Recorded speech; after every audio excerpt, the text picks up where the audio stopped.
Good morning, World Wide Web. It is a whacked Wednesday, 100%, and we are live here in the Rockwool Studios from behind the not-so-golden microphone here in far north Queensland, Australia, the island continent. Hope everyone is doing well. Wow, yeah, truly a whacked-out Wednesday. So, happy birthday, Hawaii. This day in history, in 1959, Hawaii became a 50th state of the U.S. How cool is that? It is a Wednesday, and also in the UK, Europe, and Africa, it is just now Wednesday, slightly after midnight, and still a Taco Tuesday in the US and Canada. Oh my God, can you hear those tree choppers? Just to the left there on the video, just to the left of that utility pole. Those guys are chopping trees. Hopefully you guys can't hear that because it's pretty freaking loud. Oh, what else happened today in history?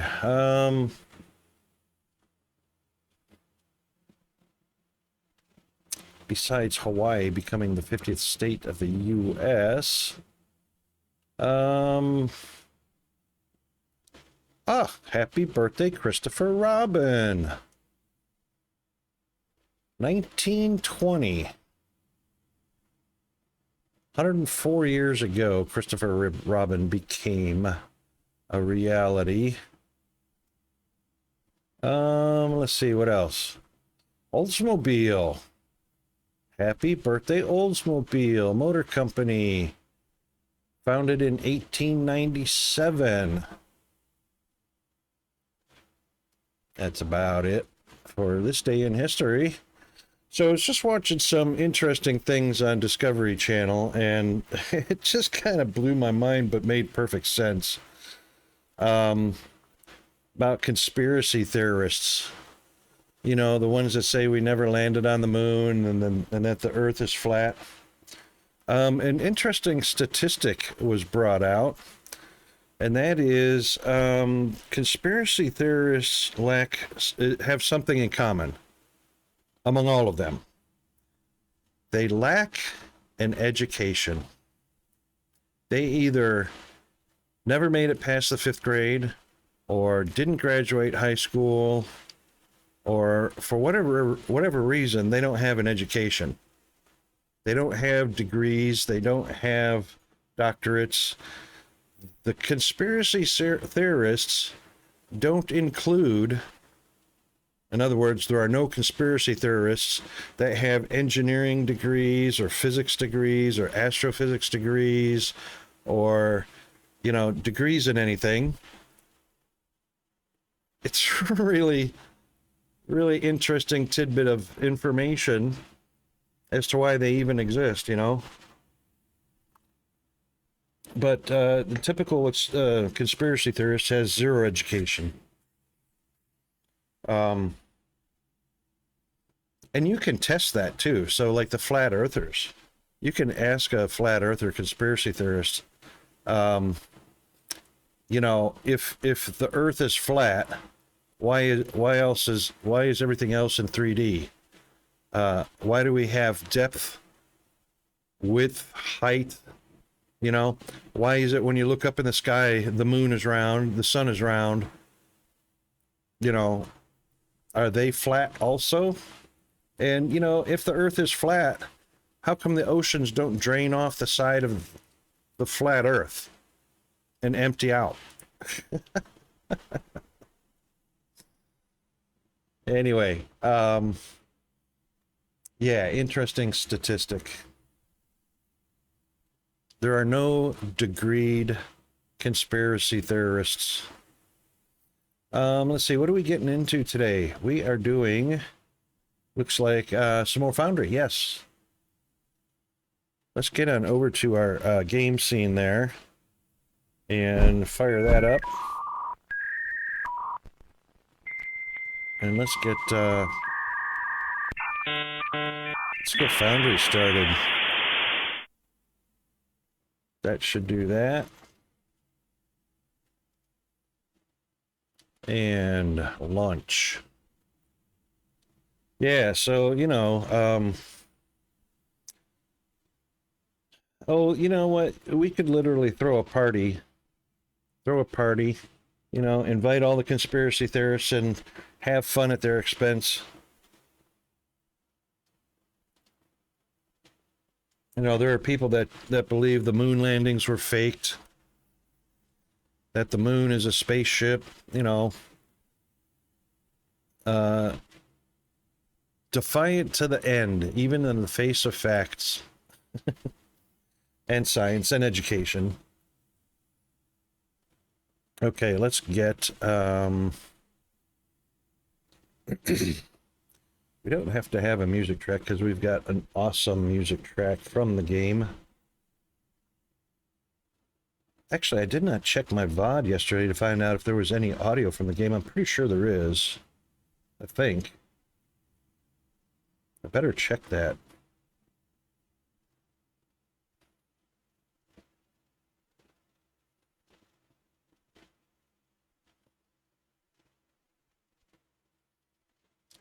Pretty sure there is.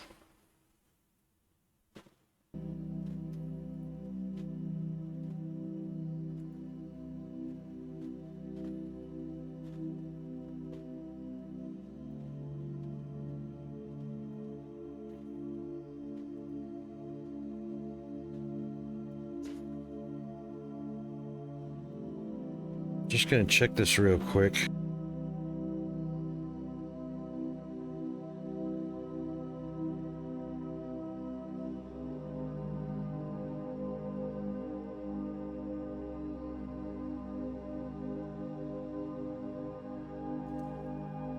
Yes, okay.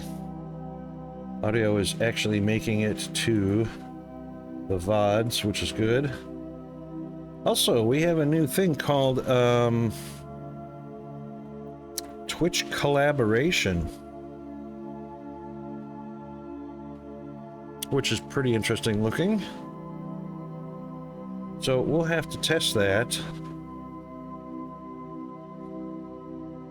Right, sound alerts are active, blerps are active, stream stickers are active. Okay, everything's active. Woohoo! Bitrate looks unstable, but it is solid on OBS. Actually, it's looking pretty good to me. Okay.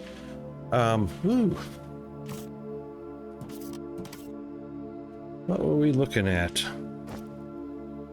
Oh, I think we were getting rid of some extra... Yeah, we were just getting rid of some extra stuffs.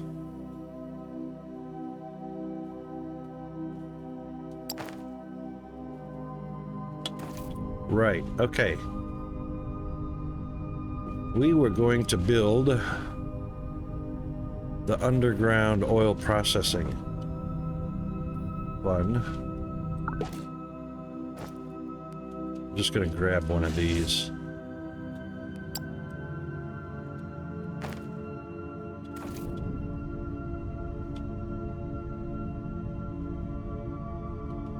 So all of this oil, we're gonna oil processing and gases and all that.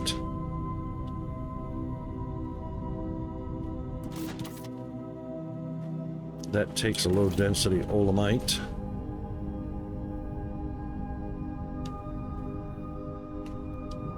So this mountain is pretty hefty.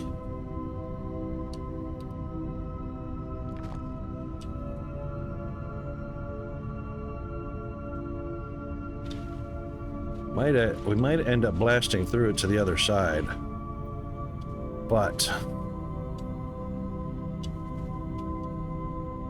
it's going to be a massively awesome underground, or under mountain as it were.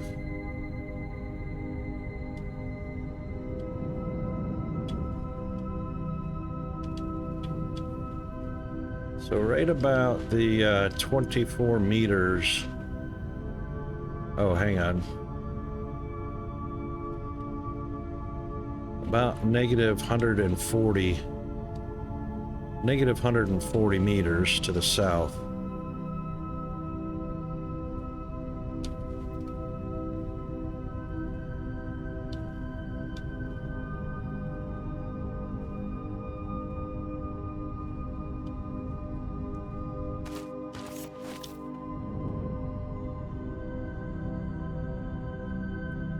Which is right about here.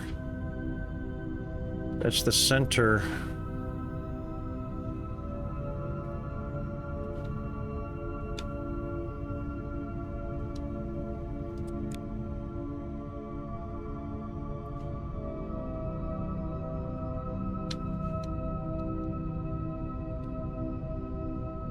So we'll just blast one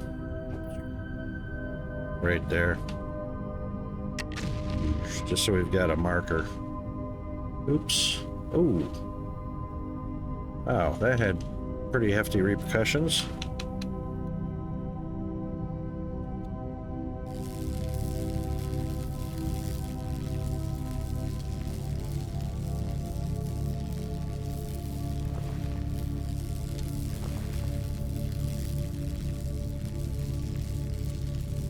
That blast damage reached out a whole lot further than I thought it would. Thanks, autosave.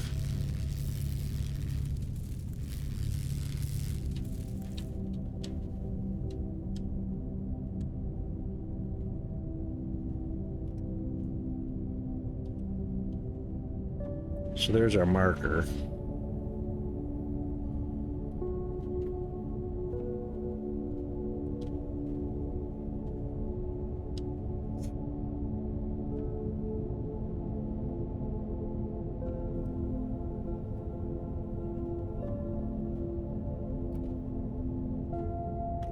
Yeah, I'm sure we're probably going to lose some pieces, parts here.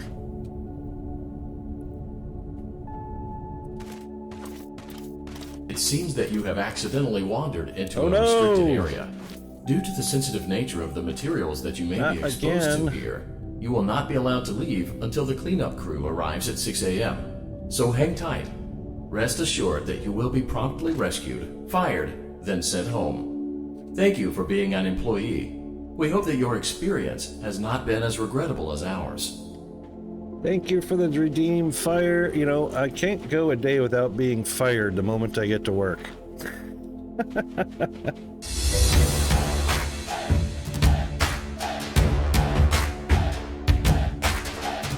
Indeed. Thank you so much for that. I feel at home now. Thoroughly fired. Mr. Fox! I know, right? That's one of those anticipatory things where you're prematurely fired. Because we know by the end of the day it's going to happen, right?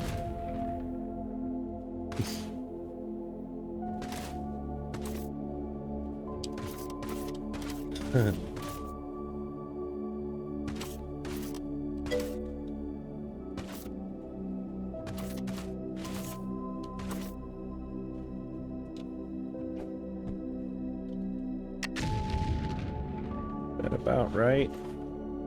Up one more? Yeah, up one more. It actually needs to be up there.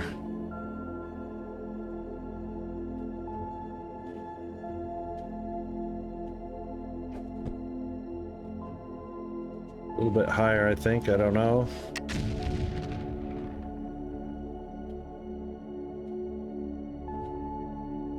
Yeah, a little bit higher. Oh, that's right. That's right, right there. Yep. Premature. Premature, baby. That's the wrong level, isn't it?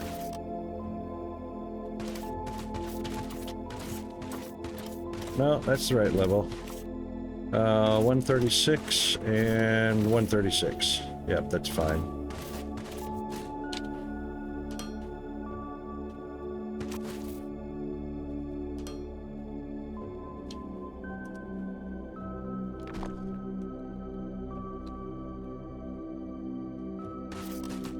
Made a little bit of a mess down here.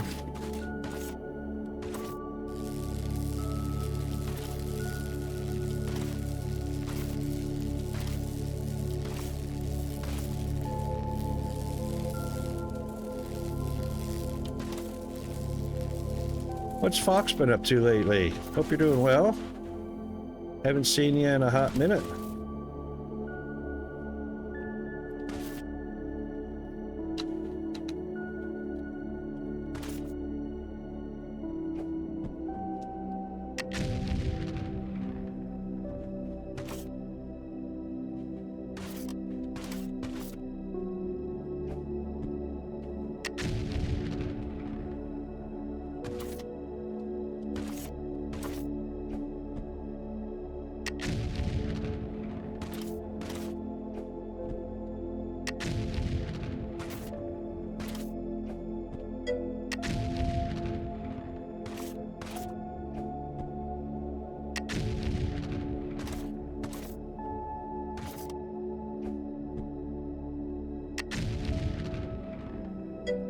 Yeah, the Satisfactory release.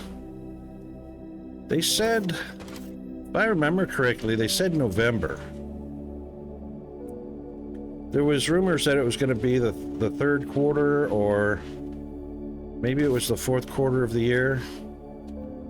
But then I thought I saw, oh, September. Yeah, September. Not November, September.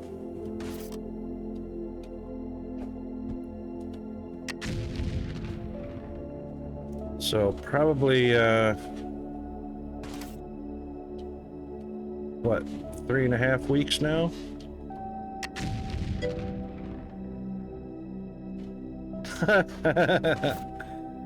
Man, you know what? I bet so many people did too.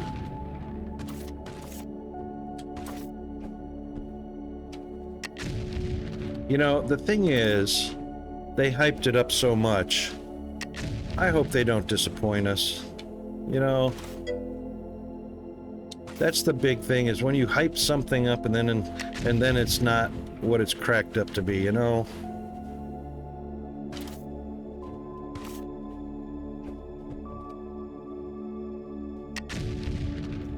Alright, I believe that takes us to 140, and it does. That's plenty of room going in that direction.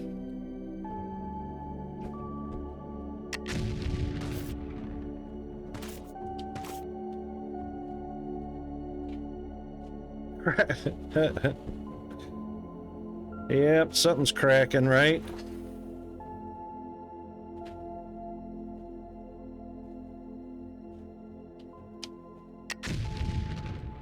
Something's lacking in the cracking.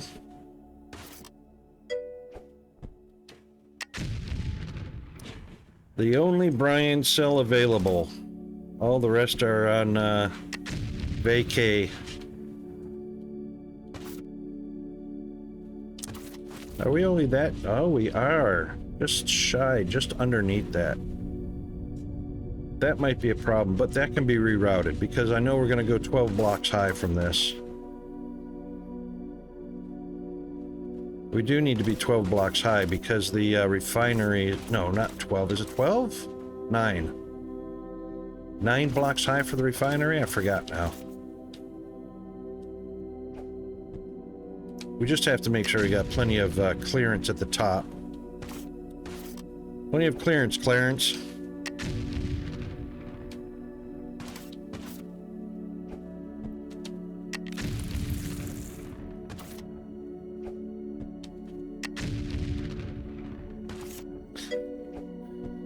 It's rough when you've only got one Brian cell to work with, right?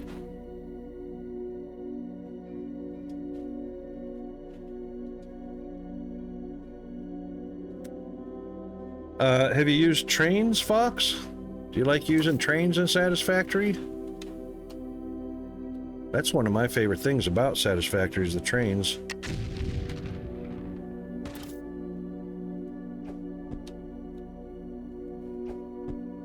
Come back here.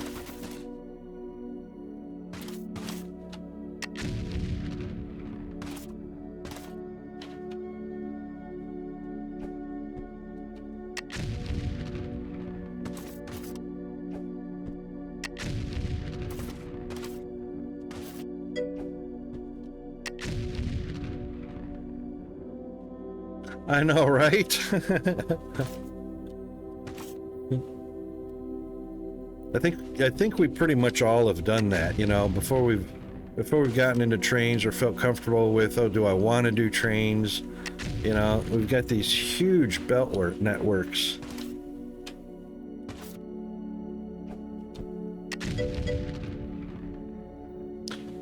Good morning, Chris 328. How are you doing, mate?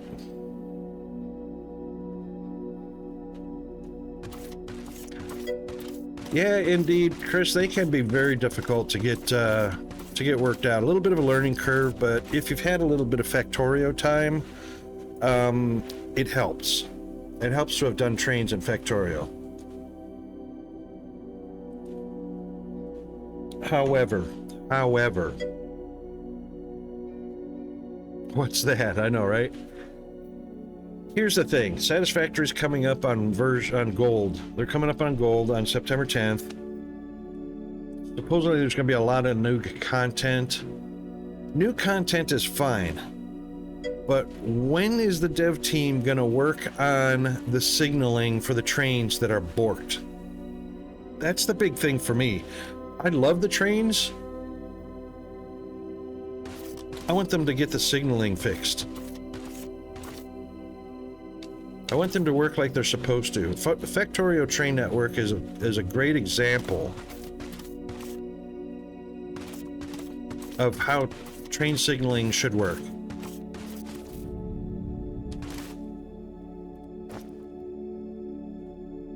Oh, we got 2 dirt in here. Oops.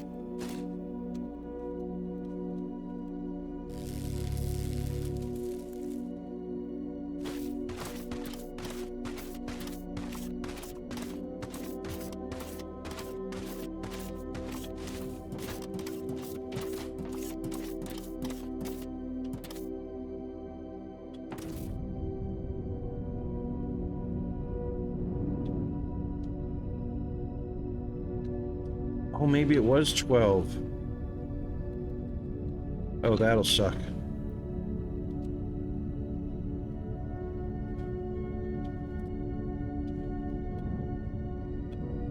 Yeah, it was 12. Okay, that's all right. Ceiling clearance is 12 blocks. Yes, very true, Chris.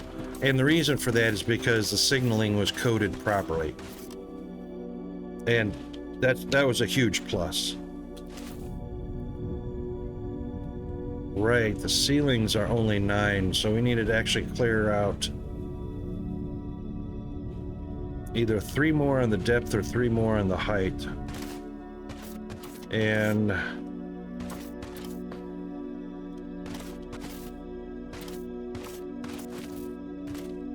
one, 2. We could go 3 more on the depth.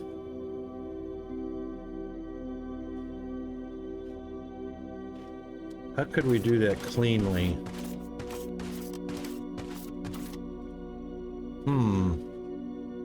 Laser's gonna be too slow.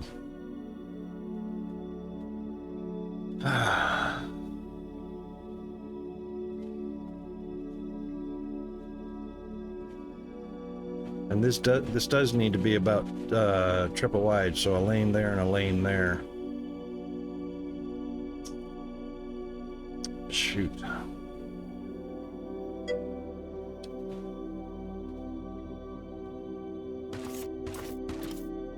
I know, right?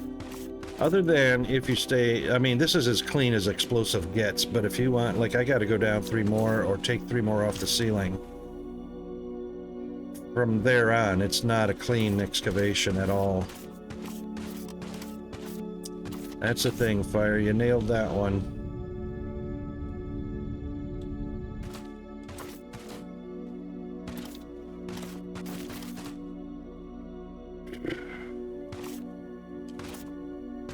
Alright, you know what? If we gotta go 3 deep anyway. Let's see how creative we can get with this. So 1, 2, 1, 2,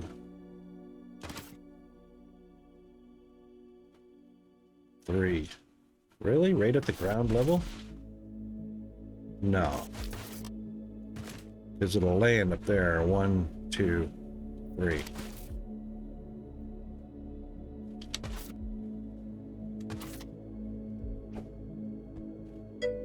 That might do it. 1, 2.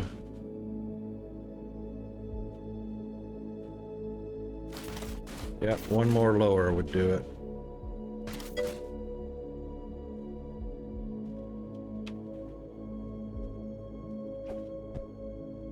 That way. That should go one deeper. Yep, 1, 2, 3. That should do it.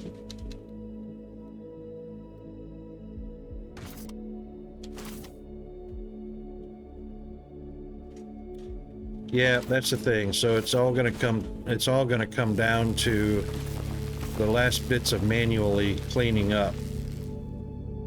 Thank you, autosave.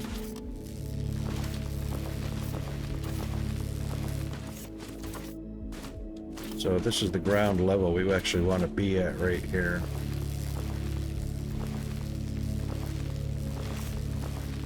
And it's a shame we can't get instant block removal. I mean, laser's great, but there should be an upgrade for snap, snap, snap, blocks removed. That would be fun. That would be nice.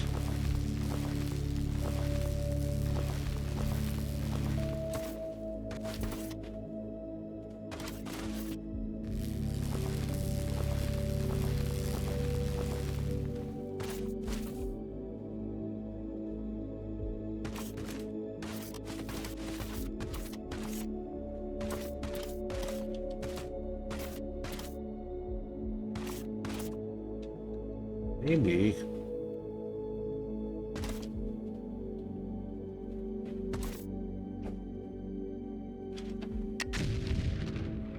Oh, yep, that went a little too deep, but that's all right.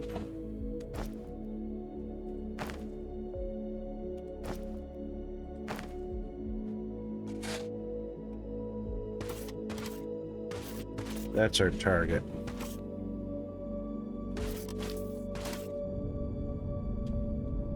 That's much better.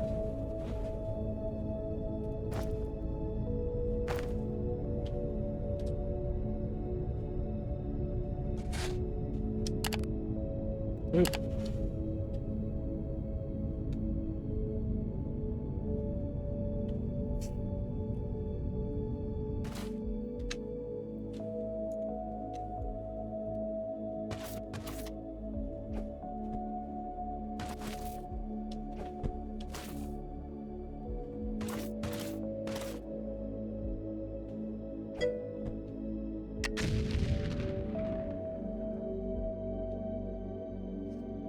There's nothing wrong with manually digging, Chris. That's all right.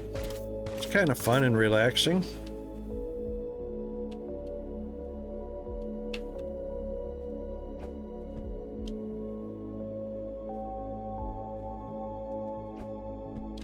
Oops.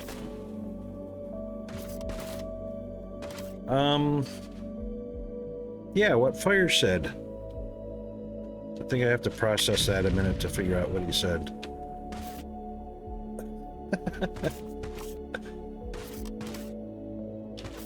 But yeah, what Fire said.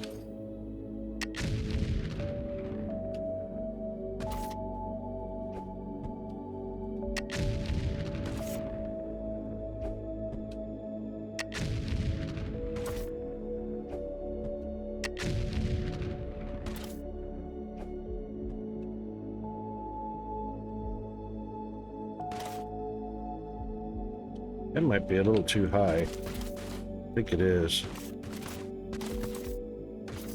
Yep, 1, 2, 3. Yep, there we go.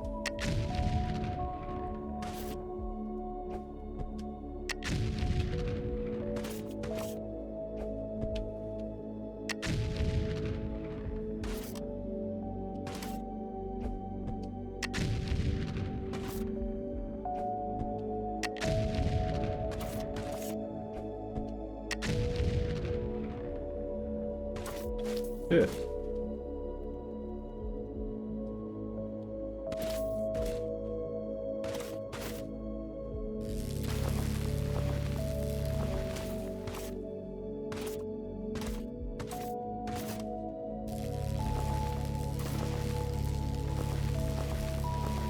The one other change I'd like to see to this game is you see there's a progress bar for clearing a block.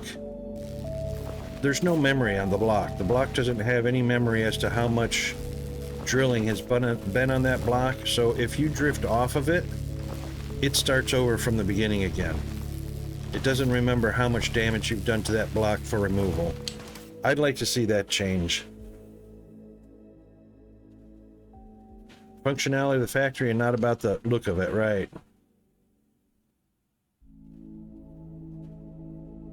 Yeah, exactly.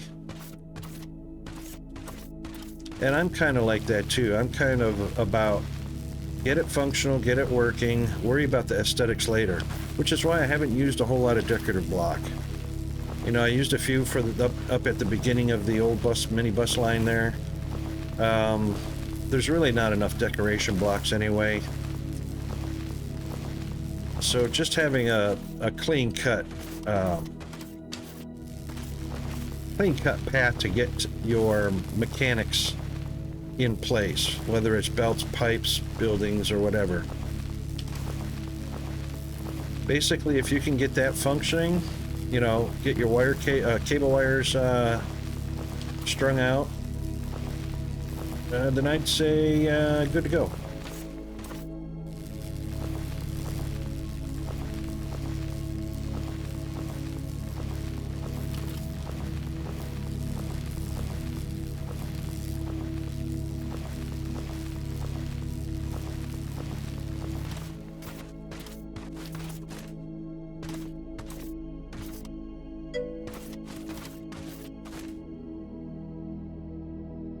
That's more CPU intensive things?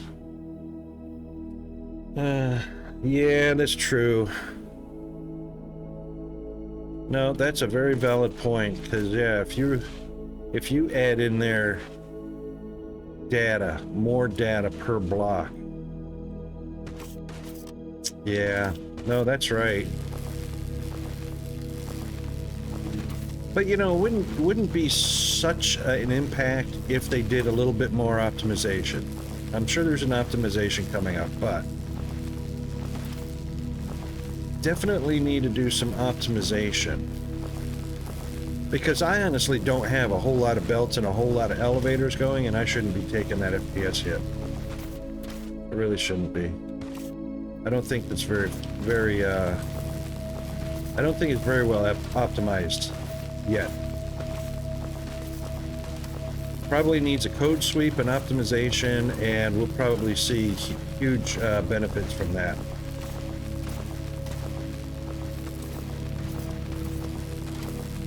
You know, I don't think they've even done a code sweep yet. I'll bet you there's all kinds of null statements and extra or unneeded lines of code that could be swept out that would hugely impact and increase the performance.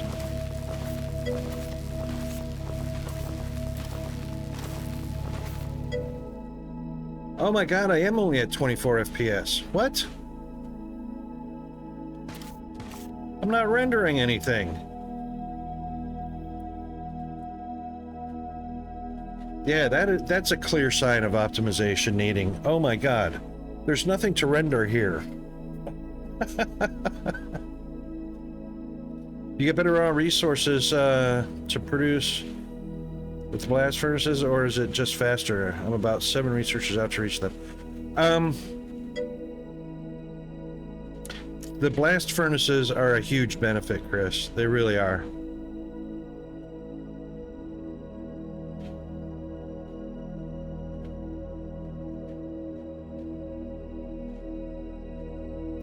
Yeah, you know what? I could probably get on board with that, Fox. I could probably get on board because it's 2 animations. However, I mean, as logical as that sounds, 2 animations flowing in a particular direction at the same speed. So belt speed, product speed on top of the belt, both moving at the same speed. Having one stop logically would mean less code to process, because now there's only one animation to process. The logic is that should increase performance where there's no, where two animations are happening, you stop one animation, less data to process.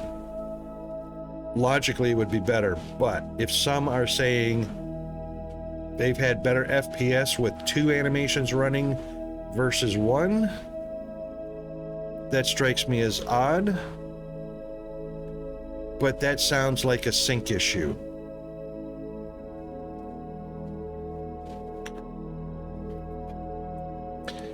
I'm on the edge of the coin on that one. I'm flip-flopping both directions on that.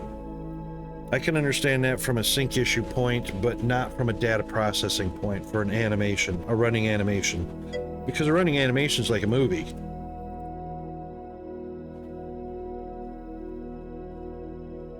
Yeah, exactly. That's exactly right, Fox. That's exactly right. That's a good point of justification. You know, and there's a lot of different animations in the game. And if you stopped all the animations, FPS would shoot way up. That's the logic.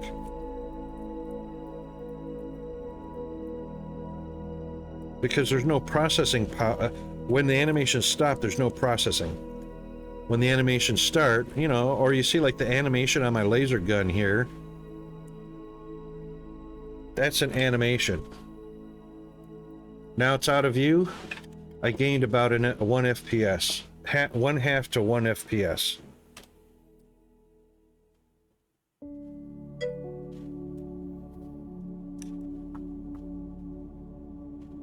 It's the matter of stopping an animation or not. What about the light propagation?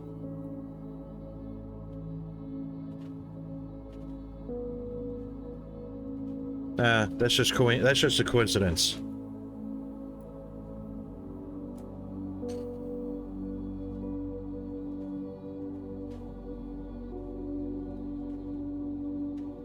Well, yes to both of those, Fire. Yes to both. The reason being is the animation is a separate process, so it's a mini movie happening. It's either an animated GIF or it's an animated. It's an animated GIF is what it is. And each of those GIFs is also counted as an entity. So each block. So what happens is there's a file. Upsies. Up. Thank you.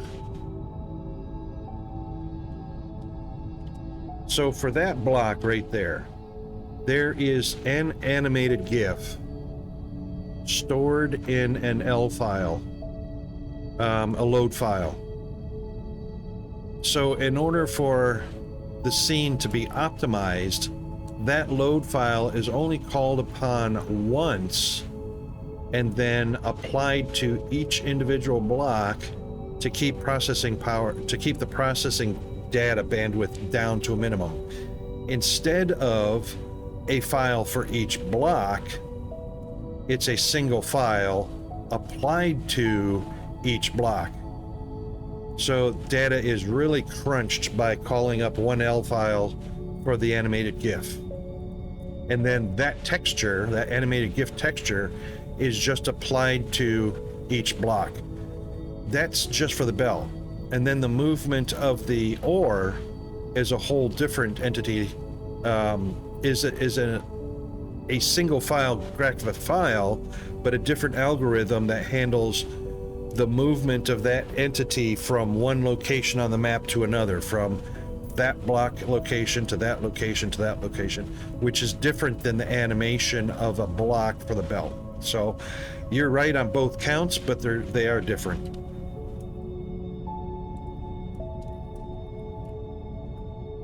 Because this is all about textures. It's all about texture animation. It's an actual square block with a texture on it.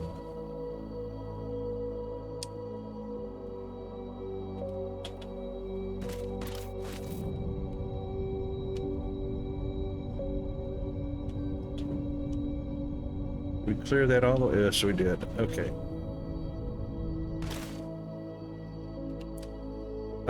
But you know, it takes vigilance from the dev team to remember, oh yeah, that's one of those things we put on the back burner, was optimization and code sweeping. You know?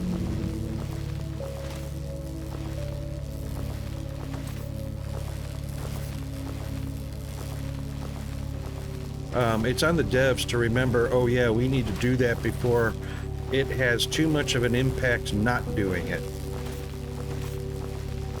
And that's based on what they perceive. You know, their machines, they might have a couple of computers they're running the game on that are, you know, bleeding edge or at least well above the recommended minimums, and they don't see or feel the impact yet. That doesn't mean it's not clogging down. It's not clogging down their system. It just means that their bleeding edge system is processing the dirty data a lot faster, so it's not noticeable. That's the difference. Number of cores for the CPU, the number of virtual cores and whatnot.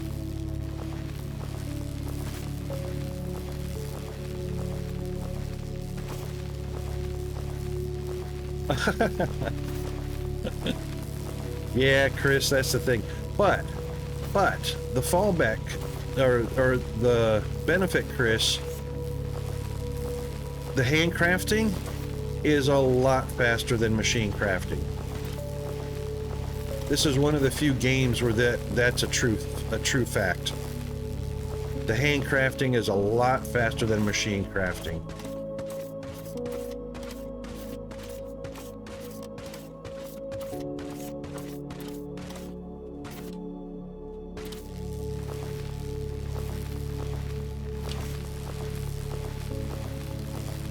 Unless you've got the power to slap down a crazy amount of assemblers to get the yellow belts done. Which means a crazy amount of supply of recipe items.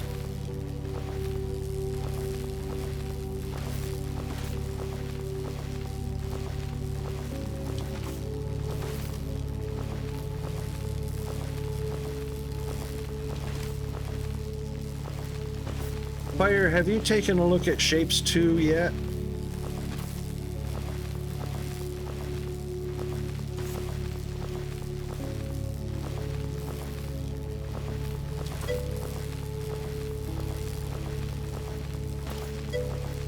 That game is making you want to have a mall. Yeah, in place for sure.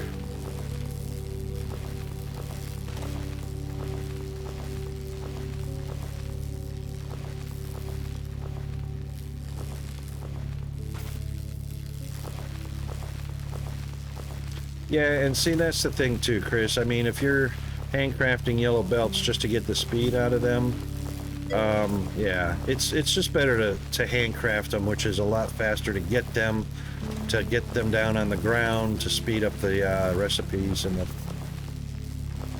the assemblers.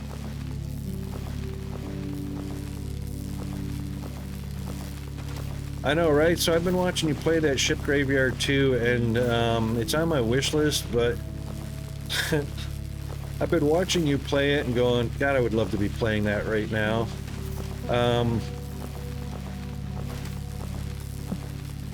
It is so tempting.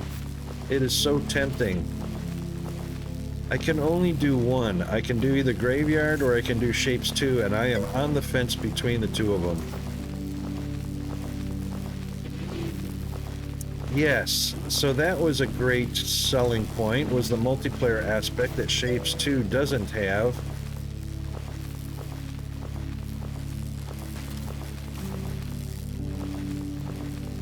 Yeah, you know, Chris, I'm drawn toward the 3D environment. I'm drawn toward the fact that we are in something 3D environment where there is something all around us. Where Shapes 2 doesn't exactly have that. But also, Ship Graveyard does have that 3D environment that I like. So,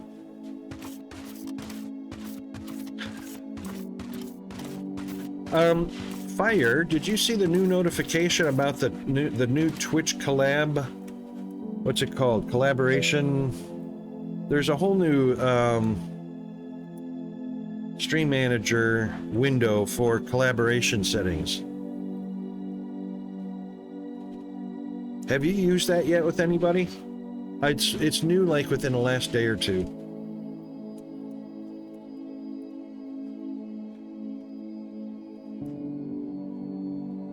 There are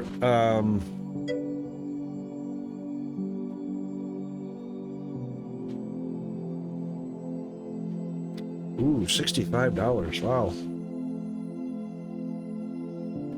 That's the bundle then. So you got all of the content bundled, all the DLC.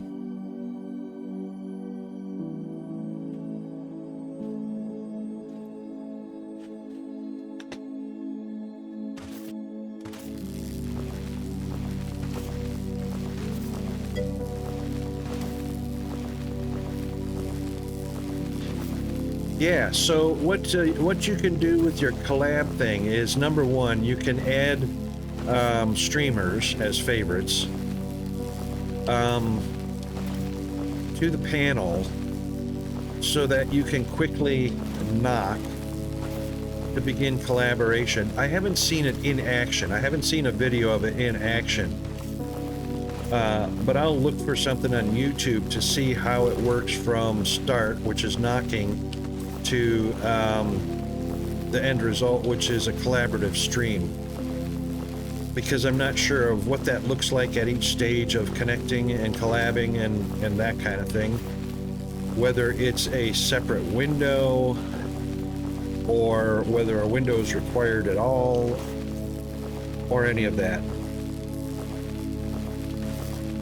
And I'll let you know what I find out.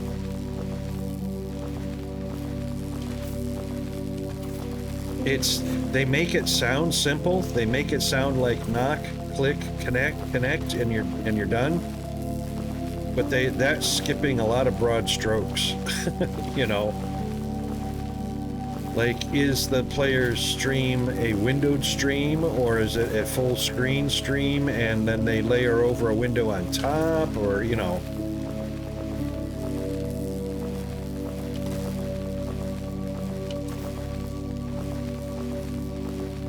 Or is it a side-by-side? You know, there's no details that I could see.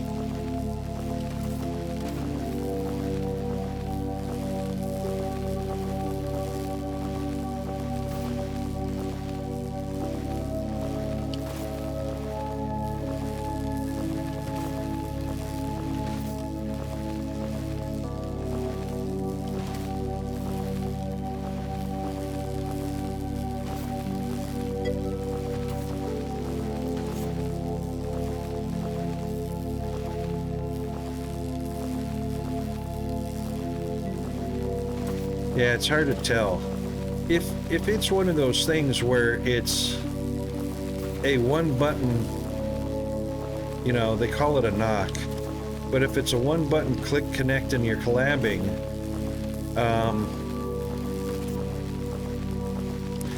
see, it has to be different.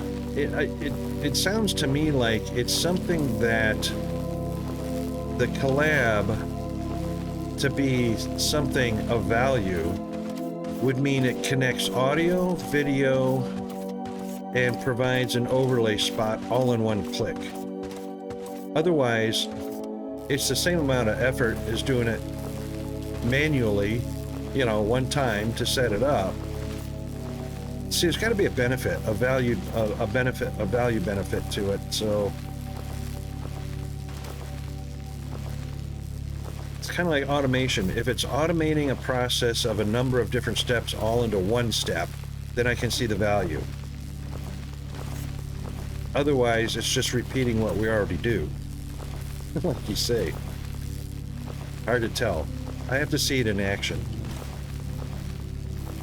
There's got to be a YouTube video. Somebody, I'm sure, you know, it's been out for a day or two, maybe 3.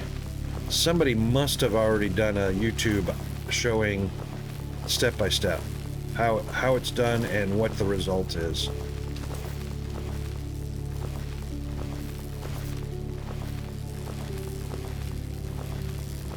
As a matter of fact, I would not think that Twitch would put something out without having something in their own repository showing how it works.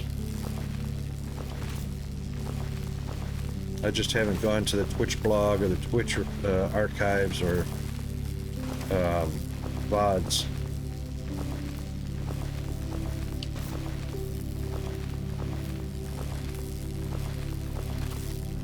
You would think that Twitch releasing a new feature, they would have some sort of example.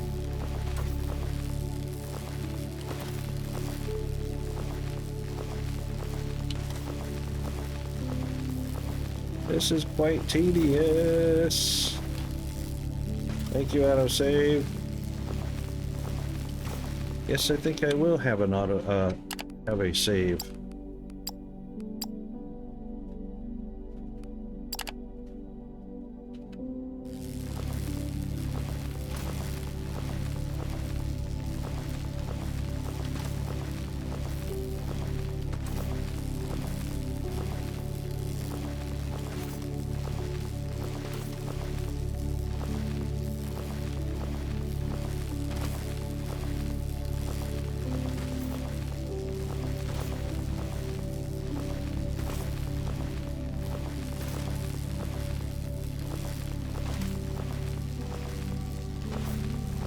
You know what I might do? I know a way to do this quickly.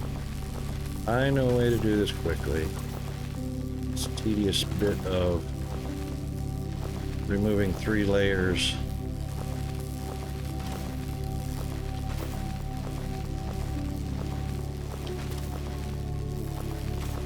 Let me just finish this row.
I try to stay away from too much repetitive behavior in stream, but this is not decoration. This is actually clearing.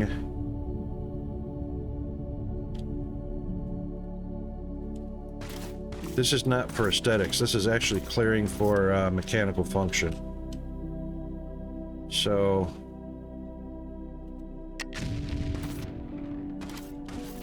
yeah, that's a little better.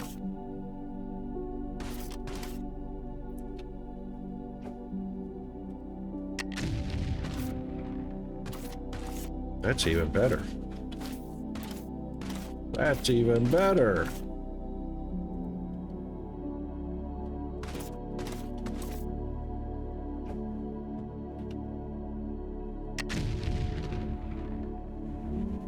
Yep, I can live with that.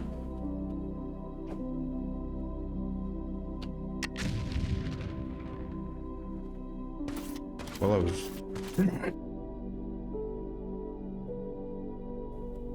Excuse me. I was right on track with that for a second there.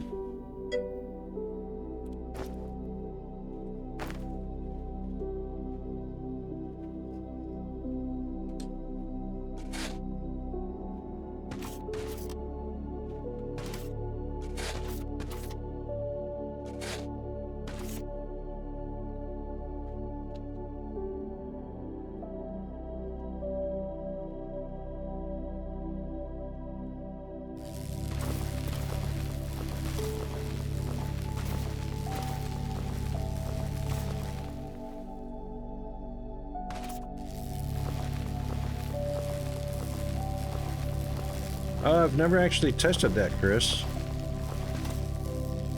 There were some modifications to the game through the last patch. They didn't increase the draw distance for deconstruction, so it's still 30 or 40 blocks, something like that. But for construction, like the belts, they didn't change the cable lengths either. It's still 10 meters for a small and 15 meters for a large. We can test that real quick just to see.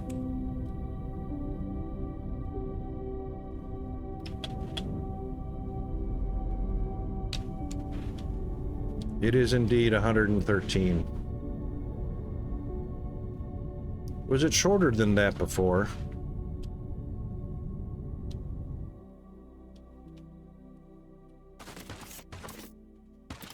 It seemed like that was pretty close to what it was before, wasn't it?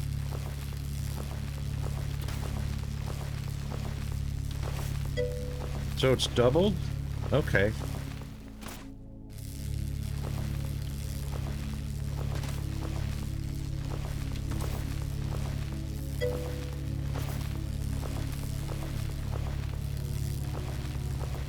Yeah, it seems like it's been around for a while. I just, I never really paid attention to it, so I never knew. Oh, damn, here come the ads. Here come the ads, everybody. Hang in there. Get yourself a stretch, a bio break, and whatever you need.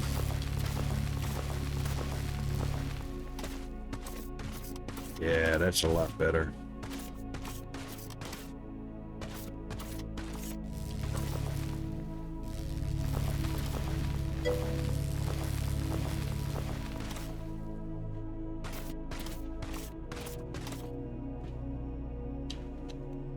All right, we'll be right back. Hang in there.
Okay, welcome back, everybody.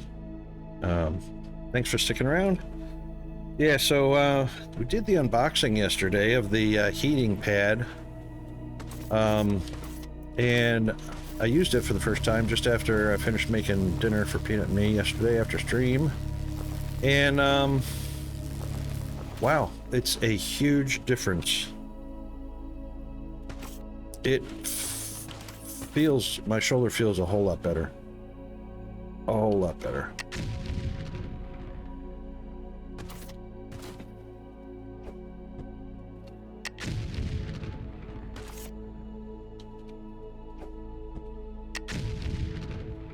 I think we went kind of a little low on that. Yeah, we did. That's all right. I'll fill that up in a little bit.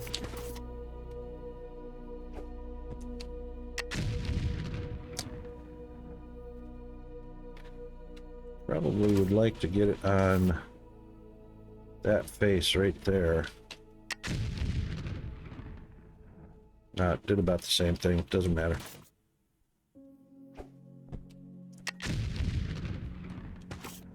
This will work.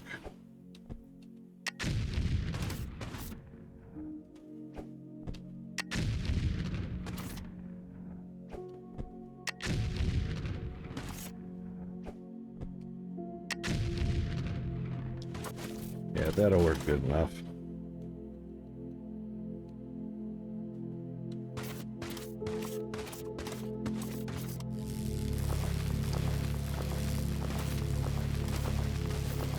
Yeah, it's amazing what a little bit of heat on a sore joint will do to help speed up the healing process.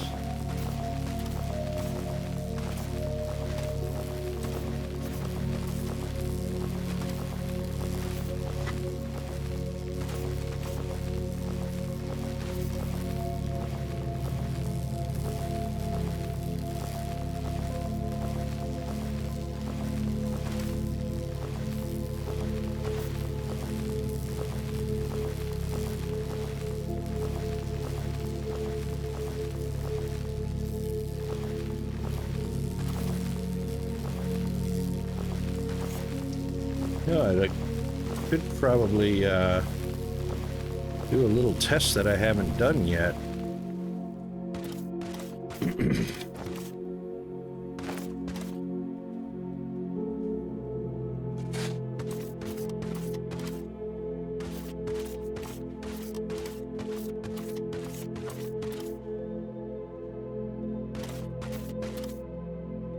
All right, let's see if we have a...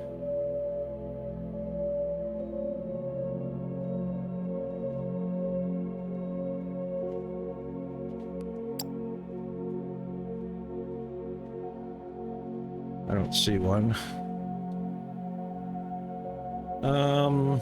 Refinery.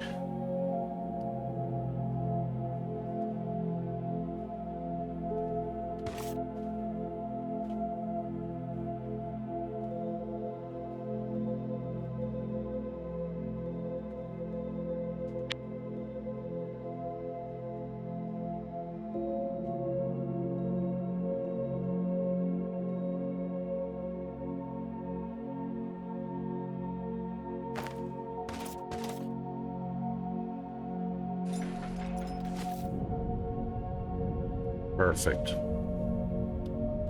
Perfect.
About all we need up to there.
I don't think this bobbing up and down is really necessary.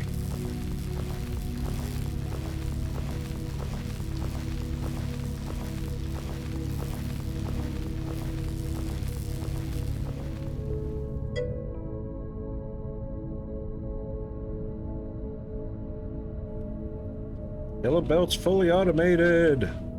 Woohoo! Awesome, Chris.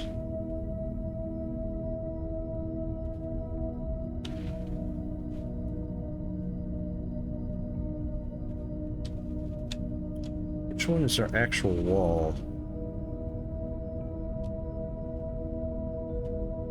I think our actual wall.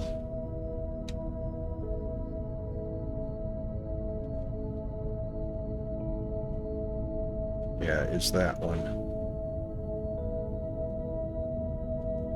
I think you ought to save. Alright, with that being said...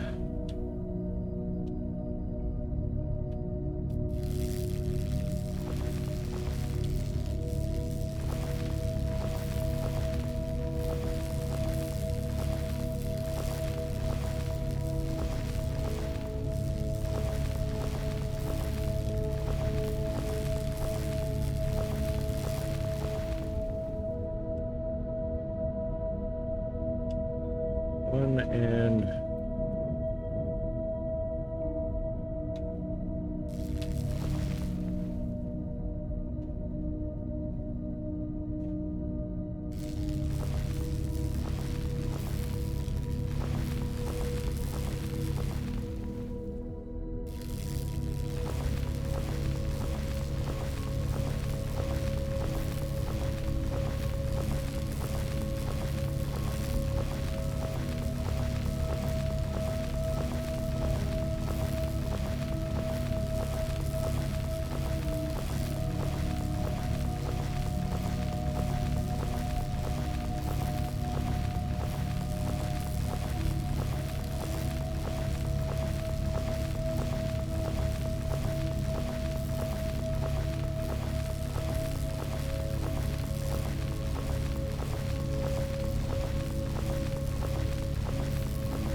All right, now.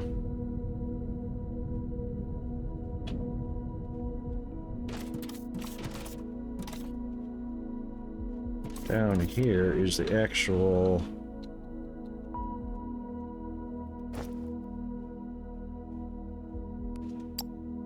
Grab some pipes.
Then...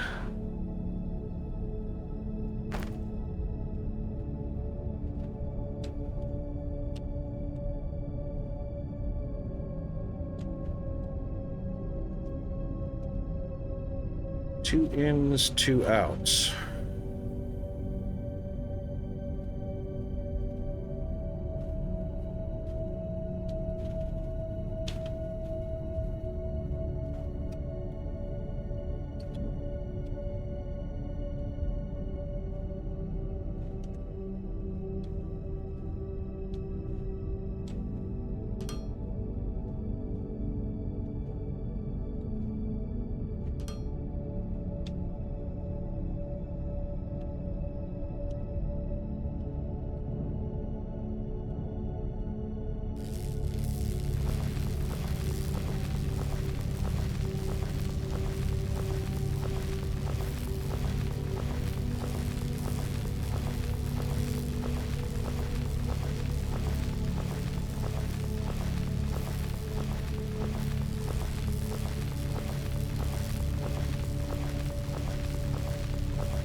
Go auto save.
Hopefully that's enough room now.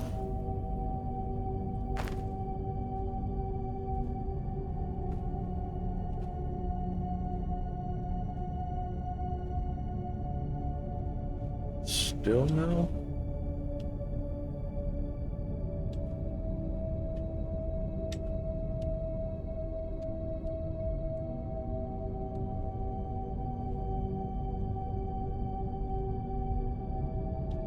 Okay. Think of it as a square building. So still got to knock it back one more row.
be one block lower.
There we go.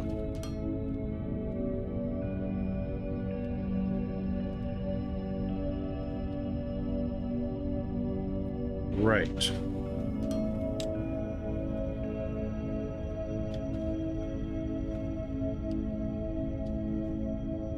Now, for that matter, that can be changed. That's not an issue.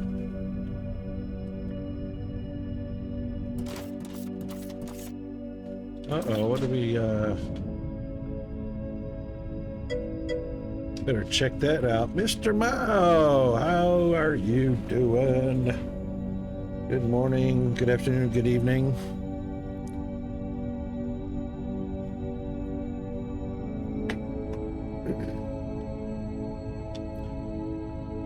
We better check into that before,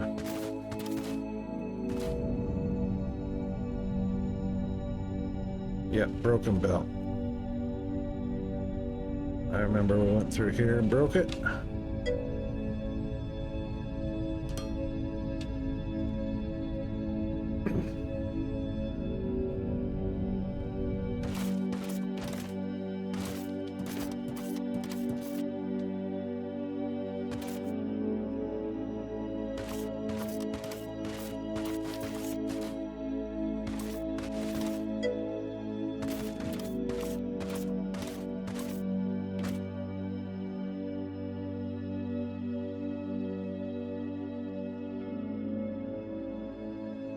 You are hunting a so-called streamer. Oh, Tarkov, that's right, because that's open world multiplayer.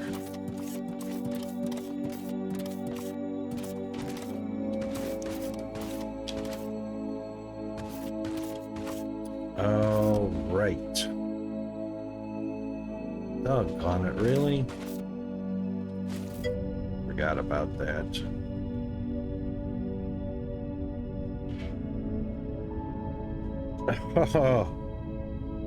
Oh, well, you know, they're the server owner, right?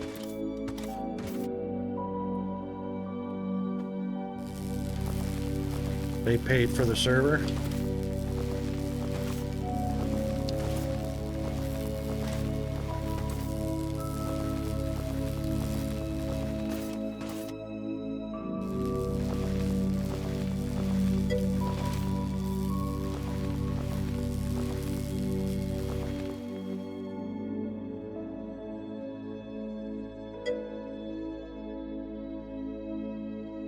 Oh, it's a dev-owned server.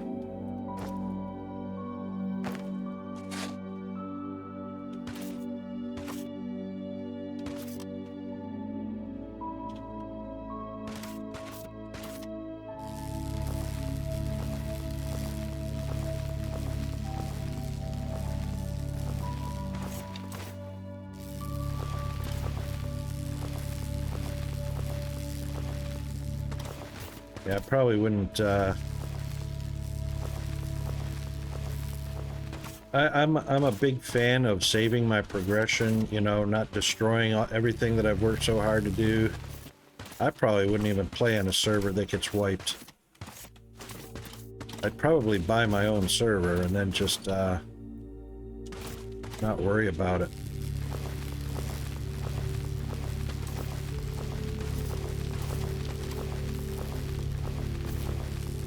I mean, if everybody that was playing on the server is out for revenge, or they have this vendetta because the devs wiped their own server, yeah, I'd probably think about the maturity level there.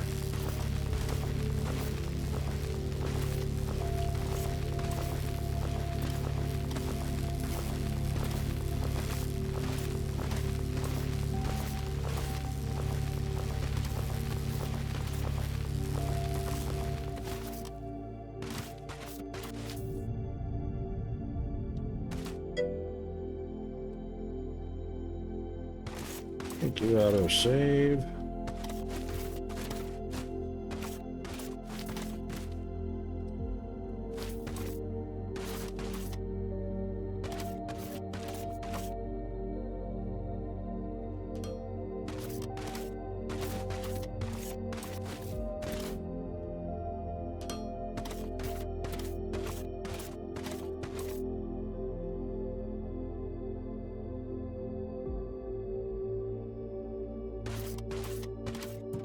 Yeah, Chris, I'm kind of the same mindset on that. If there's programmed wipes, and I didn't mind having all of my progress, all of my loot, all of my upgrades wiped twice a year, yeah, then not an issue. But if I was interested in saving my progress, saving my upgrades, saving my loot, I'd probably play on my own server. Or at least on a server I know they're not going to wipe it.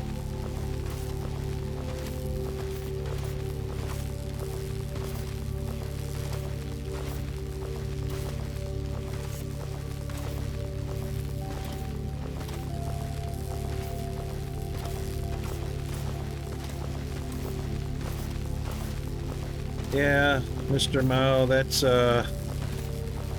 sorry, I probably said Chris before. Mr. Mao, that's probably falls under the category of picking your friends. And, you know, one quality friend beats 10 mediocre friends.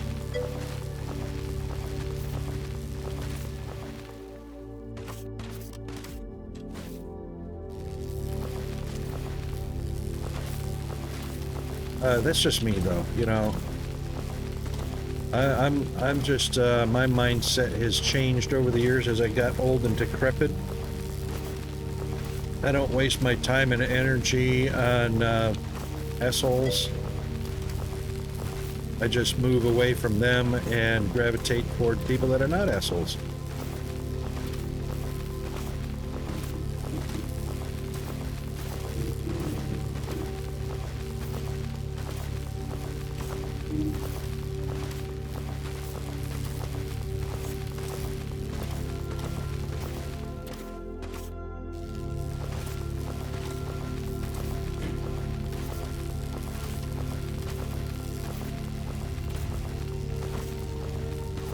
Yeah, I agree, Chris.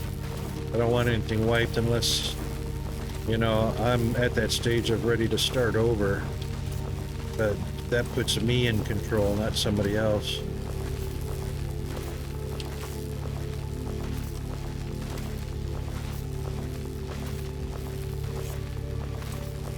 There's usually signs around the way, along the way, Mr. Mao. There's usually signs, flags go up.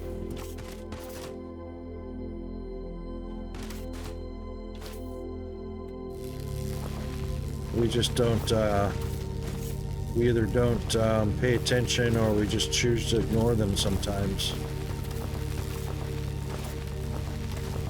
That's right.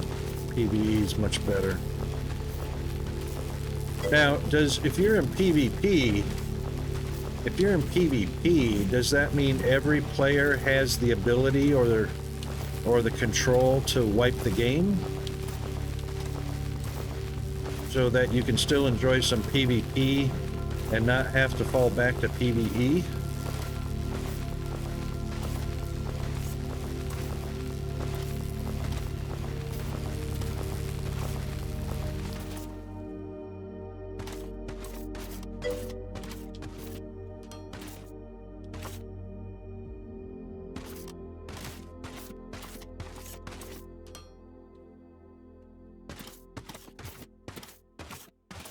Well, you know, it's because of things like this where a PvP game you're playing on a server got wiped, and you're saying that you'd much rather prefer the PvE. Does that mean that all the players have the ability to wipe the server, which makes it a hazard? Or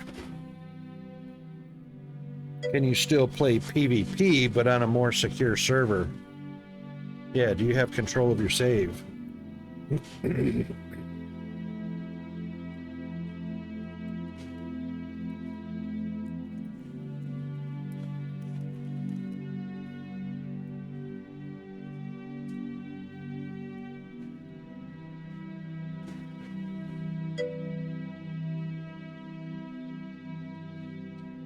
Only the server admin can wipe the server as far, yeah.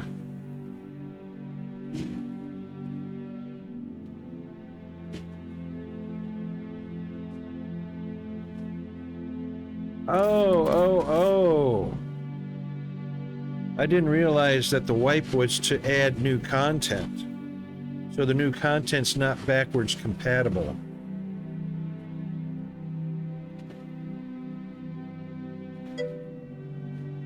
Oh, that's fully understandable. Yeah. Which is problematic all by itself, is when a game is being developed, if the new content is not developed as a backward compatible content, adding it to the game means a new save. DSP did the same. There's a lot of games that do that, where the content just can't be put into the game of older saves. It has to be, there's no backwards compatibility. It has to be a new save to get the new content. That's completely understandable. I thought you meant somebody did it just arbitrarily, not for any specific reason, but to just wipe the database.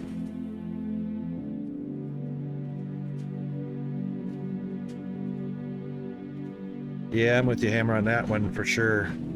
There's a lot of reasons why I don't do FPS anymore, but that's a main reason right there.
Alright, what the heck? Where did this go?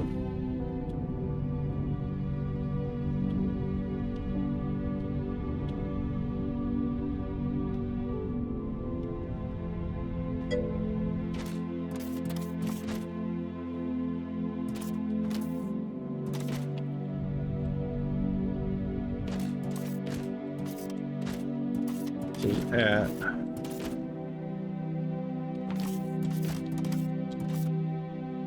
140, 140, 14 and 140. Hang on.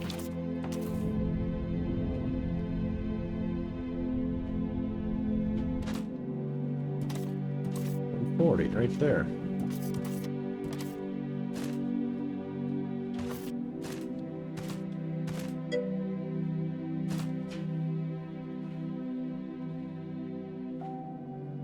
Right there.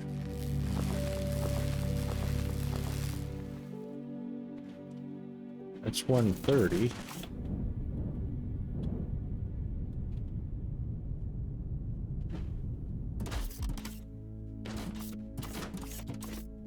$140 and $137. Oh, I'm well below it, that's why. That's 139. That's why that didn't line up.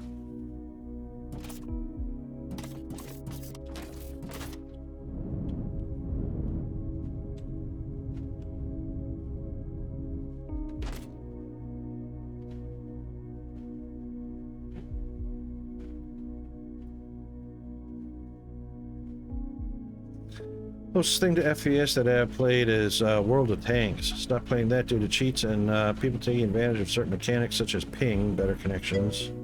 Yeah. Equals you get priority on chronological things, or because your connection happens to be better, the server processes your actions for... Yes, that's right. That's right, Fire. It's always about the ping, especially in open world multiplayers.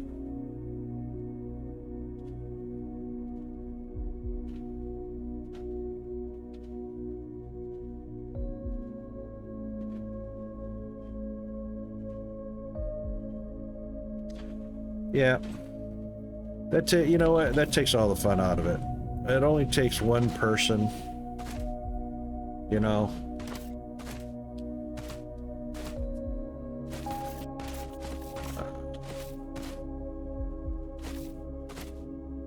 What do we say we're at? 137?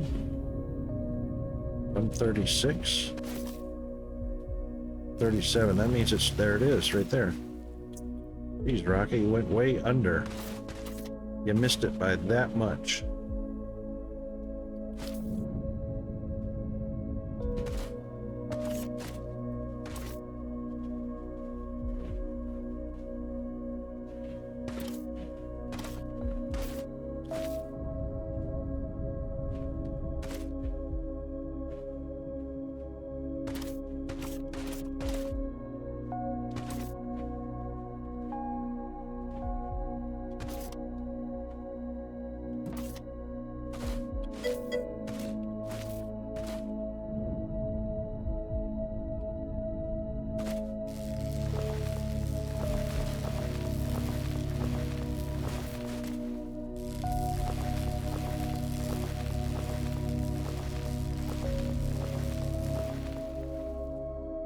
Oh, yes, Lurk. Gonna be late again. Have a good day at work there, Mr.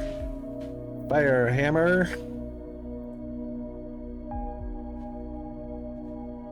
Thanks for coming in today. I gotta do this one more time because I really love this.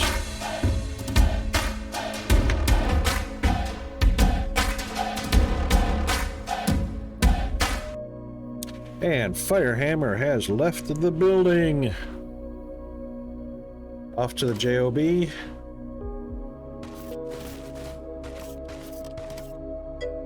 There it is, right there. All right, so what we're gonna do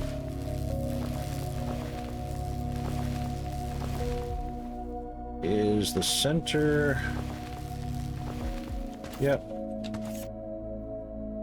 Center of that is right there. Is that a 3x3?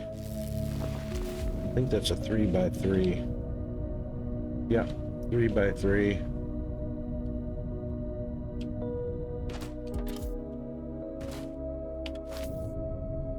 Right.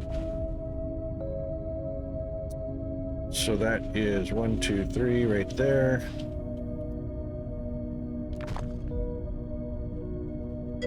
That should be the center, yep, of the pole.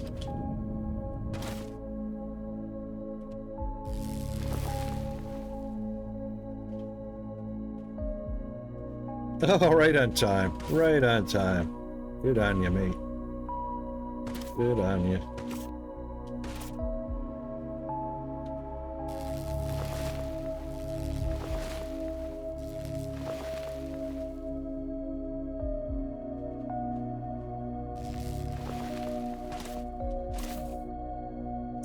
All right, now the thing is, how much depth?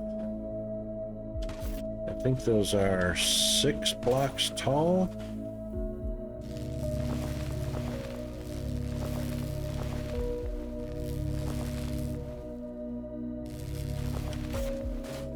So center, 1, 2, 3, 4. That should be the center right there.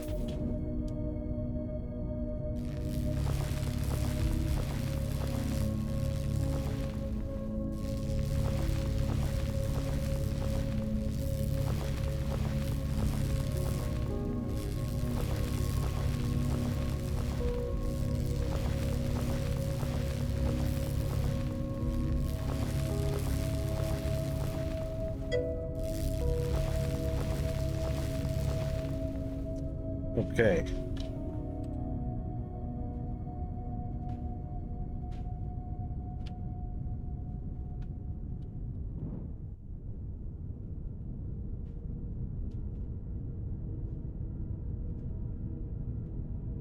Still to, oh, hang on. Because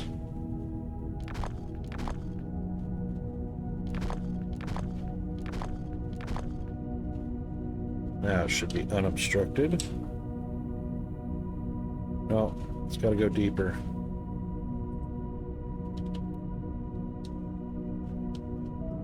And I didn't realize how tall those were.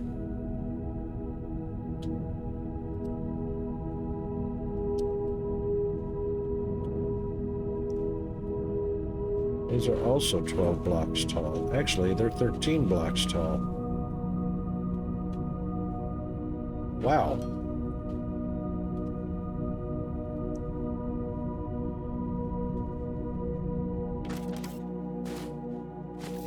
All right then.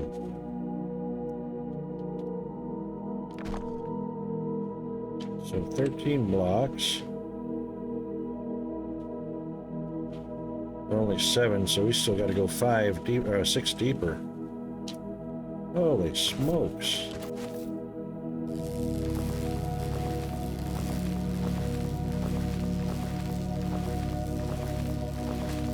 That's one.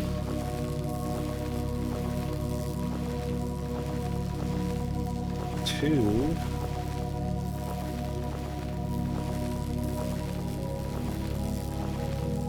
Three.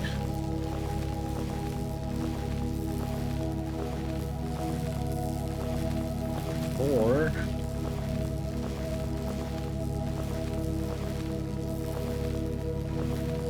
Five and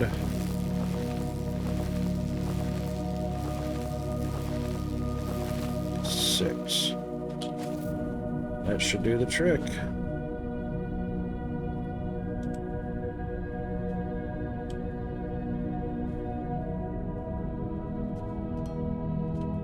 All right.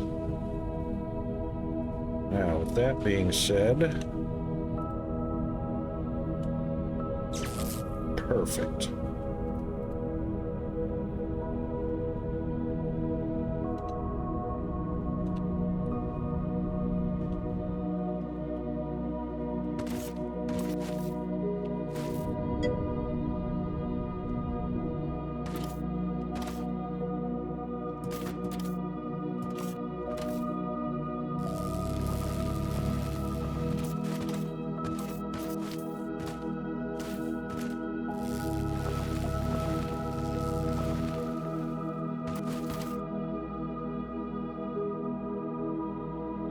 Oh, yeah, all good in the down under hood.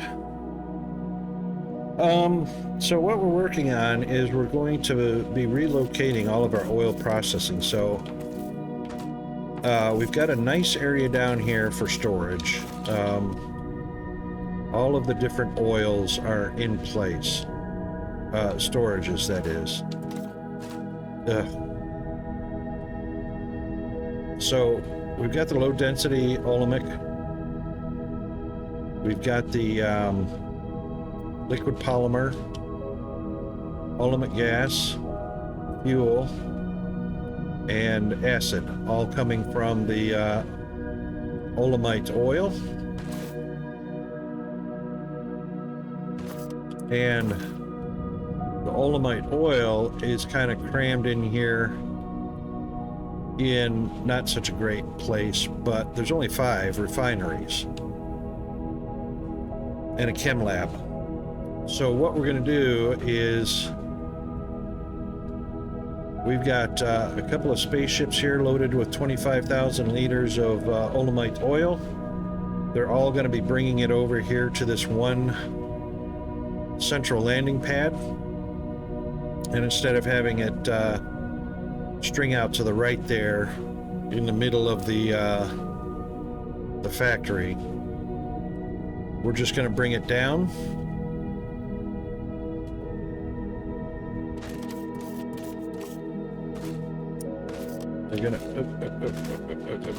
We're gonna bring it down to, oh my God, seriously.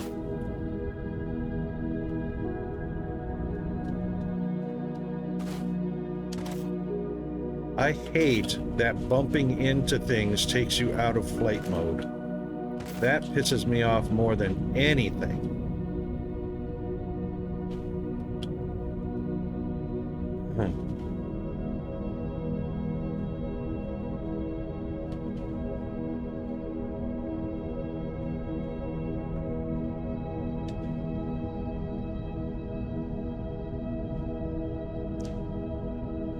But anyway, what's going to happen is we're going to bring the Olemite oil straight down.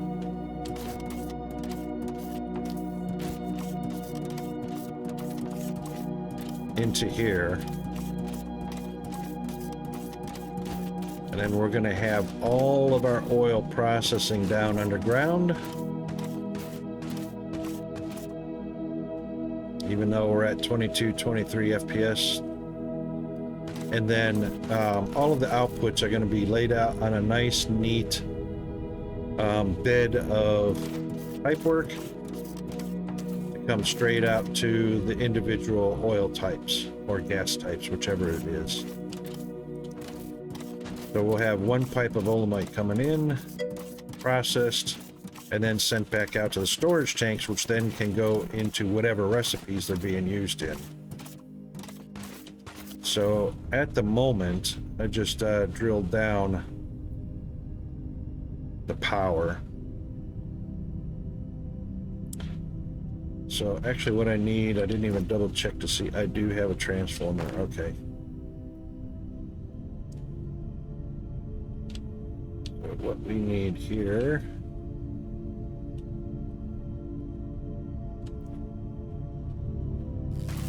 is a little transformer pad.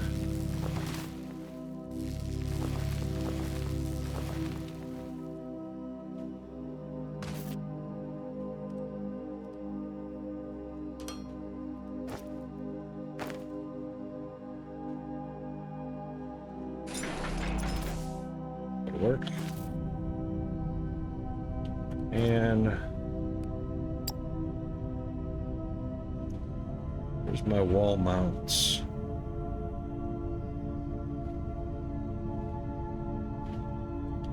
Oh, you know what? I wonder.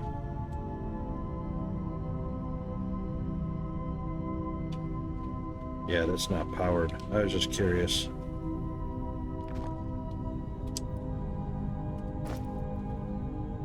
Alright, let's go over to the resources.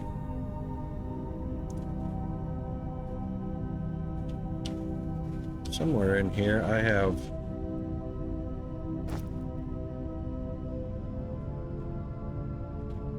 Those take power, though. That's not what I want. I want the newfangled ones.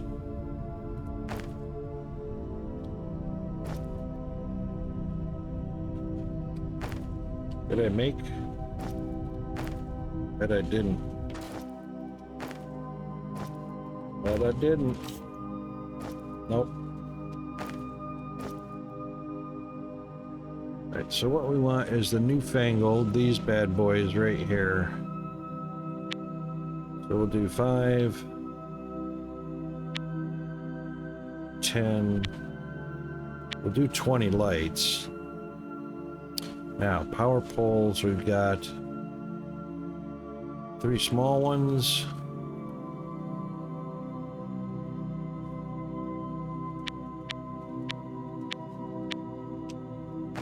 All right, that should be enough to string.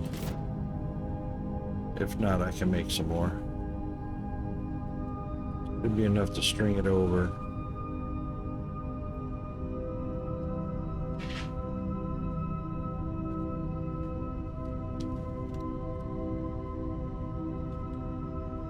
Right.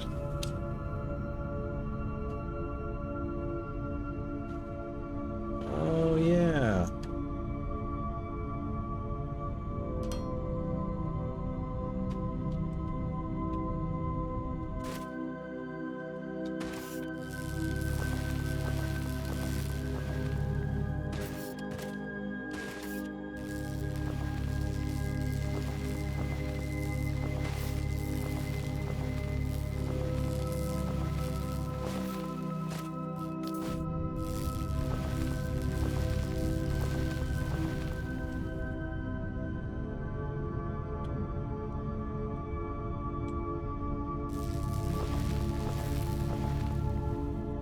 All right, we'll try that. Yep, excellent.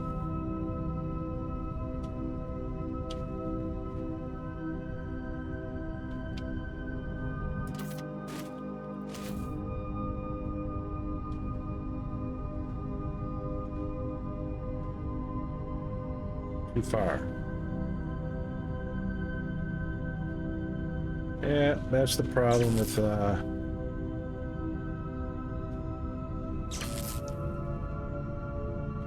power poles. They don't go a huge distance. The small ones don't, anyway.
Oh my God, seriously.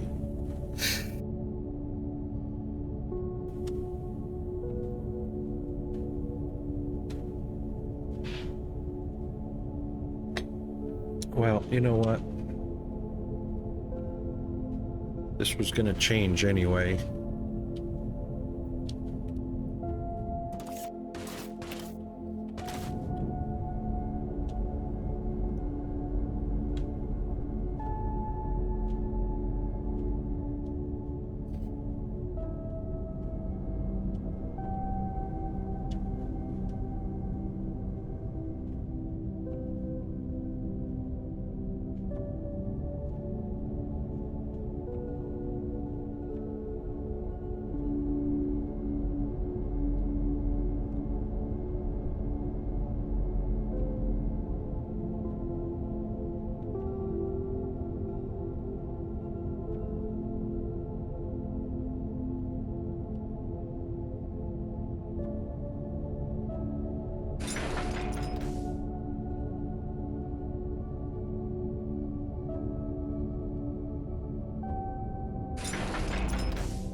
Thank you, autosave.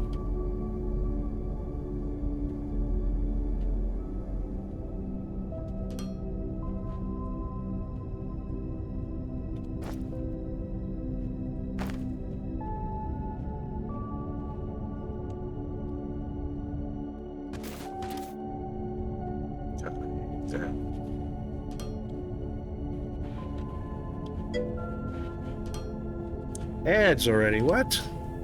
It has not been an hour. Oh my god. Alright, we'll take a quick ad break. I'm just gonna do a stretch and get my coffee topped up.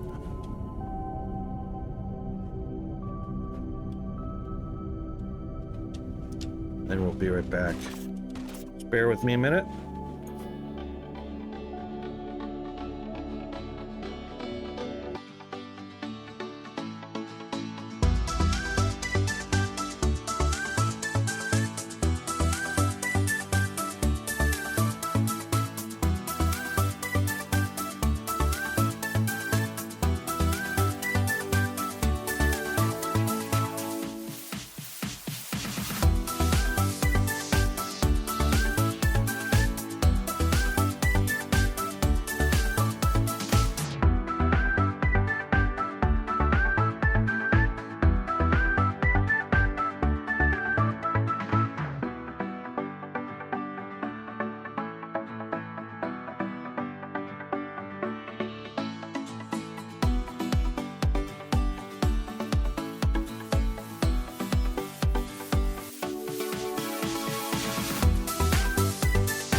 All right.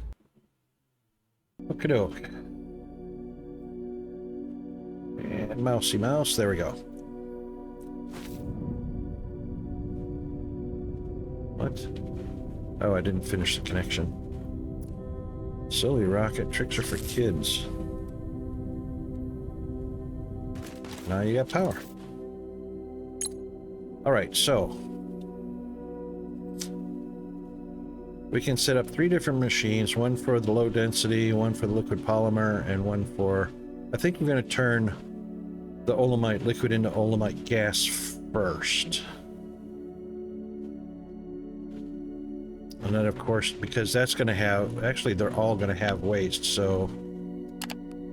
Hey, good job, Automod, Look at that.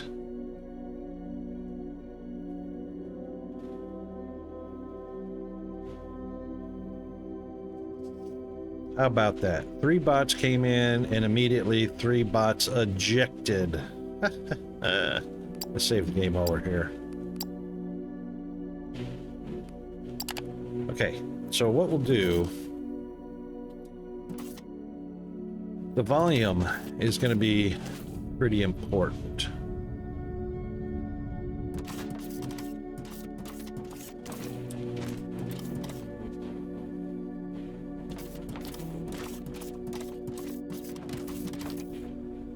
Low density, liquid, that's the gas. And actually, that almost lines up right at the output. Get out front of there.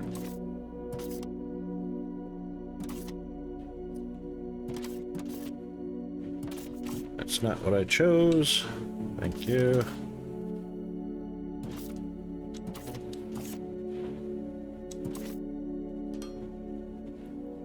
So we'll lay that out there in anticipation.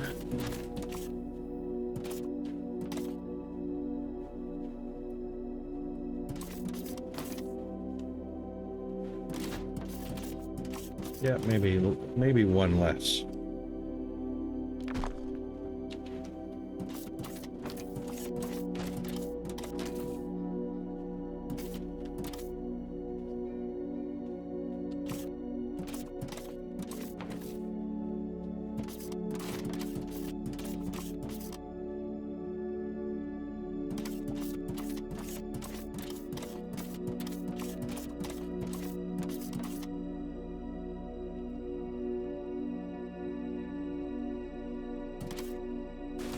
We also have to make sure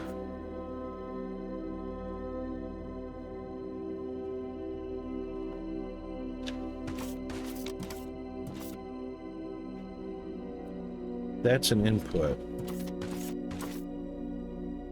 That's an input.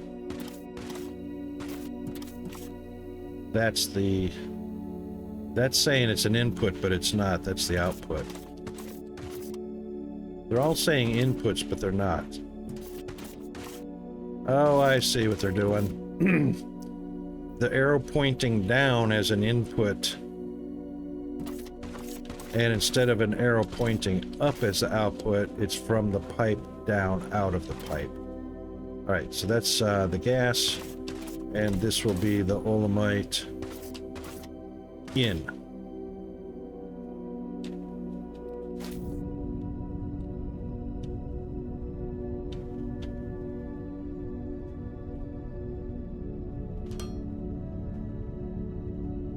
Which of course will be a T going down to wherever.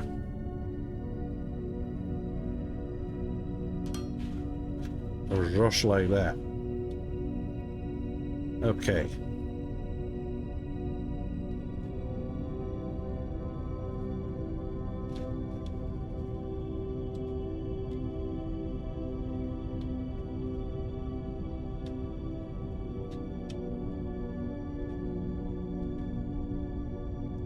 Let's get a good idea of where our in is going to come from.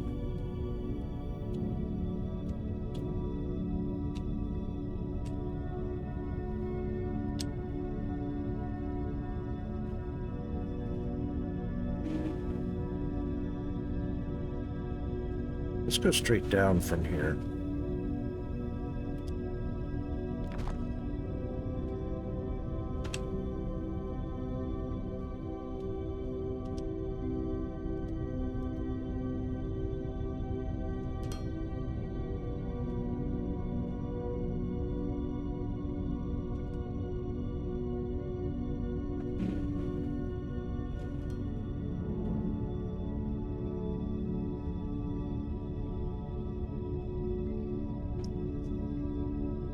Yep, that'll work for me.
Perfect.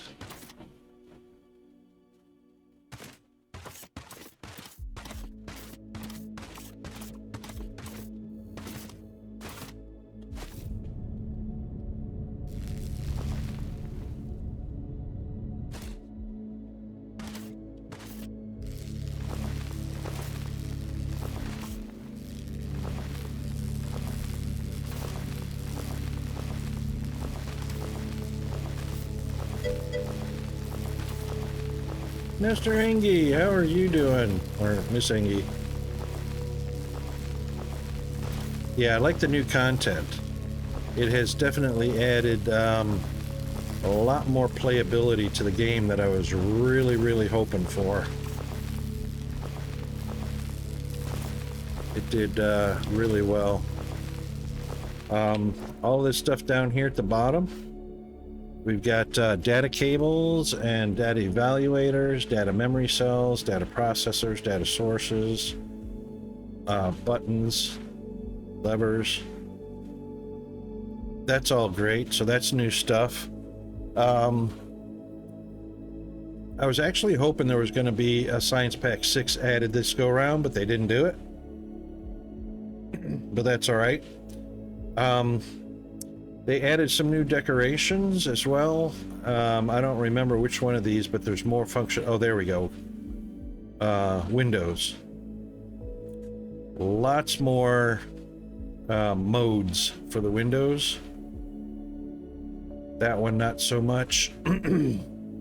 But they expanded the decoration a little bit so we can do more with it. The other addition... Oh yeah, so they added these monstrosities, the ceiling lights, which are huge, 3 by 3 by 3, 3 by 3 length and width-wise, and 3 tiles thick, and 10 kilowatts. For decoration, that's a ton of resources plus a lot of power versus the old ceiling light, which was 1 kilowatt versus 10. And throws the same amount of light as the tier 1 lights. These portable lights, I like them better than the wall lights because the portable lights don't take any power to run. They're like glow bugs, glow sticks, which is kind of cool. And then these light pole 2s they added, which was you had your light pole 1 at 5 kilowatts, light pole 2 at 5 kilowatts. Throws about the same amount of light. They're just shorter and more they're kind of cool looking, I guess, sort of. So there's yeah, and cargo ships, liquid cargo ships. So cargo ships can now bring liquid. Yes. So the big thing is that I really love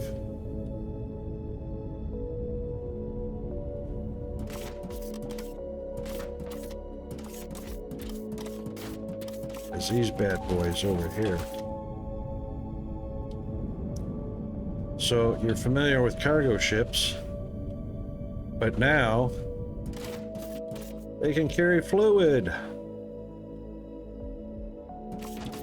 So what I'm doing now, you can see some of my olemite markings here. So there's an olemite reservoir there, one there, one there, one there, and they're all bringing liquid over, liquid olemite, waiting patiently to unload. So now I don't have to have pipes running a kilometer there, 1.7 there, 1.5 there, and 2.3 there. Now we don't have to have pipes all over the map. So where I do have pipes right now are out to these olemite sites. Eliminated all that piping, eliminated that piping, eliminated that piping, eliminated that piping. So everything liquid now can be transferred via cargo ships. That is a huge implementation. Huge, huge, huge. So yeah, much more playability added to the game now.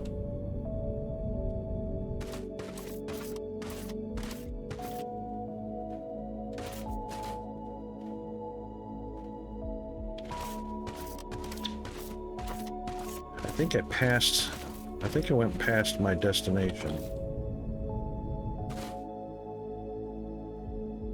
Right, so we are at 132.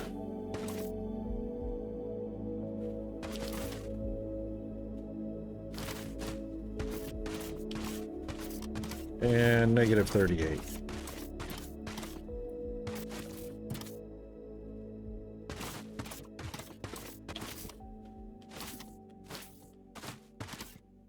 And this is 132, negative 18.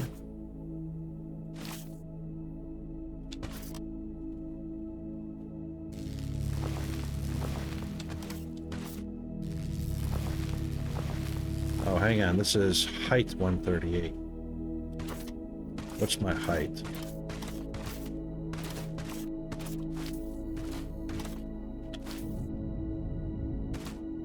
Height is 136.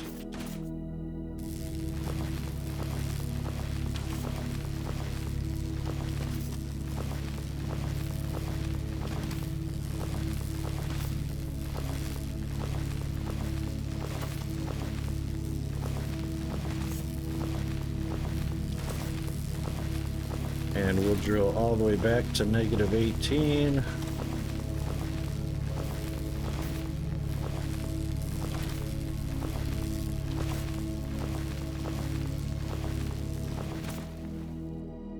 Which is right here.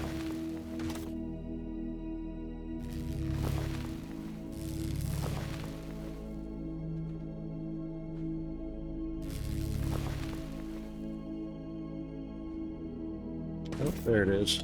Ta-da!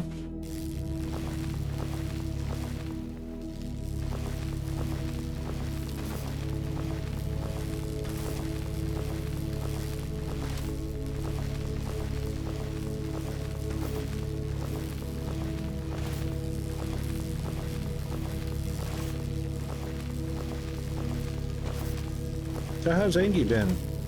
What you been up to?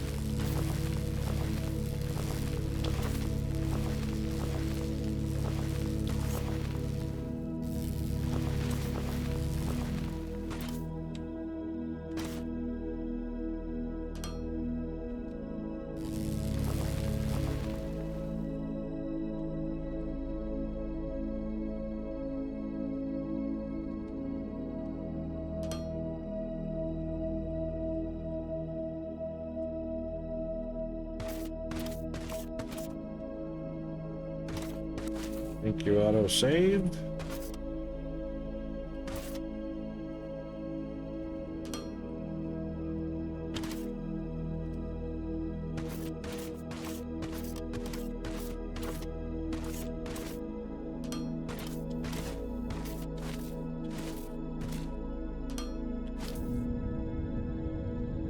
All right, we are connected.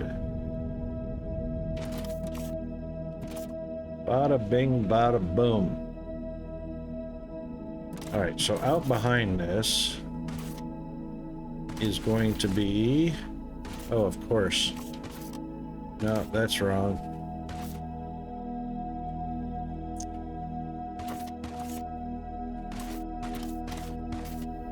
There it is.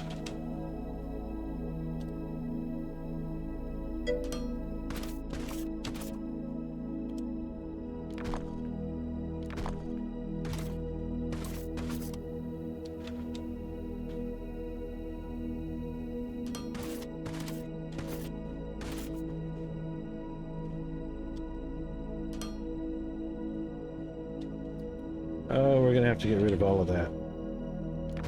Dang it.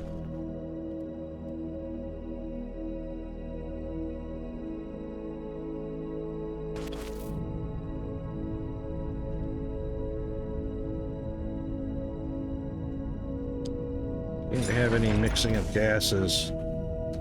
Shapes too? Yeah, a lot of people are getting into that.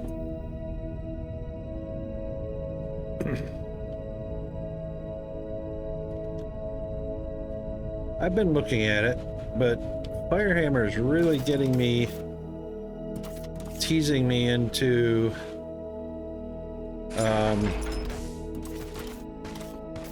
Shipwreck Builder or Shipwreck Simulator.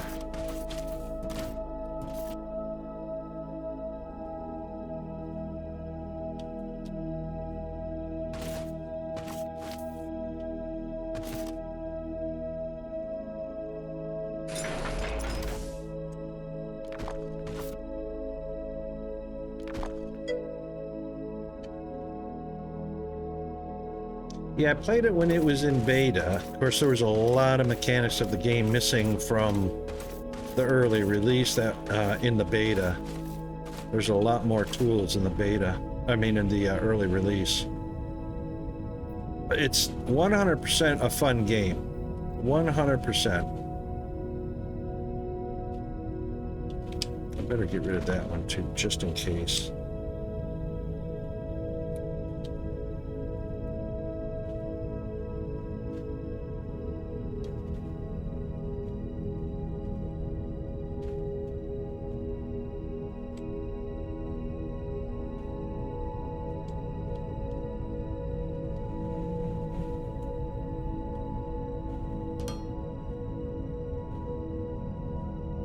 But I like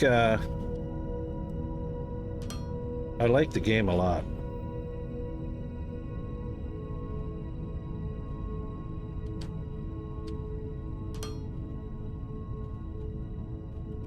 So I'm kind of on the fence between Shipwreck Salvage and Shapes 2.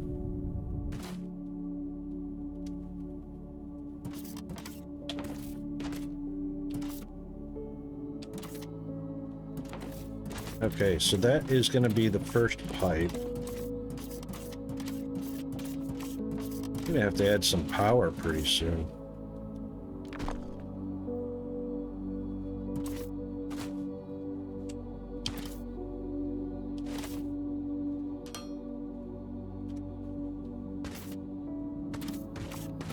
Because...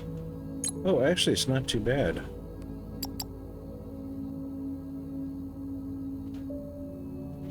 We're not doing too bad at all. That'll change though as I add more machines in. Okay, so, oops.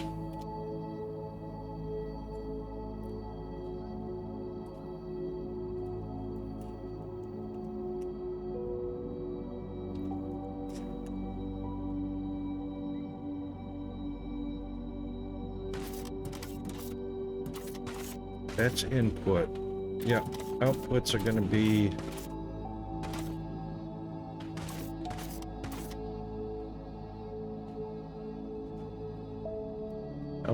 be piped out in rows.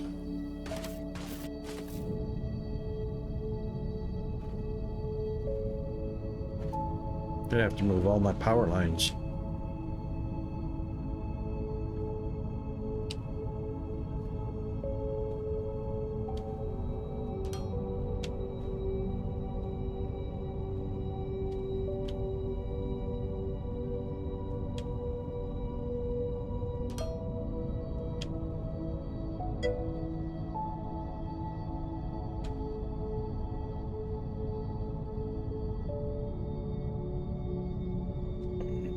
Shape starts out very simple, but gets very complicated very quick as soon as you unlock it. Yeah. So I've been watching Kaz play a little bit, and there's two ways you can go, because you can play the game three different ways. You can play the game task-oriented and do task after task after task, or you could play the game abilities, so research tree and abilities, and increase the abilities, or you can do both of those at the same time, which will determine how complicated and how challenging it will be as you progress. Or you can flip-flop back and forth. So there's a huge amount of functionality to the game.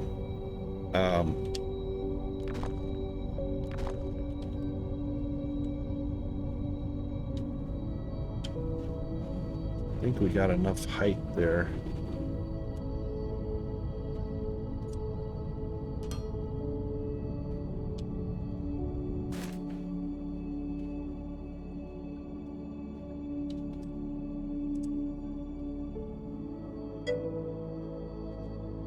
Not enough pipes.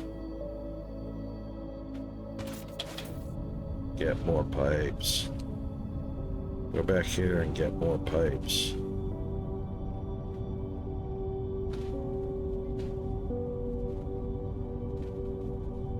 Yeah, that sounds probably the way I would do that exactly, Chris.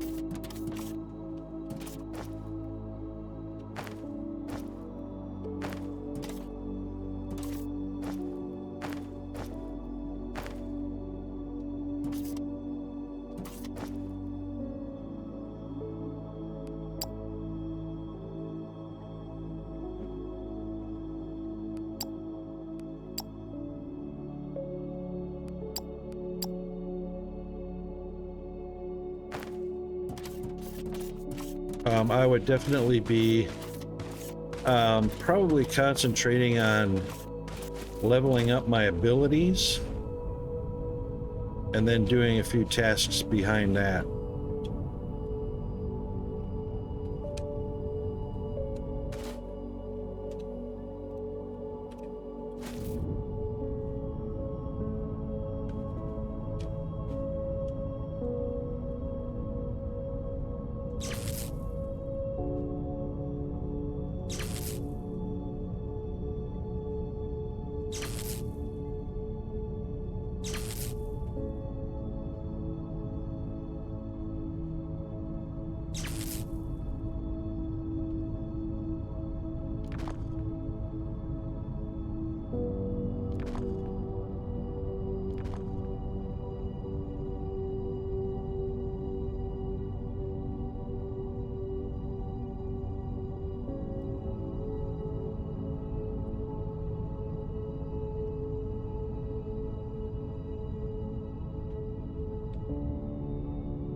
I've lost my construction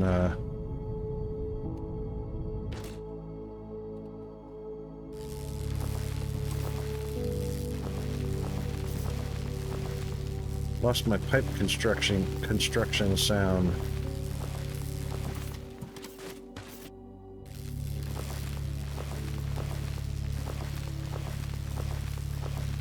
I'm going to go 3 blocks high because I want to be able to walk on top of these pipes if I have to.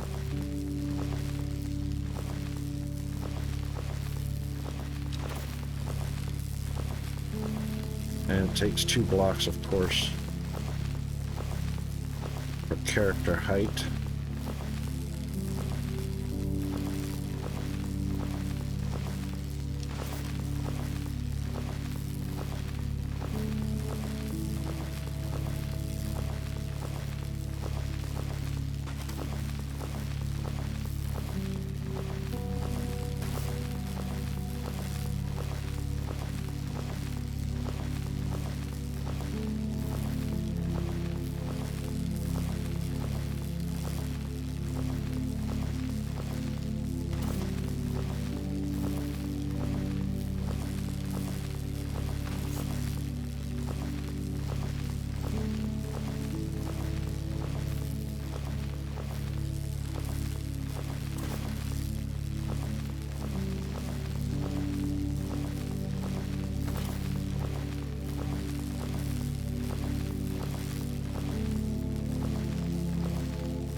All right.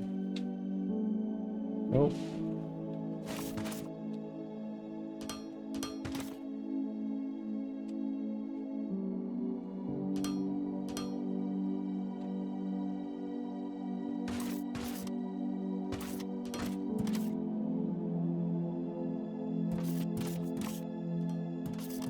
There we go. Now, just so... Oh, yep. Still got to go one more.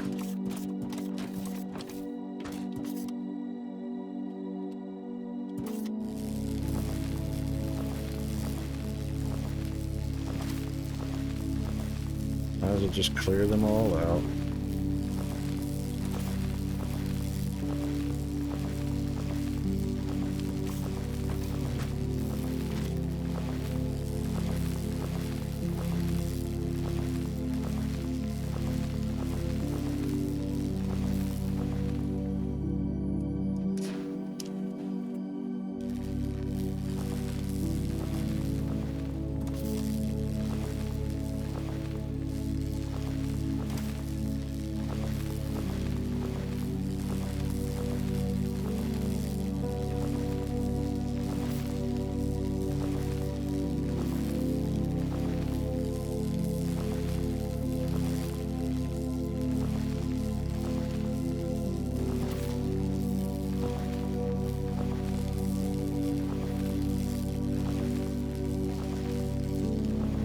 Okay.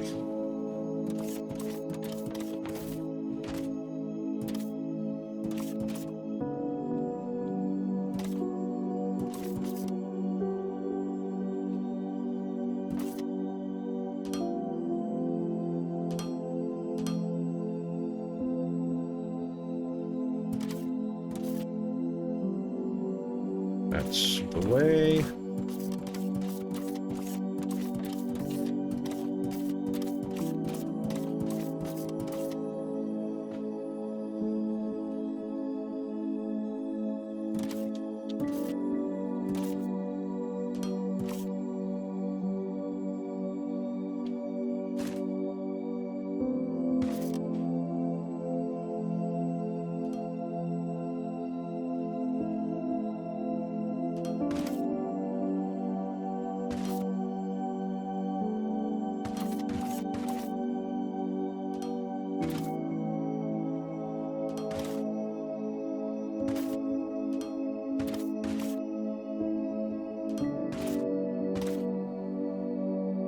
This is free electricity.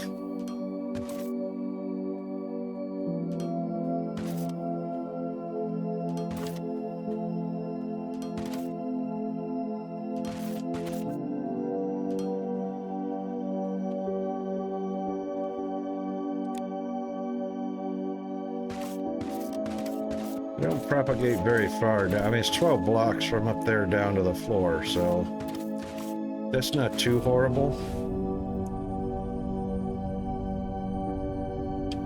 If I'm not mistaken, though, on this side, let's do this.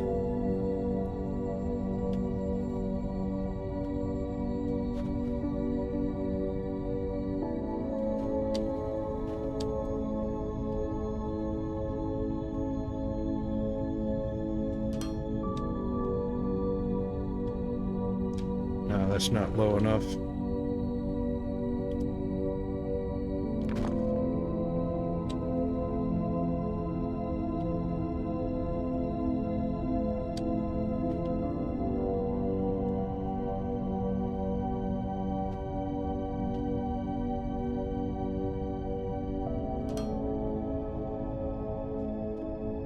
That almost looks like it's attached, not quite.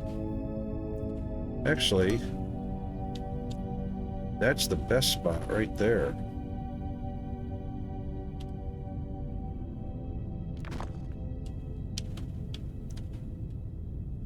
Just have to make sure that, well, if a loader got attached anyway, that block right there would be the path block, or the belt block, if we were doing that. So that actually works out just fine, like that. All right. And oddly enough,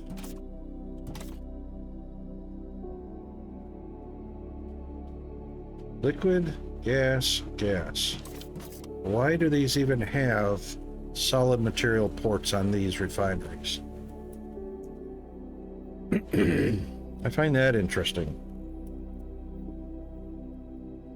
The devs did a whole lot of cutting and pasting and didn't put a whole lot of thought into, oh, these machines don't need loaders and belts.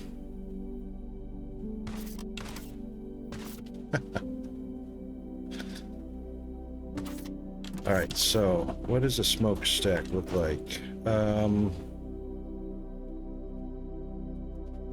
exhaust stack.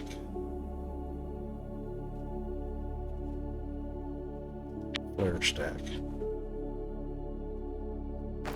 That's a 3x3. Of course it is.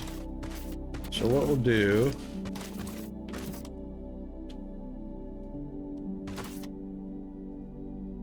too tall for the ceiling there, so we'll either have to clear out ceiling there, we'd also have to clear out the ceiling here as well.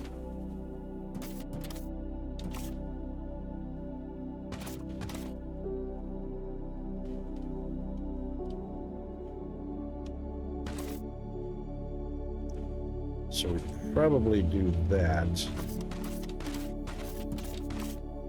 Yeah.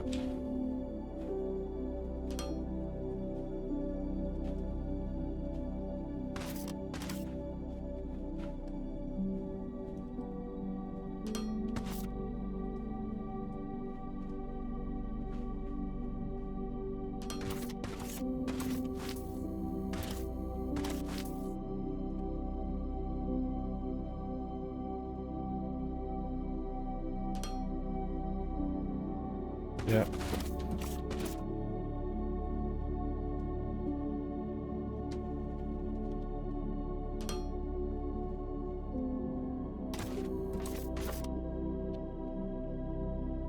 Alrighty. So I'm thinking the flare stack. I didn't even think of. Hang on. How big is the flare stack? 12. Yep. So same height as the refinery.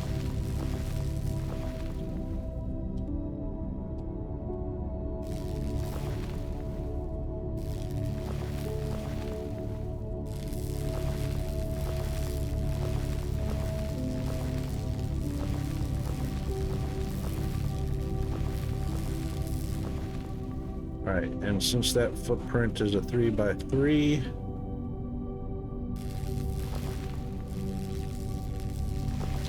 thank you, autosave.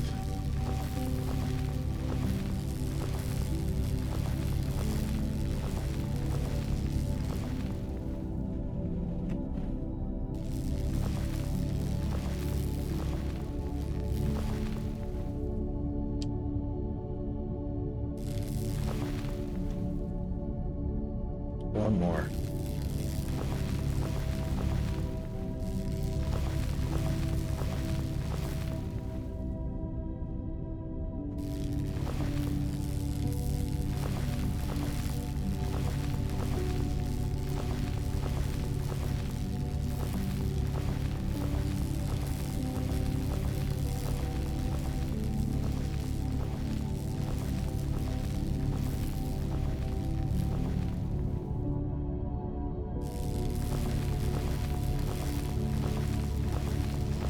That should be enough room to get one in here.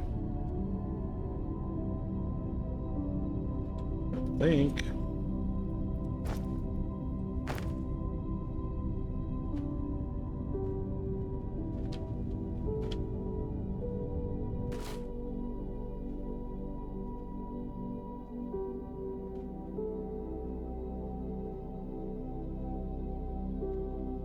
It needs more?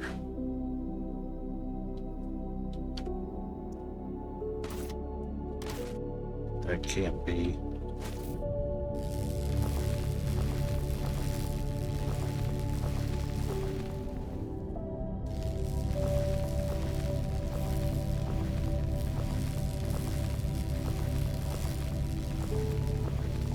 It's 12 tall, which is the same height as a refinery.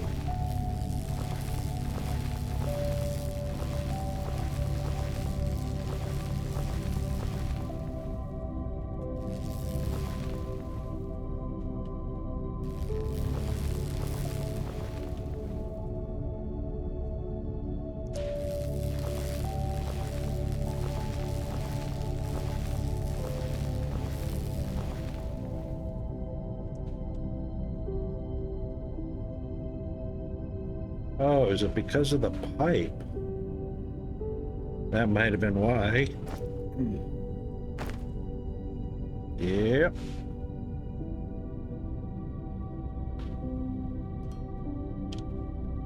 That would be why.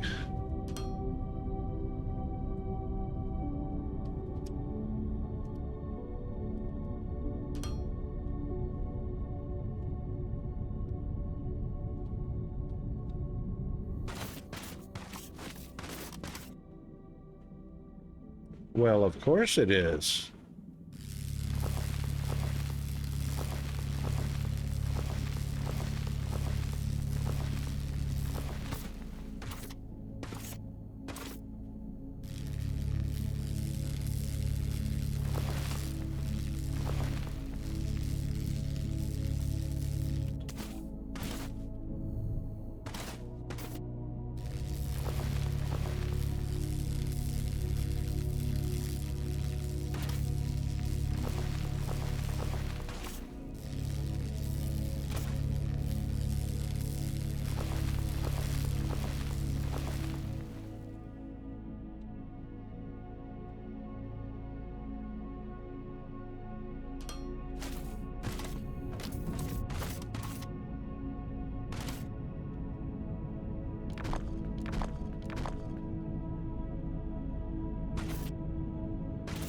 Now it's working.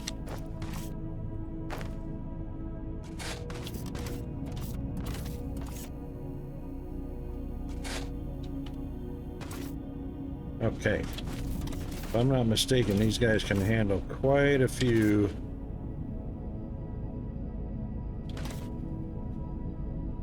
$50 liters per second. Oh, yeah. So they can handle quite a few refineries.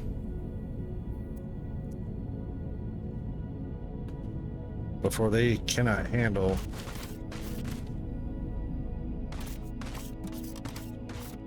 more exhaust gases. Too bad I can't blueprint that. Alright, so what are we producing? It takes 1,500 cubic meters per minute. And produces 1,350. Wow, 1,500 because you add another 150 waste gas to that 1,350. That's 1,500. So it's a 1-to-1 ratio. All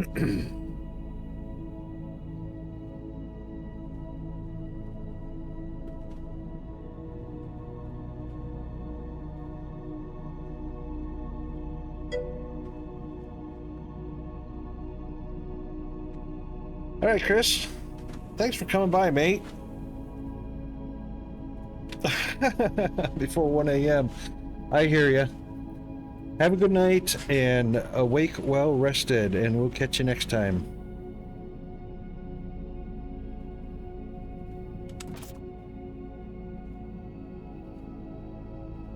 All right, let's see how we're going to do this.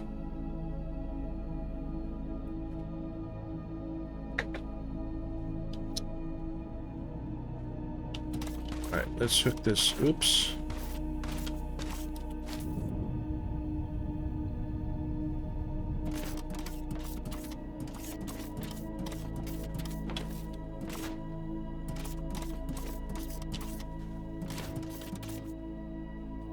I hate where I put that belt.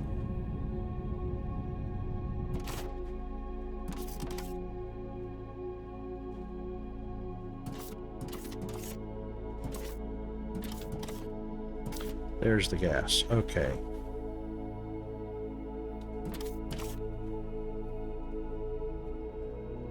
$25,000 liters. Tank 1.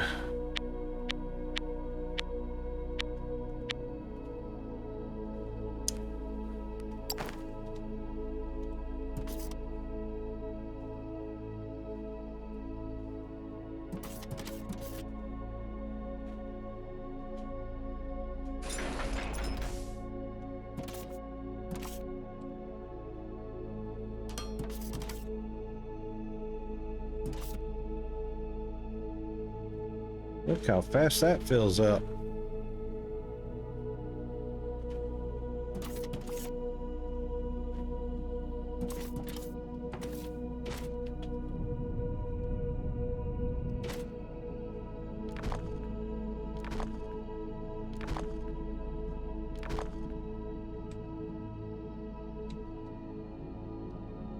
No, I did want that.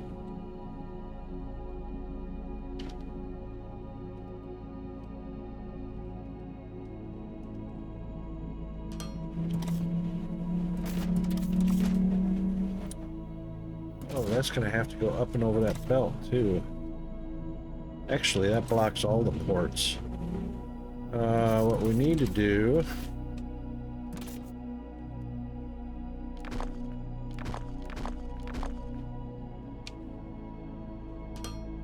is that.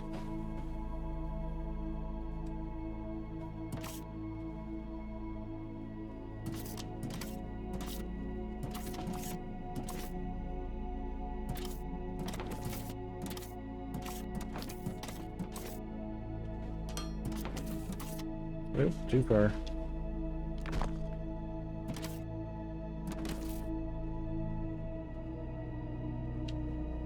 But we won't be able to do it on that path anyway.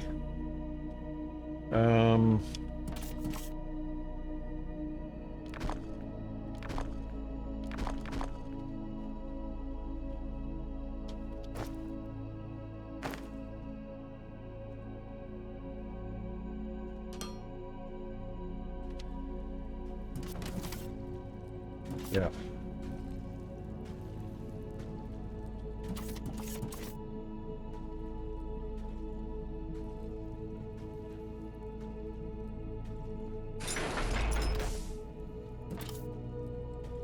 I'd be real careful with those. That deconstruction tool.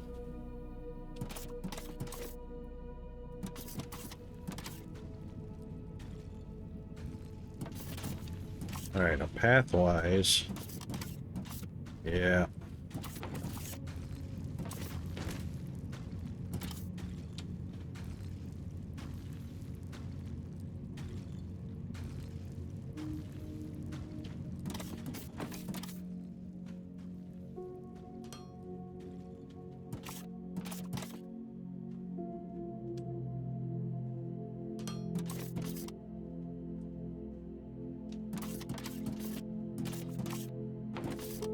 Yeah, we're creating a little bit of a problem here.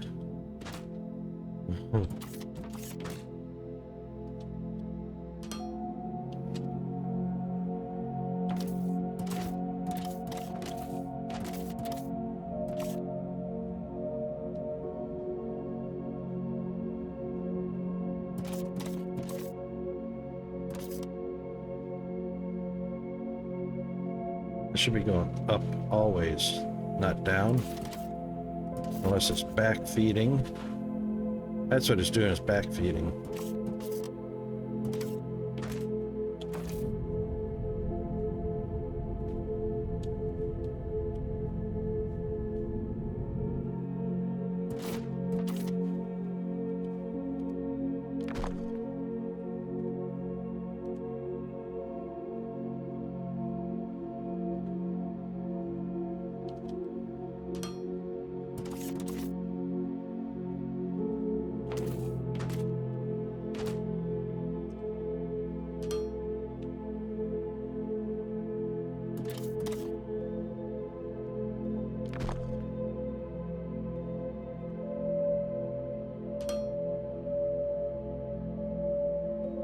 Alright, that's the output side.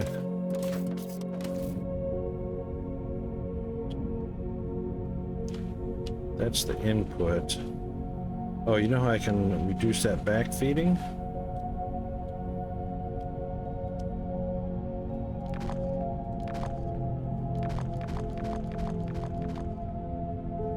Just like that.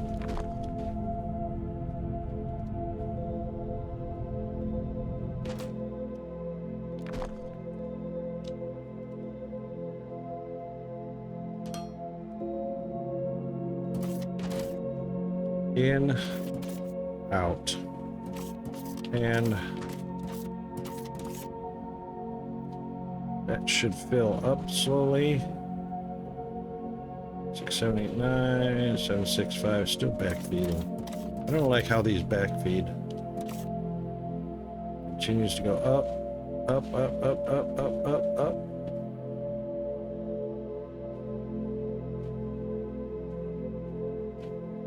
Got a little bit of backslush, which shouldn't be happening for a gas.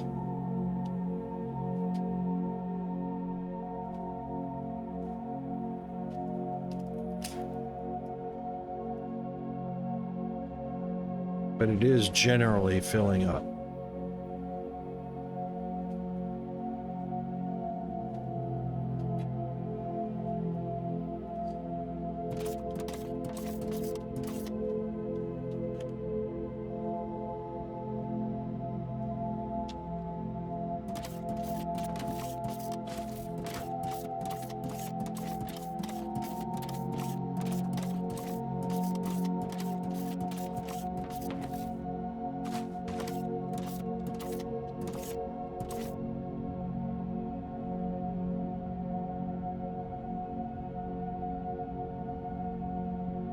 Right, okay.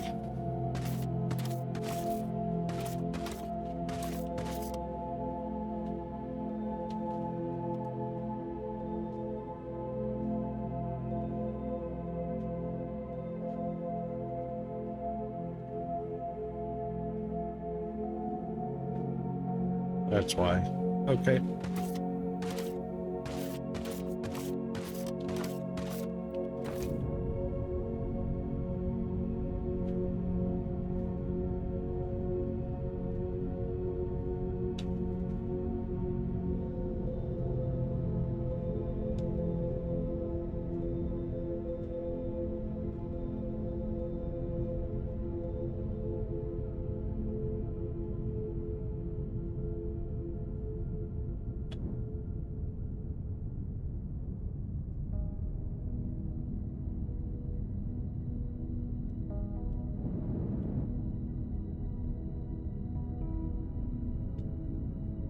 Auto save.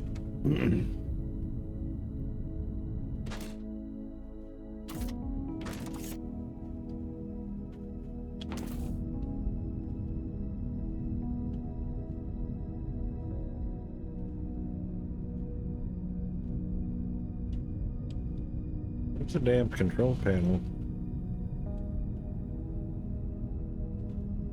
There it is.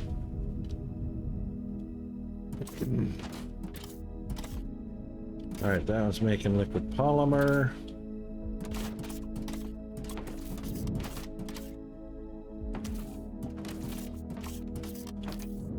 Get out of there. Dang. Low density. There it is. So we got one machine making olemite gas.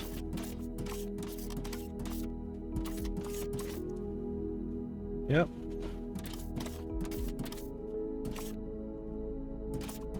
Oh, we got two making the pink stuff. Two making low density.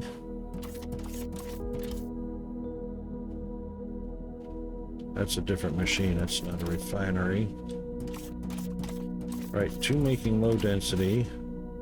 One making the gas.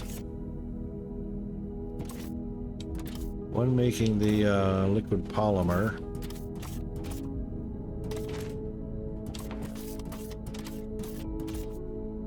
Oh, actually, we got three making low density. Wow.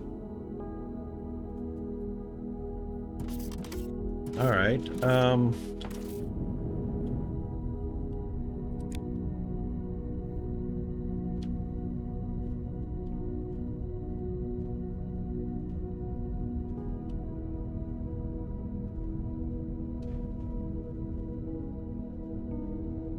wonder if V tells us. Yep, low density. Low density. Low density. Liquid polymer, and olemite gas. All right, so we're going to be picking up production on all of these.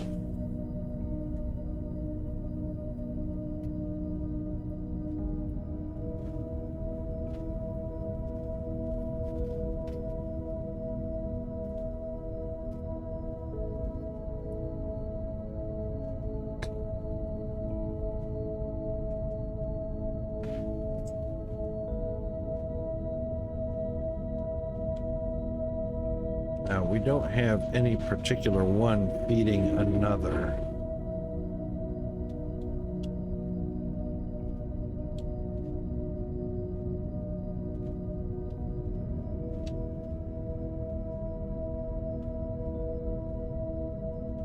Oh, we do. That low density is going into this low density. Oh, those are the outputs. Hold on. Outputs and outputs. All right, going down below to the tank. And then this one.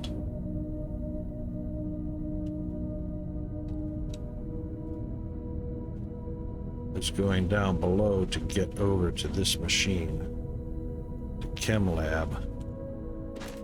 Yep, low density makes fuel. Fly, thank you, God. Well, let's get some fuel because we're low on fuel.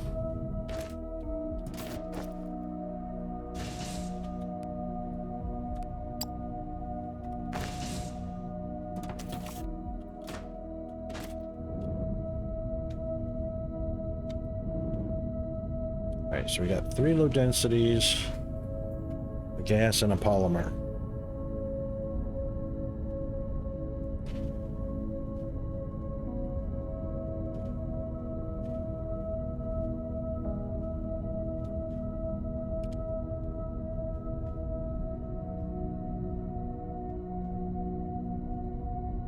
Oh, unfortunately, it doesn't tell us what's going into it. But anyway, just oil. Thank you, autosave. Just oil.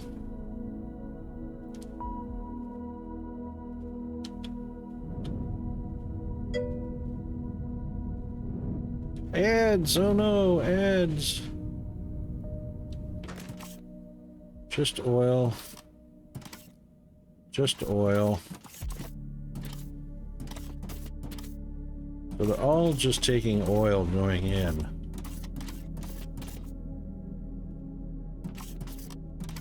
To make all the different products.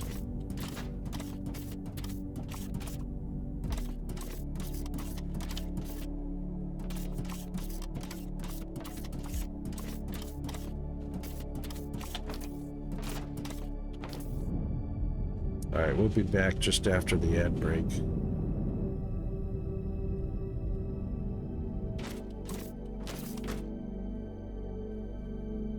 I'll be right back.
Okay, welcome back everyone.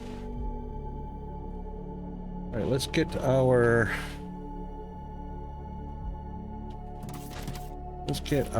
game together here. Go out of save.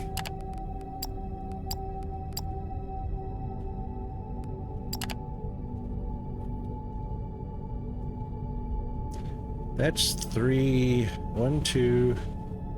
different outputs. That's a fourth output.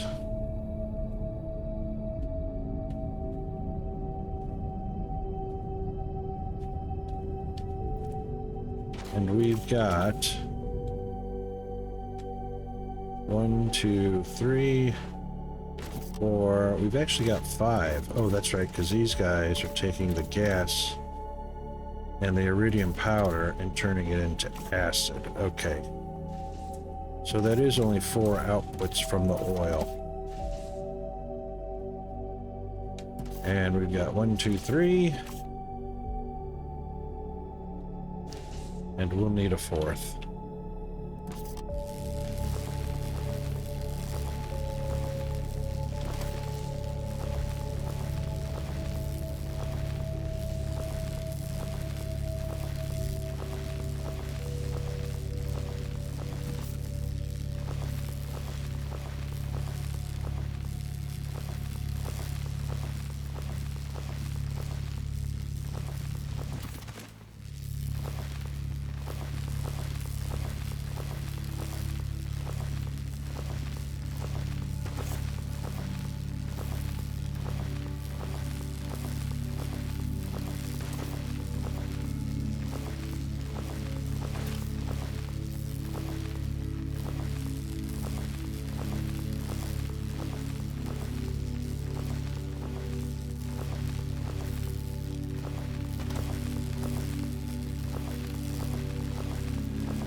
I'm almost inclined to stagger the refineries.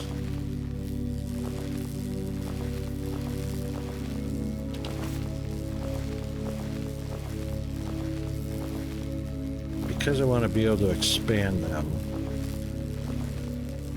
as demand picks up.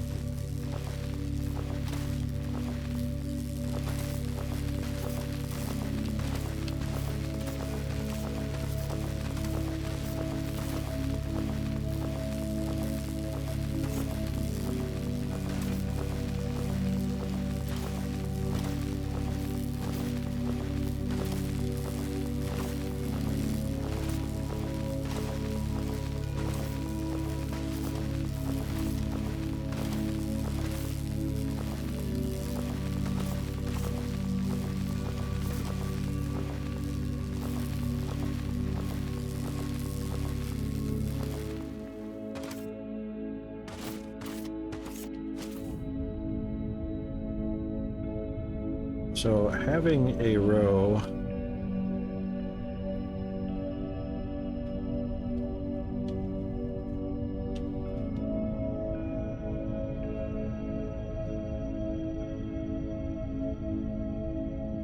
and then a second row behind it maybe, and then on the other side 2 rows of refineries. That seems more reasonable, I think.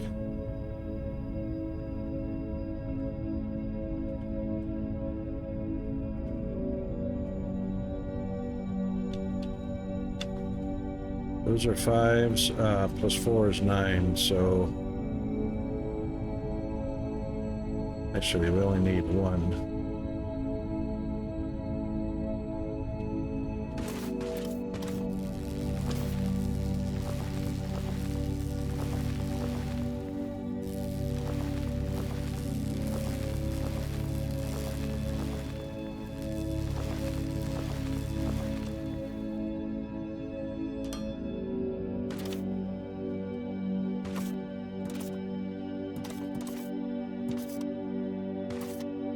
Oh, yeah, that's 5. 5 plus 4.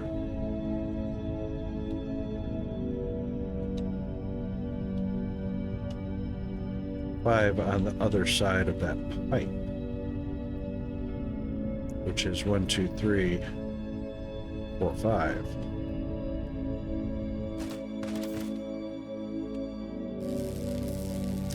Thank you, autosave.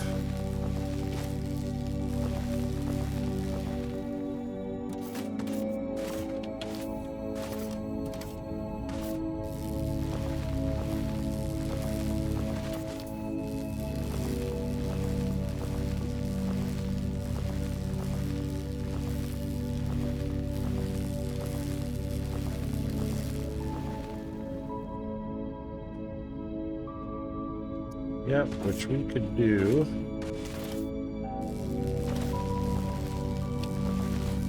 Just want to move it down away from the flare stack a little bit.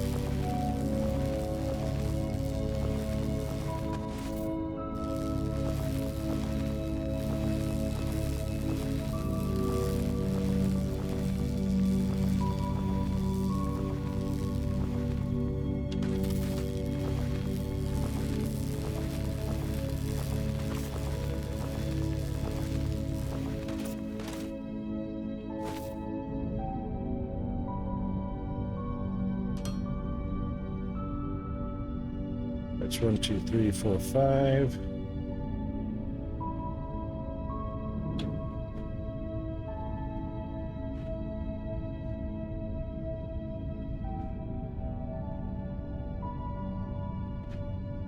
I know these will blow up. I wonder if building a wall between the blasting. I know it'll take out the foundation, which is fine. But I just wonder if the damage propagates past.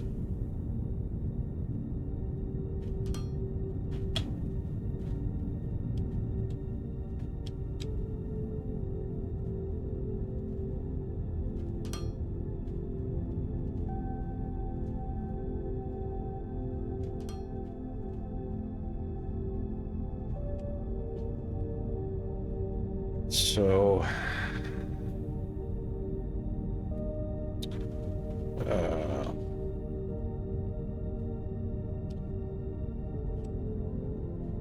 that's 1, 2, 3. Pretty sure that's the center of the blast.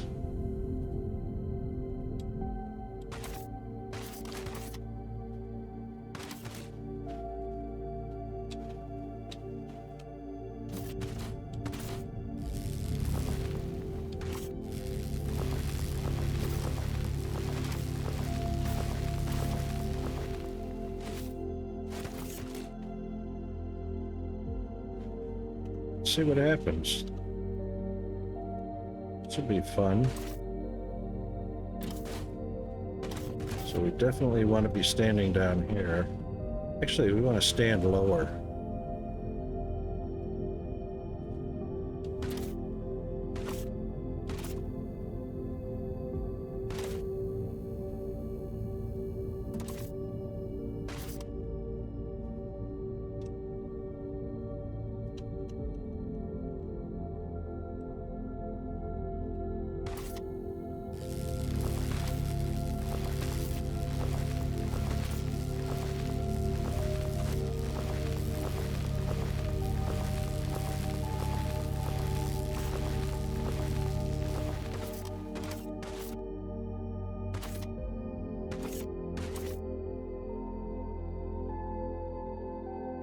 Yep.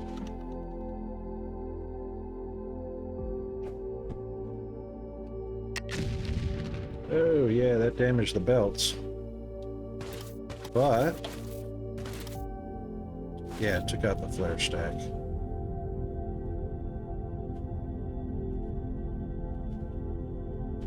All right.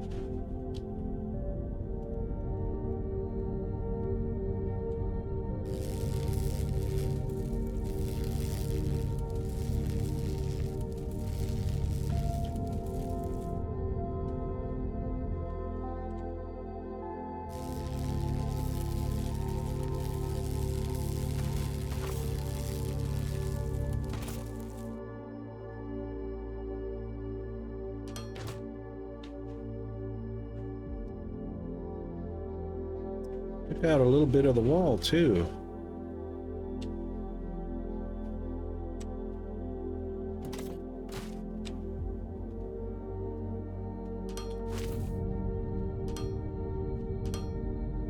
I don't mind that it took out the wall.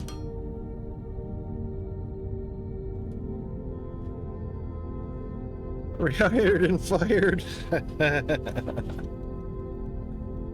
Indeed. Alright, so took out the flare stack because I think where I placed that explosive had a way to propagate just toward or just around the corner there.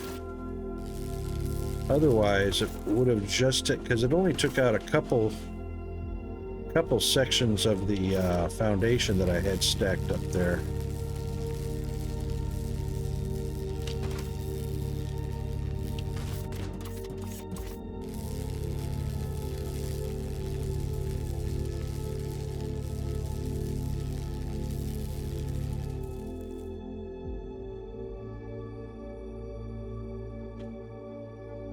Should be safe enough though to go ahead and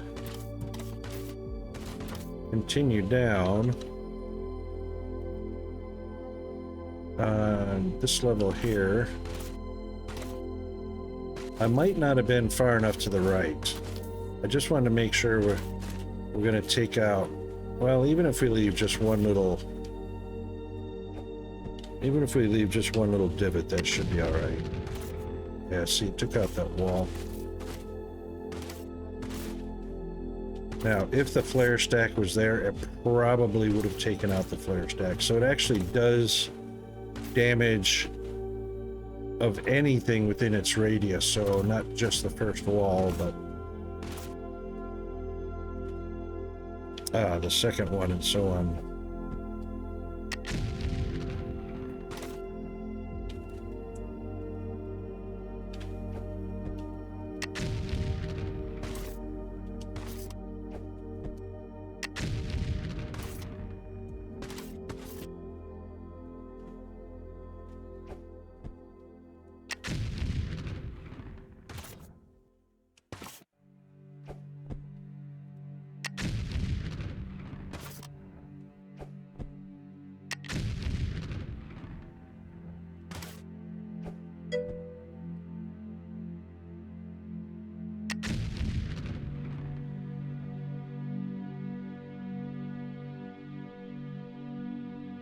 Right, so if you take a look at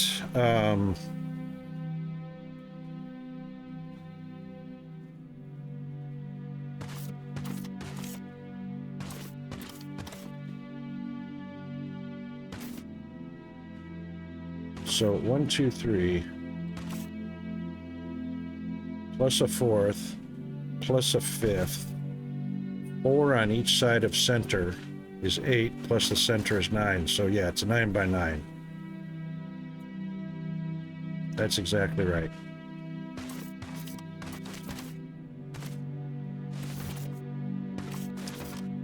And it is leaving this one row, but that's all right.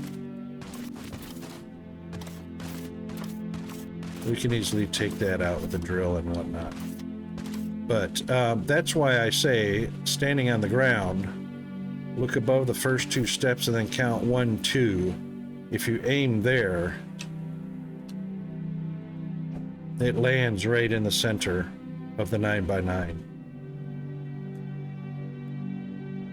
And that's what keeps the explosion, keeping a level floor all the way across. So basically, you're aiming at the center right there.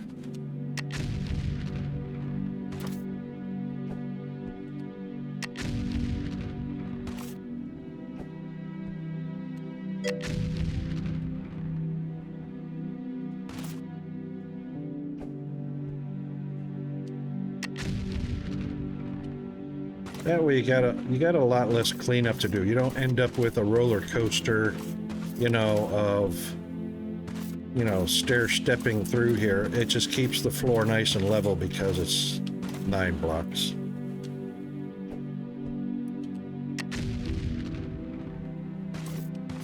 See, I can see that line right there. So I know there's one row of blocks there, and then another row of blocks there, and then the block above it. Boom.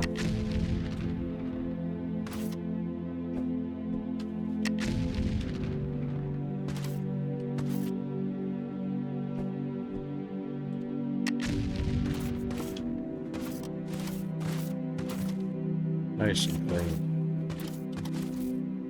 We'll do one more.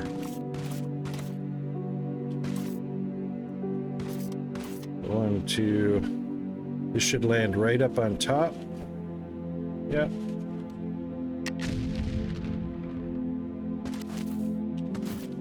Perfect.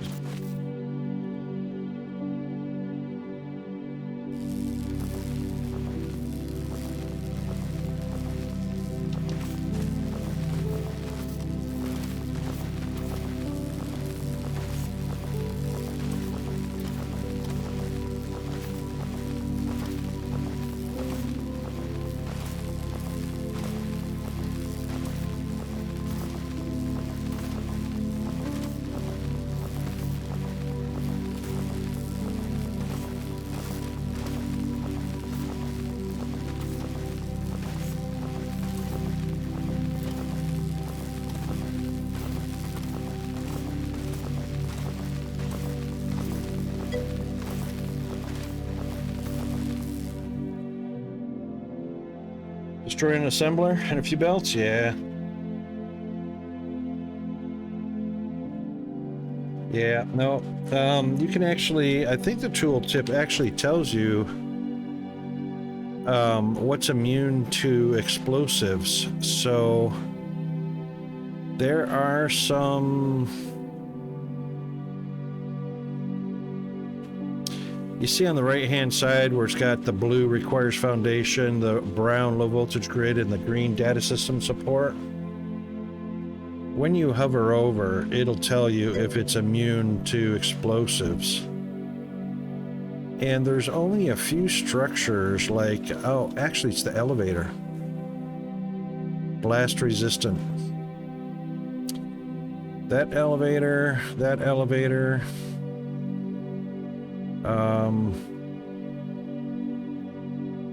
Where's the other elevator type? One's the freight and one's the people elevator. That's the freight. Pretty sure the people elevator is blast resistant as well.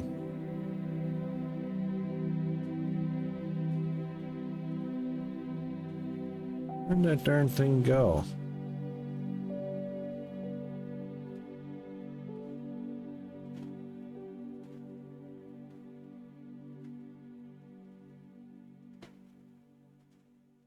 There it is, up there. Yeah, blast resistant. Elevator and freight elevator. Blast resistant.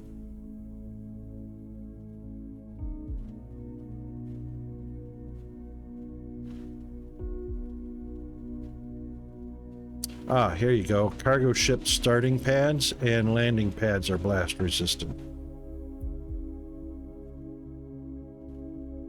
I knew there was a few more things, I just wasn't sure.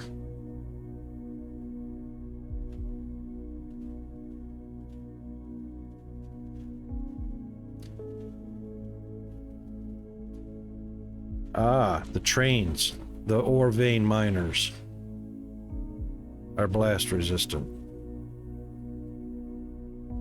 And I think even though it doesn't show up in here, maybe it does. Arc furnaces are blast resistant, I think. Right, so fracking tower, storage tanks, radio tower, all these ones that take a lot of the maintenance or construction material to build them because they're massive components. The hot air stove, blast furnace. Ooh. The blast furnace is not blast resistant. All the other parts are in this category. Wow. Even the monument is blast resistant. That blast furnace is huge and takes a lot of construction material. I did not know that.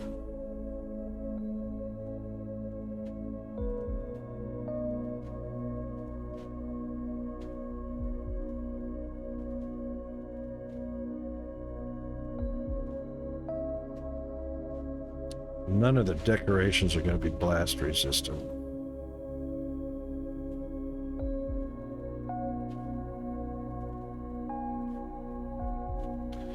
The doors can be connected to the data system. That's neat.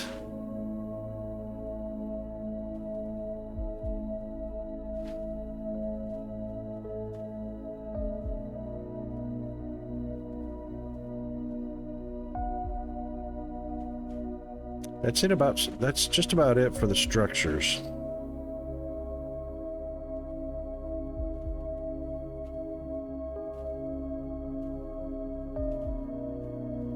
Even the big pipe, the large pipe for the air handlers and the stoves are not blast resistant.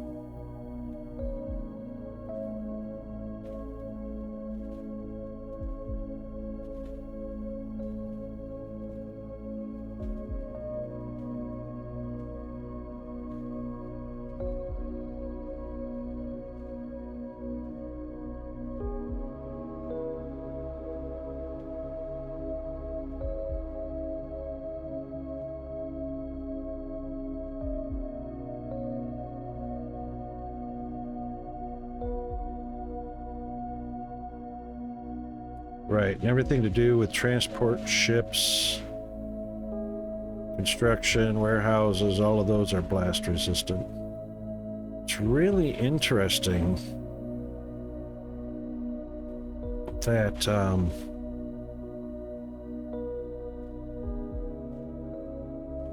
the blast furnace is not blast resistant. There you go.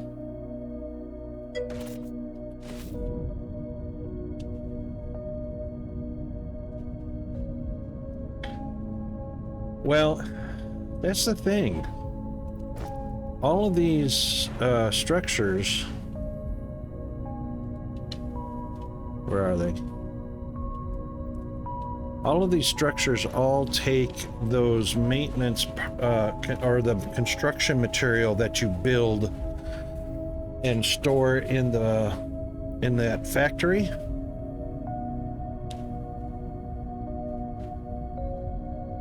All of these builds are part of the massive construction with the 25,000 maintenance parts you can store in a factory, and all the little welding drones come down and put them all together. All of these structures are built by the welding drones, including the blast furnace. But all of these are blast resistant. These mega structures, including the monument, except for the blast furnace. Now, that doesn't mean it's not blast resistant.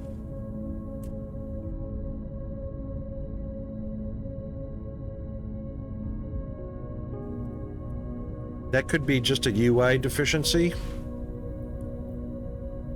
because all the other components tell you their size. 25 by 6 by 25 requires foundation, and all the other. See, it says modular building, green, modular building. All of that information is left off of the blast furnace.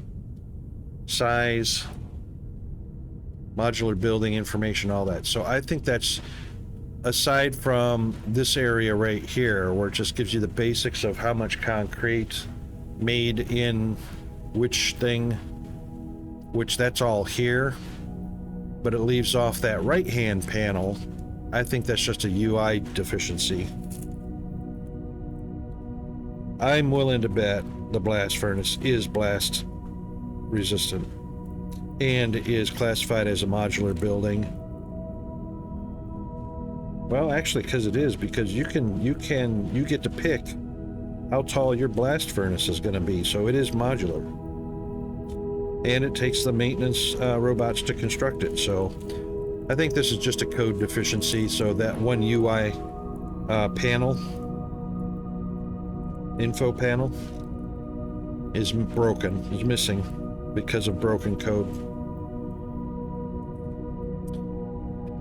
All right. So we just need to clear out. So we know the ceiling is going to come up to here. That is 1, 2, 3.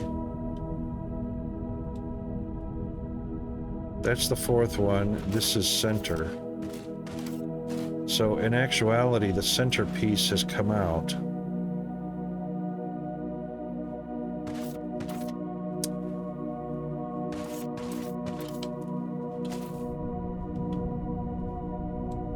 One, two, three, four from center. 1, 2, 3, 4 from center. That means this row is center. So let's do this.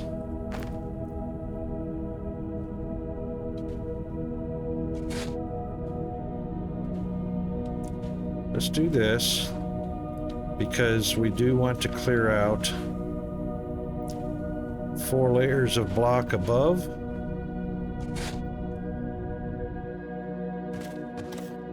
That should do it.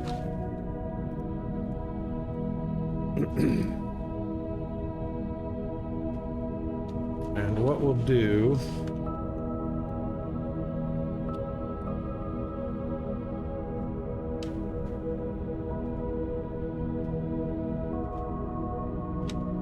let's see, how do I want to do this? We do want to take out all the way to,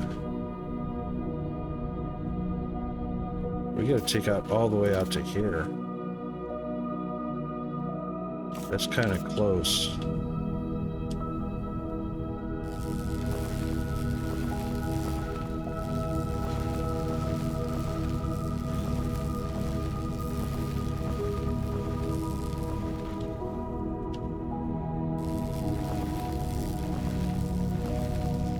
So let's just take a little bit of precaution here.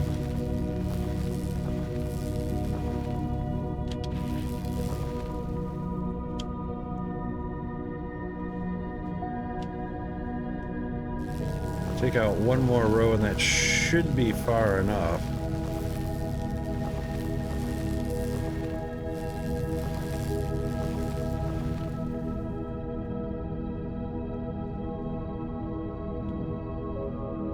One, two, three, four. So we're actually going to be placing it on that one. That's not going to be wide enough.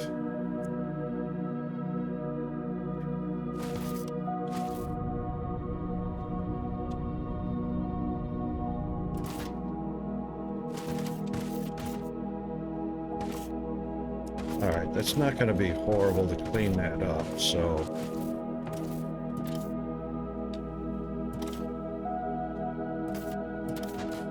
One, two, three. Fourth one down. That's the center block.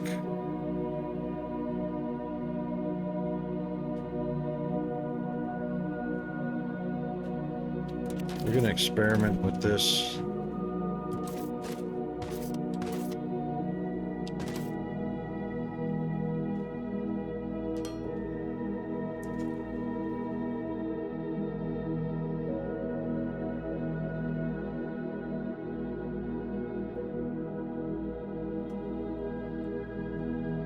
All right, the blast radius.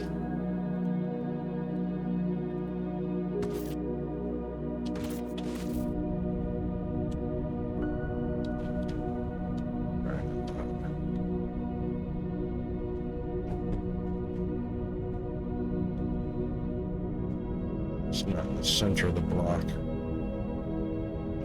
There we go.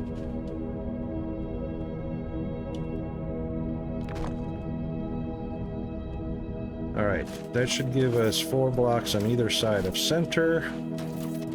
Plus 1, 2, 1, 2, 3, 4 blocks.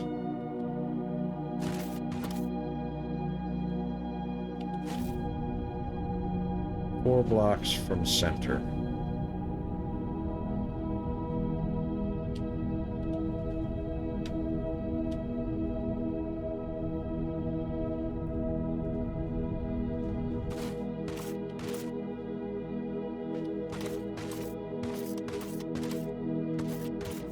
And then 1, 2, 3, 4. Brings it to right there.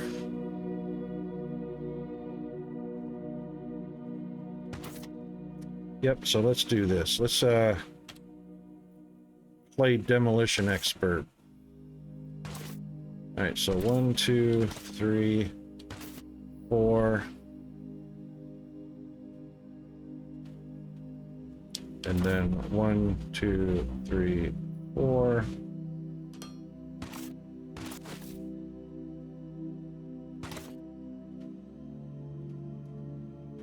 Oh, that's where it's supposed to go.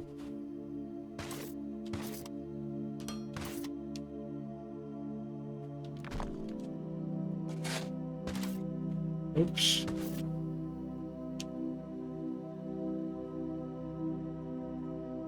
Oh, that don't matter. Meant to do that. All right, 1, 2, 3, 4. 1, 2, 3, 4. Detonation. 4. Did it again.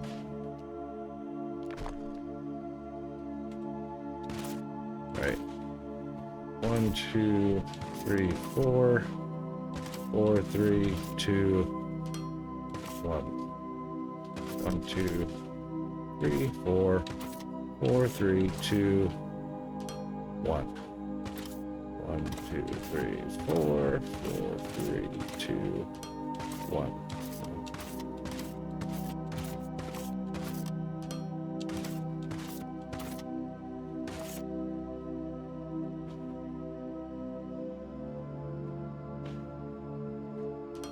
Okay.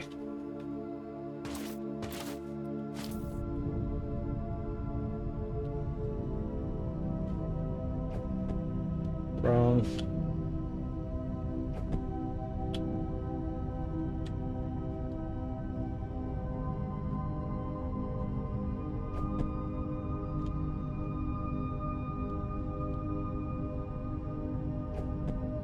Oh.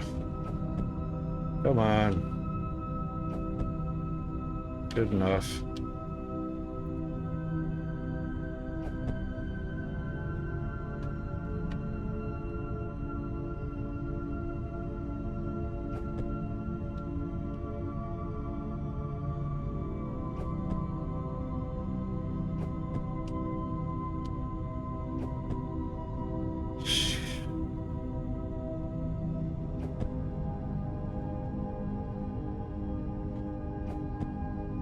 Good enough.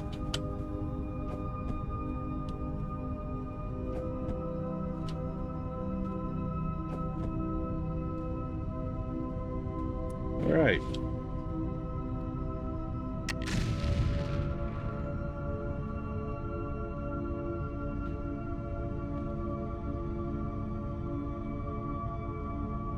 Yep, that's pretty close.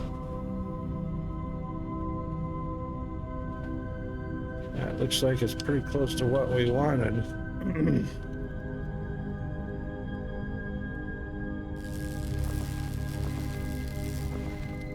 All right, so that is ceiling height.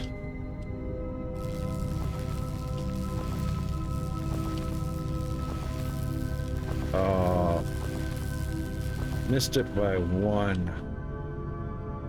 Missed it by 1 row. Wow. Here I thought I was going to be all kinds of cheaty.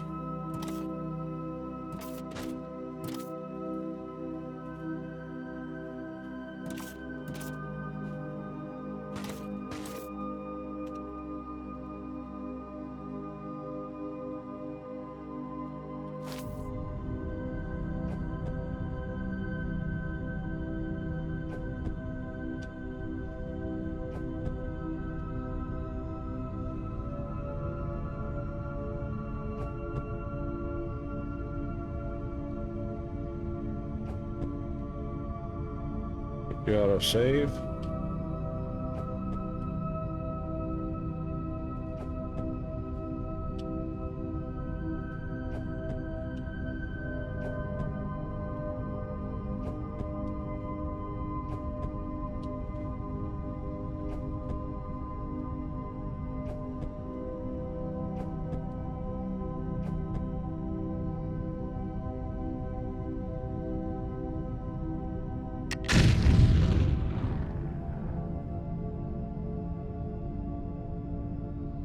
Oh, took out a little bit of my pipeline. That's all right.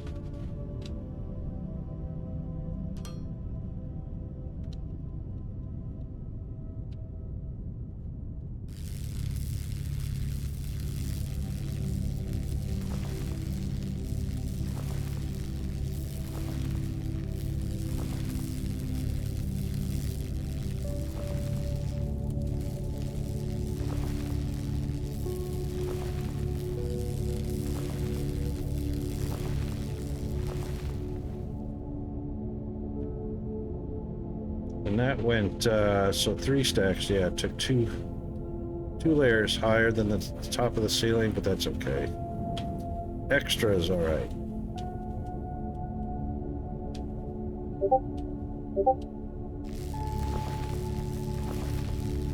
We got some baboops.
Right, that's our boundary there.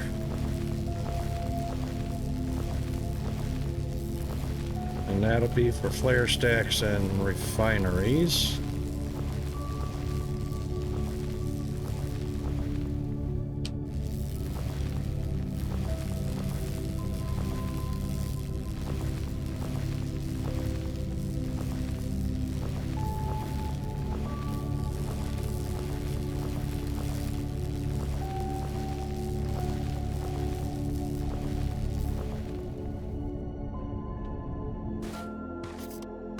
That's not too bad.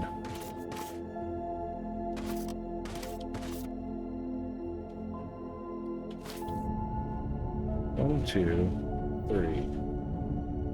1, 2, 3, 4.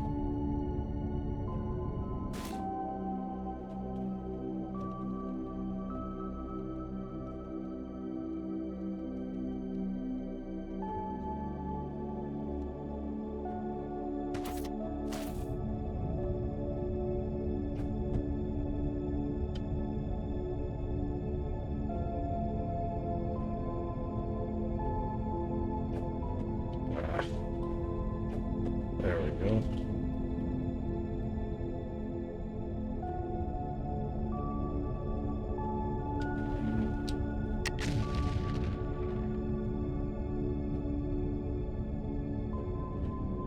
Very good.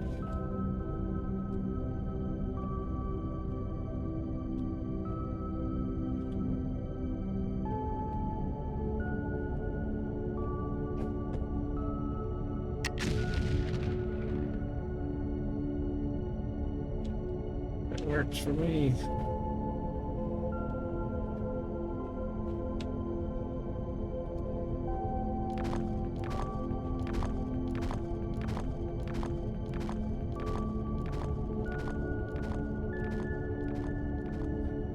All right, let's see who our boop-de-boop-boop was.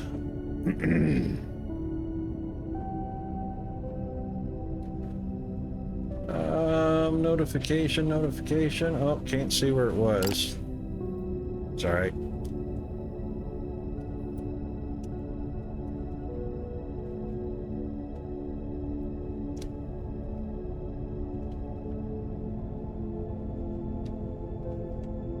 All right, not too bad.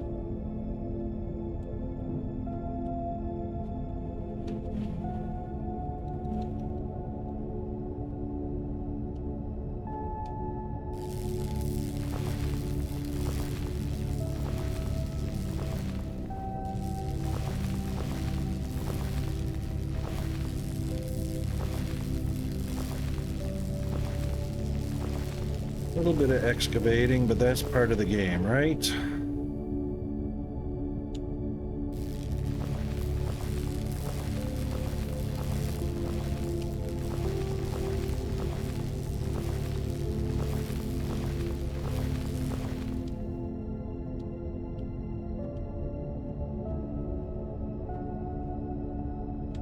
Very good.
Yep, that'll work.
Save.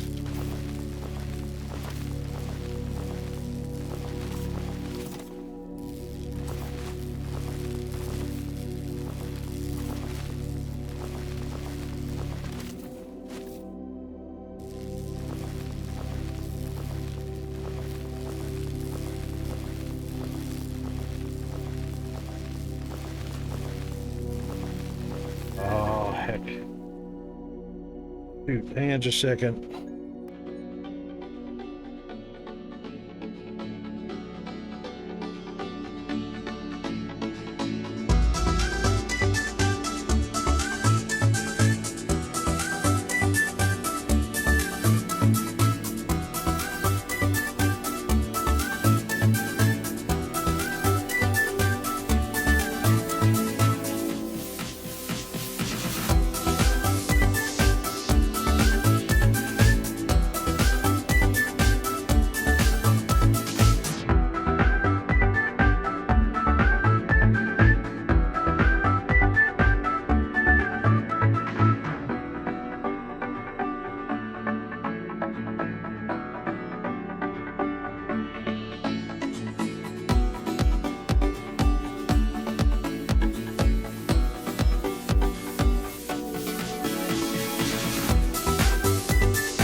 Okie doke, I forgot to turn off the desktop audio. Sorry about that. A little bit of interruption from the school, and you guys ended up suffering through a long break with an echo.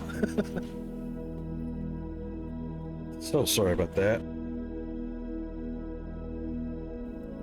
But yeah, yeah.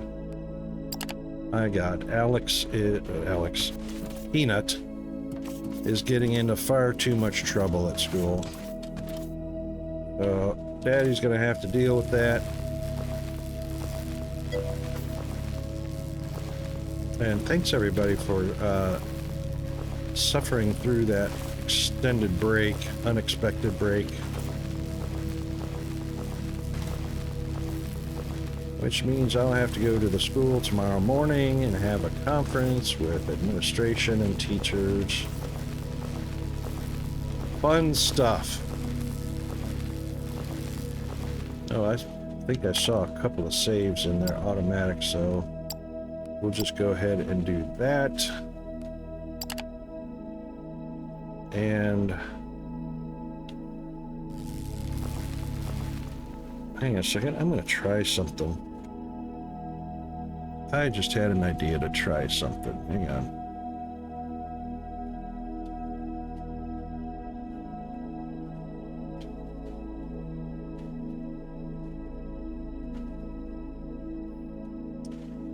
Let's see what happens if I do this.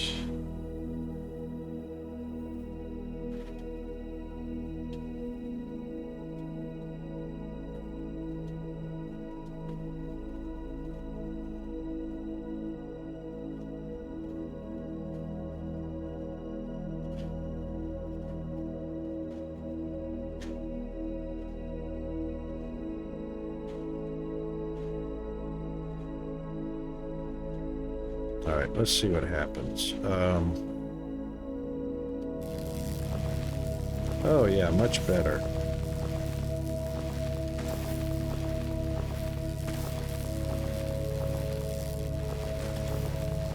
I just put my auto clicker on so that I don't have to hold the mouse button while I'm doing this.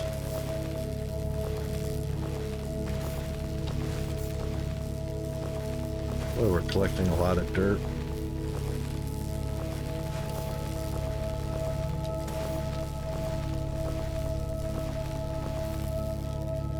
Autosave.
You need like a shovel or something where you can just run with it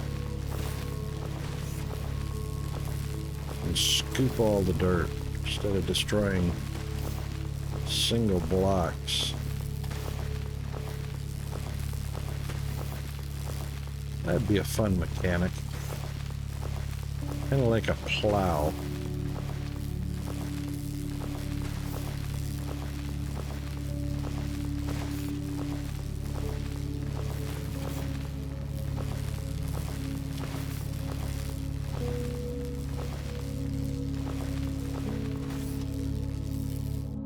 All right.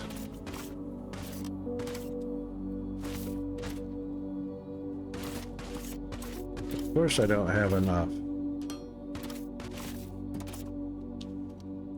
All right.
Ah.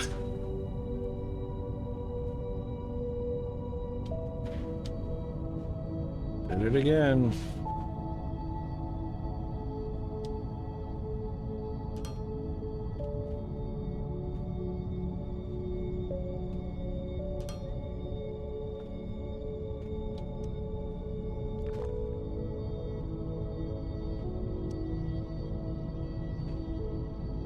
Okay. That gives us the proper... He's built some of those refineries. Is that smelter?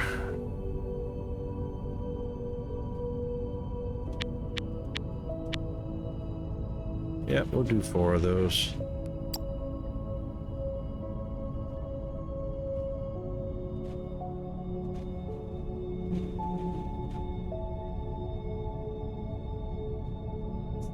Really should have put some more materials in my pocket before I did that.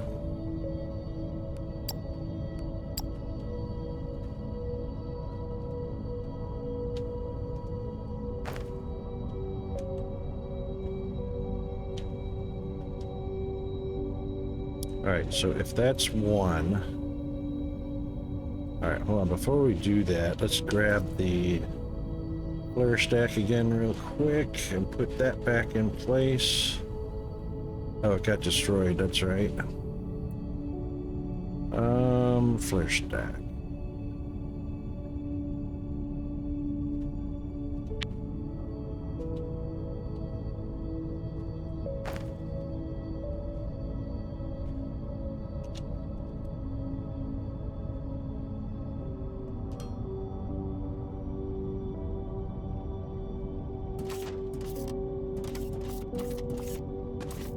Okay, that gives us much better. Then input at the back. I reckon that's fine.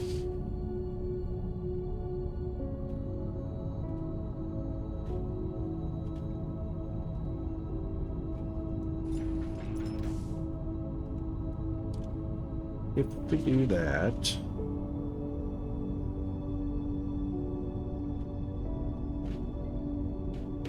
then that pipe's going to be in the way. Right.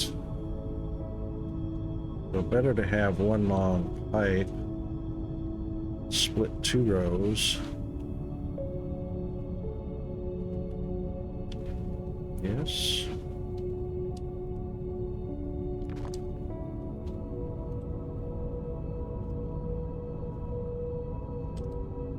So we'll face each other.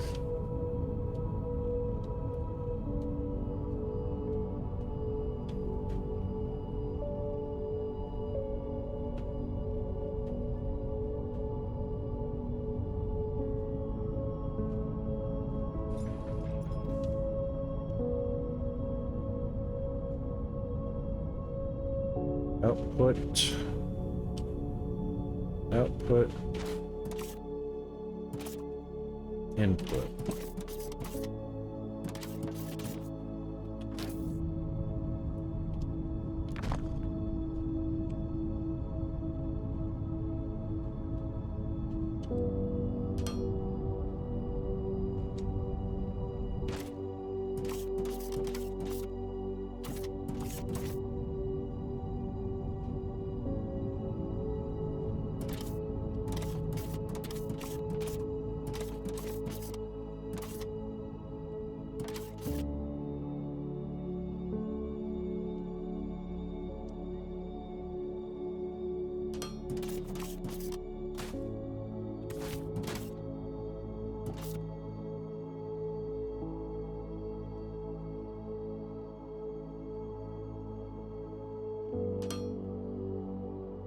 No, that's not what I want.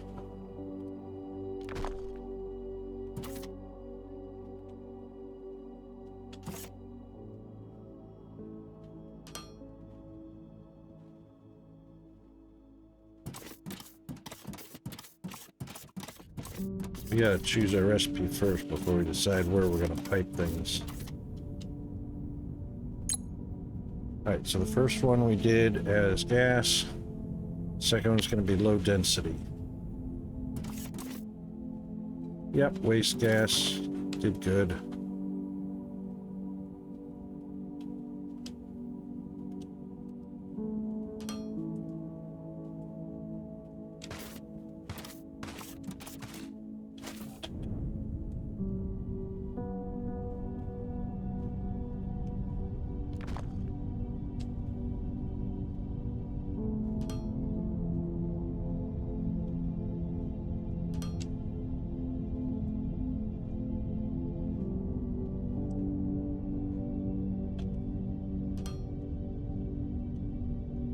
Opa.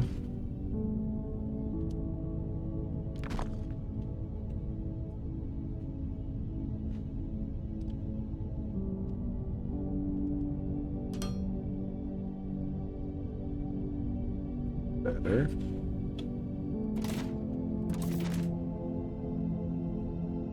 Yep, and now our output is over there.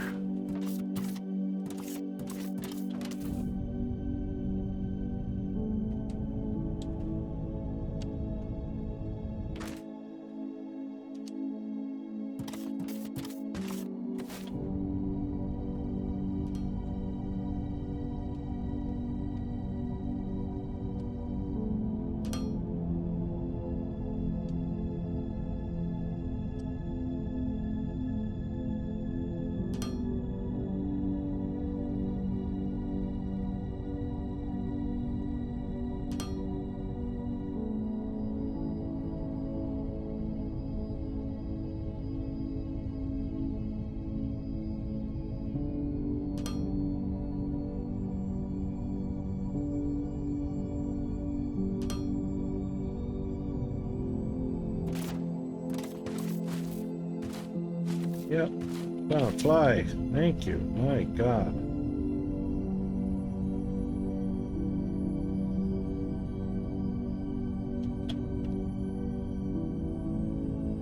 Now, since that's the low density, which is that one,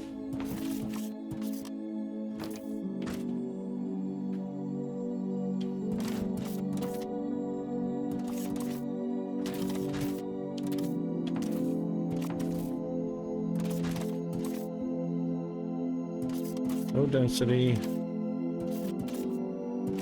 liquid polymer, and then the gases. Okay.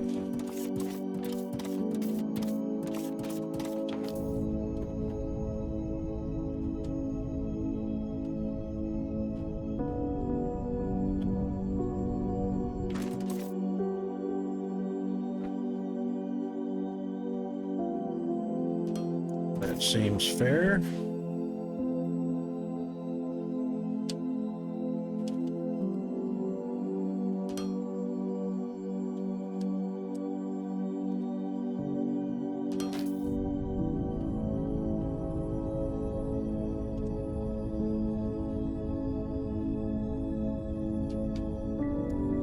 Except for that. Jeez, you can't win for losing.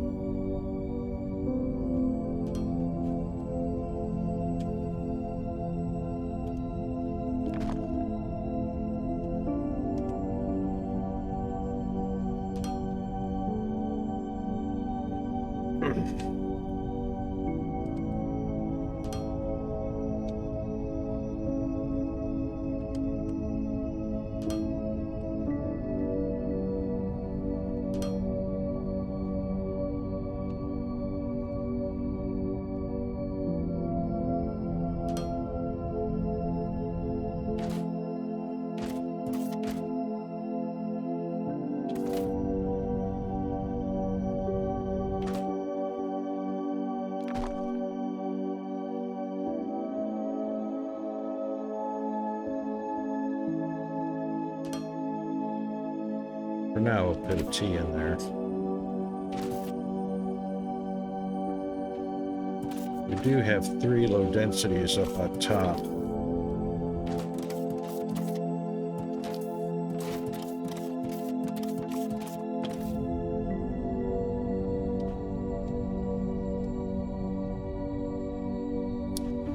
if we were going to repeat this process or expand it out,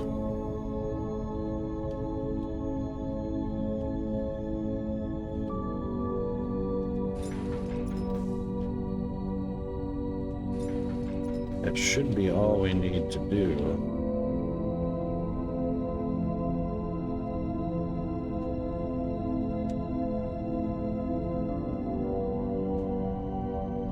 Yeah.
There we go.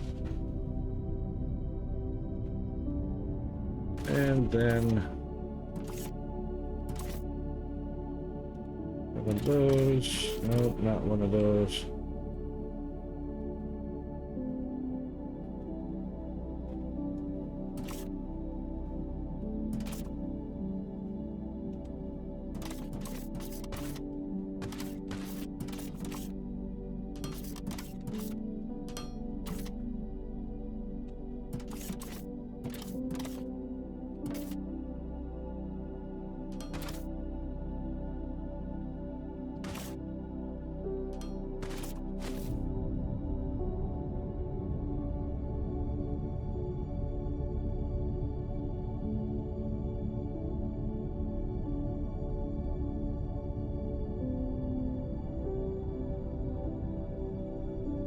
You know what, let's just do, that's gonna happen anyway.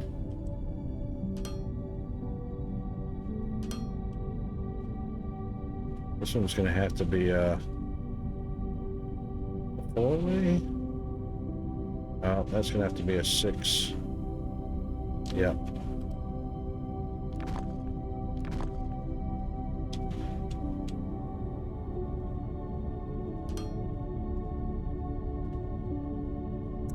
That's the only way we're going to get a 3-way junction in 2 directions. That's it.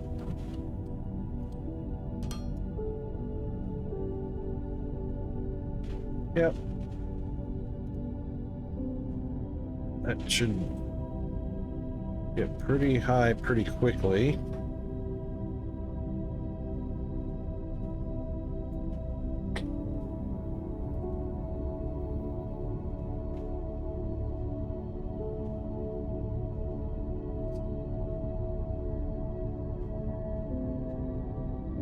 Yeah, that should get up to 500 pretty quick.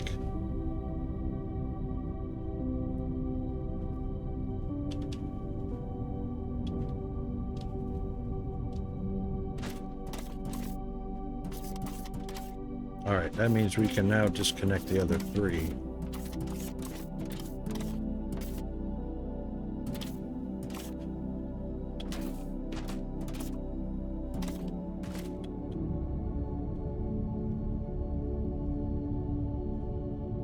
All right, let's do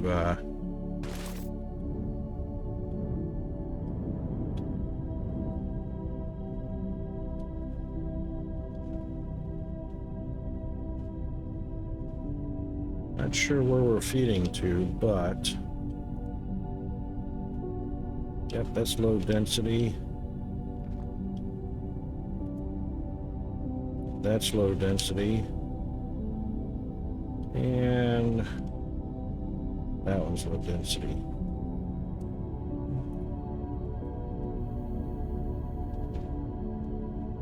That means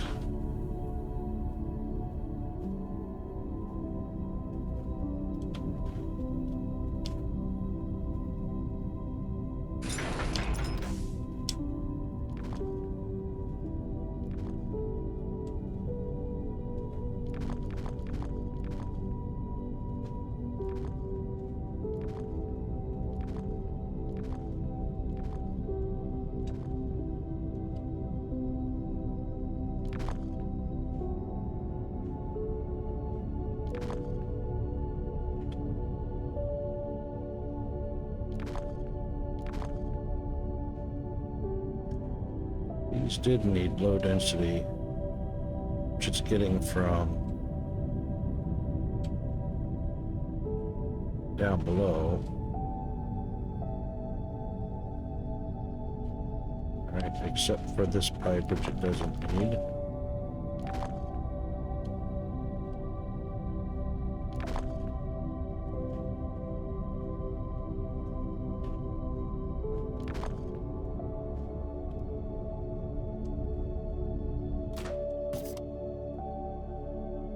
Yep, 90.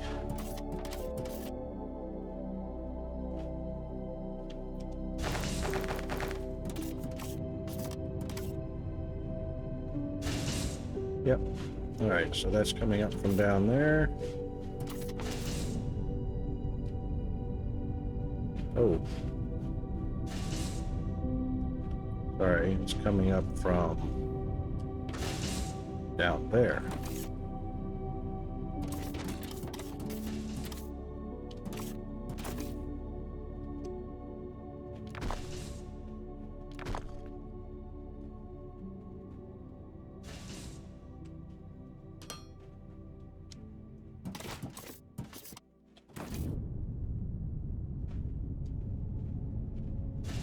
Yeah, all right.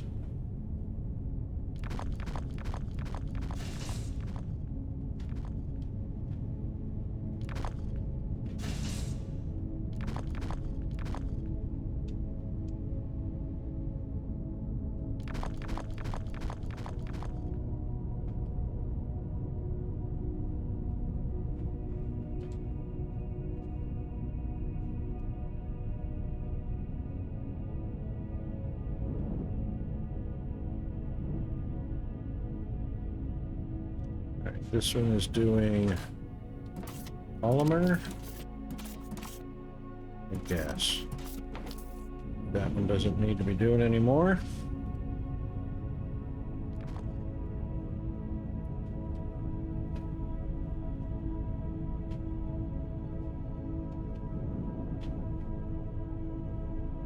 All right, we'll configure that in a little bit.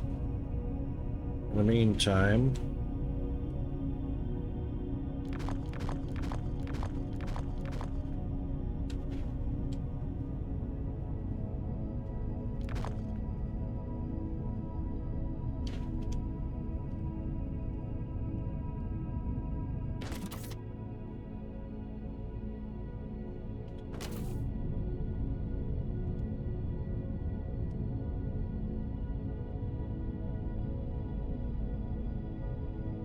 yeah, we're not doing we haven't done the polymer yet.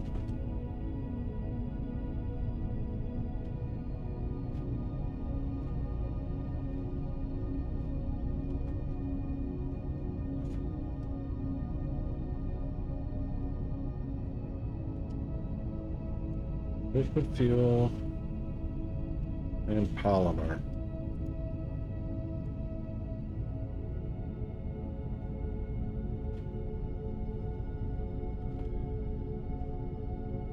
That's not a refinery. All right, I think I deleted one too many. Three polymers, or three low densities, and the olemite gas. That's two. That's three.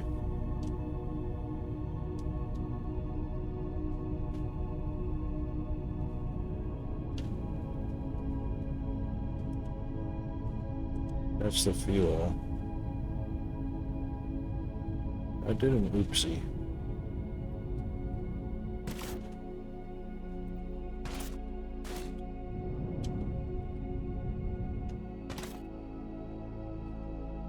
Low density, olemite gas, polymer. And there's a fourth one.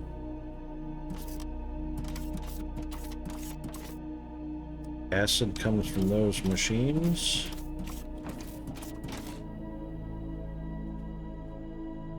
Liquid fuel comes from one of the distillers.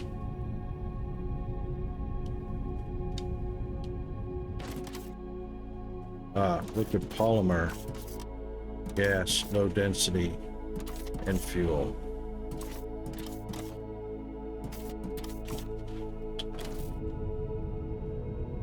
Yeah.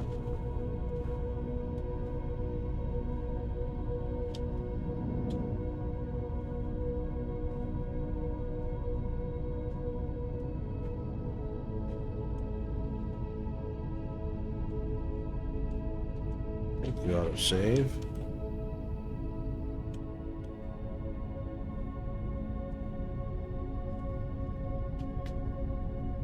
Oh, only three comes from the refineries. That's right, there was only three recipes, right?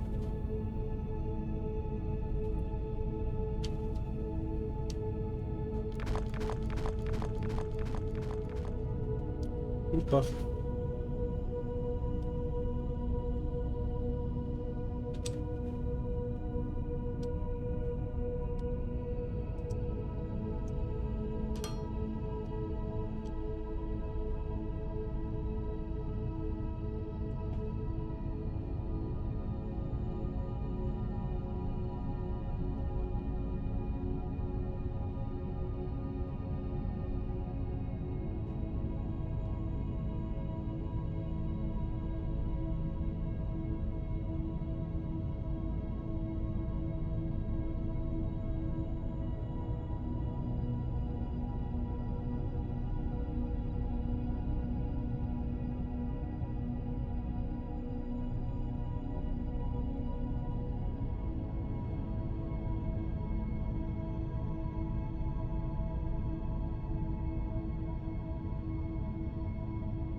that should be going down, not up.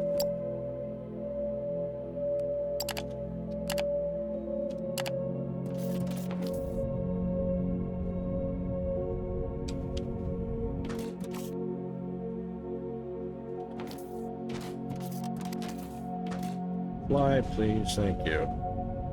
Wow, that's annoying.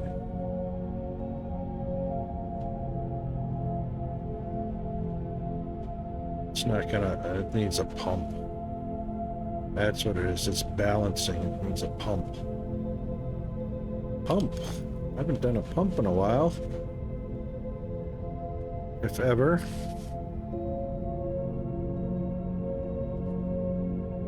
I don't even remember what it looks like.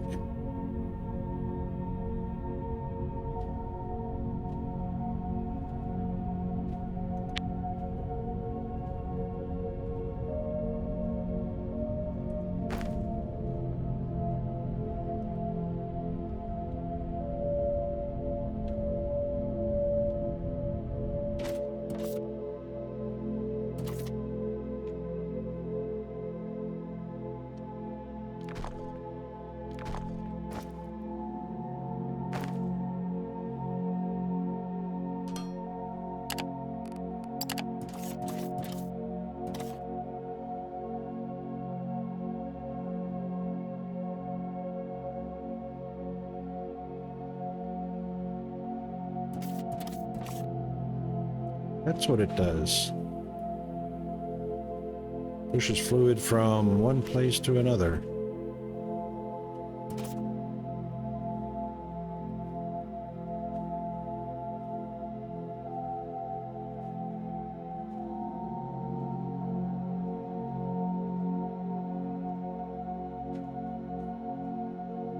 And looks like it goes infinitely slower as it gets down to the last drop.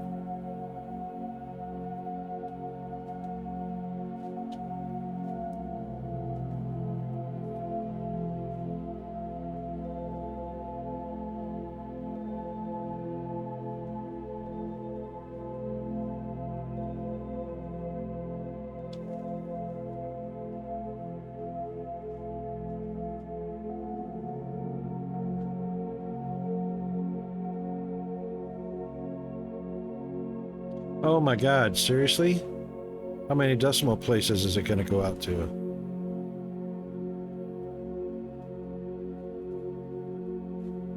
Oh my God, that's funny. That's funny. That's what I thought. Infinitely slower.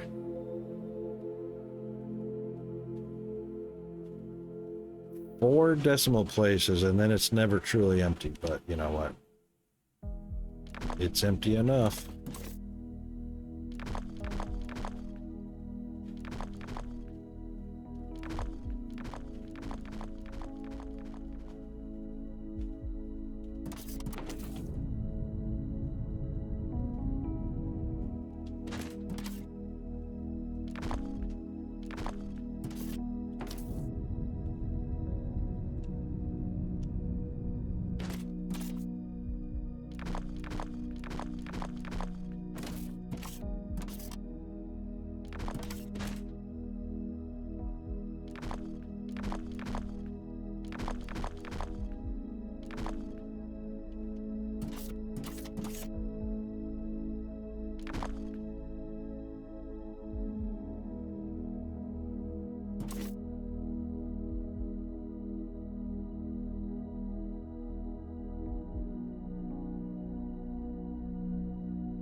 Oops, that went too far.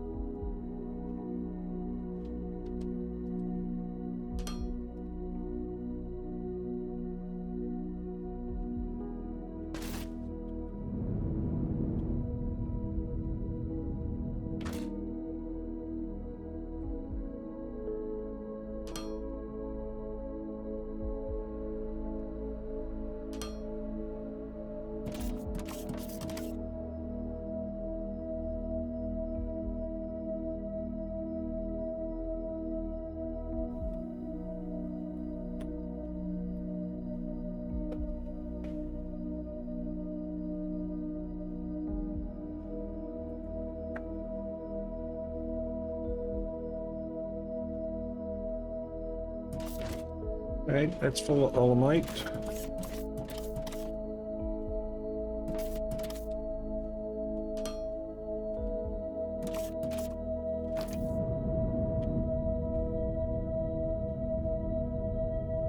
Two ships waiting? No, we should have more than 2 ships waiting. We should have 3 ships waiting.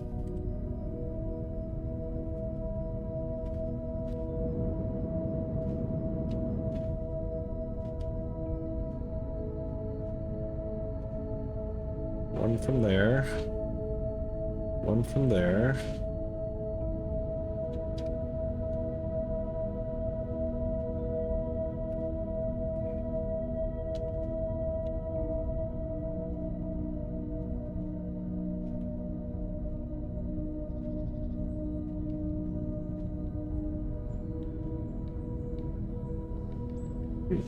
Oh, there's one on the launch pad and 2 waiting. That's what it is. All right, so did we get all 4 of these or just 3?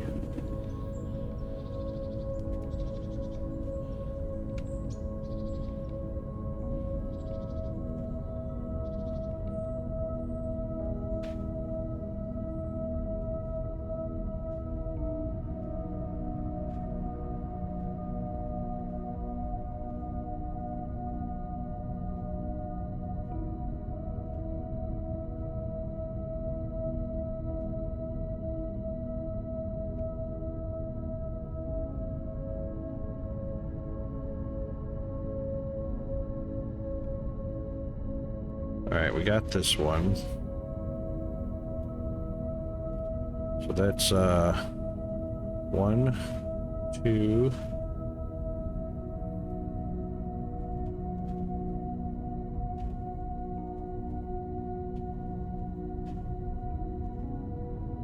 Ah, we didn't do this one yet. That would have been number 4. Then we did this one.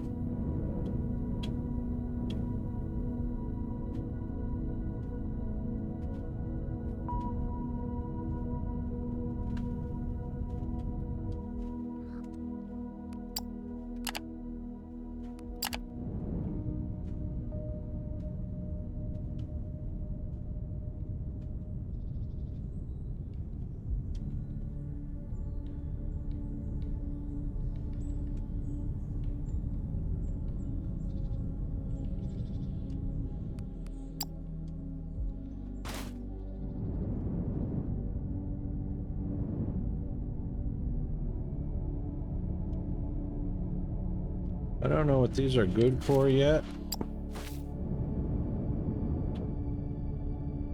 but we're gonna take some.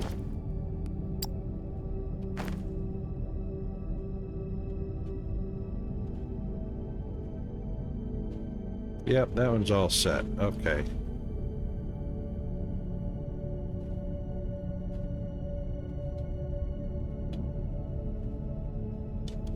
What we're gonna do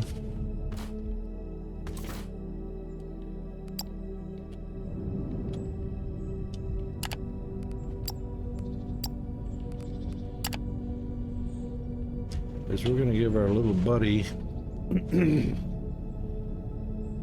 somebody to play with.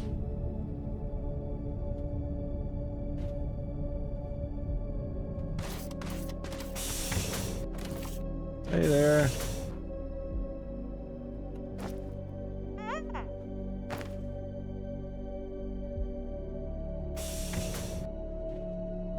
Solid ground or terrain blocks. Alright.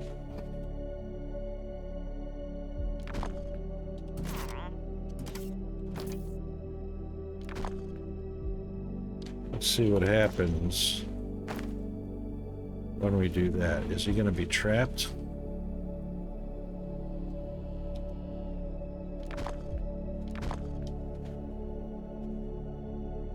I bet they don't jump up.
There.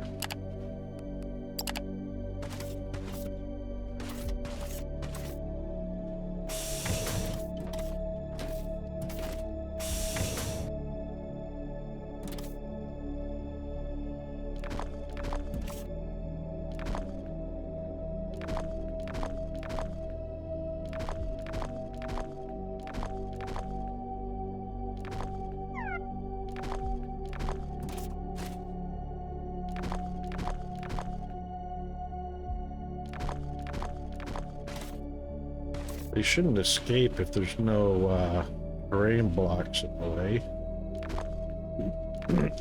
I mean, if there's only decorative blocks, they shouldn't escape. Mr. Kevin, how are you doing? Long time no see. What you been up to, mate?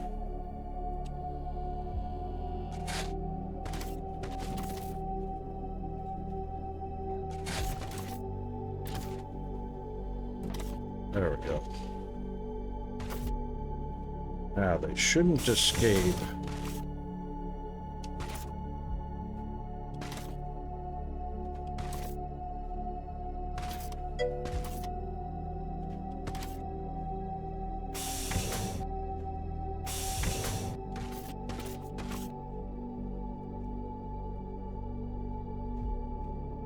Yeah, I'll go to the down under hood.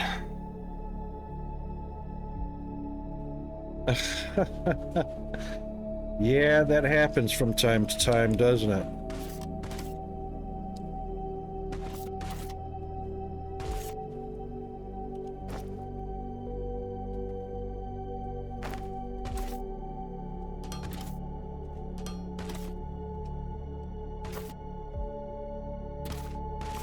Yeah, alright, those guys are not going to come out.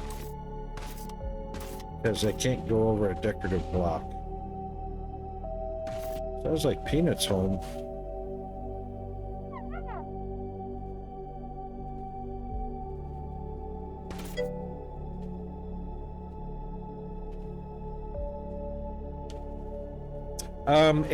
Able to continue. So the new content is backwards compatible, which is awesome that they did that. So it was able to continue on without interruption.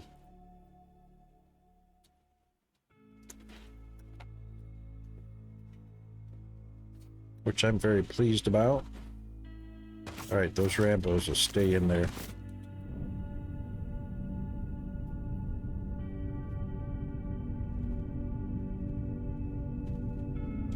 All right, so we have the ultimate gas going.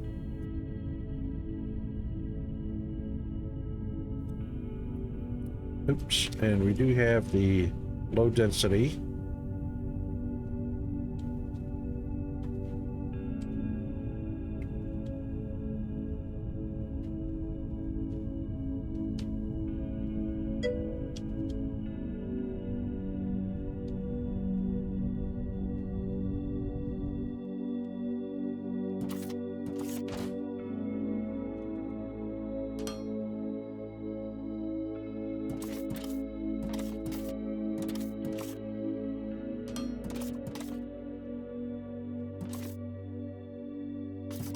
Now, yes.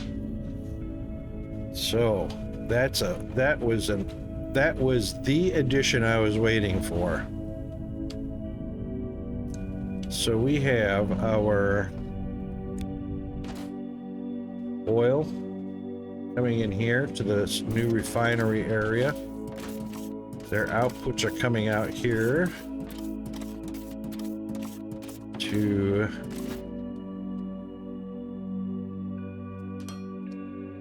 fill the fluid tanks.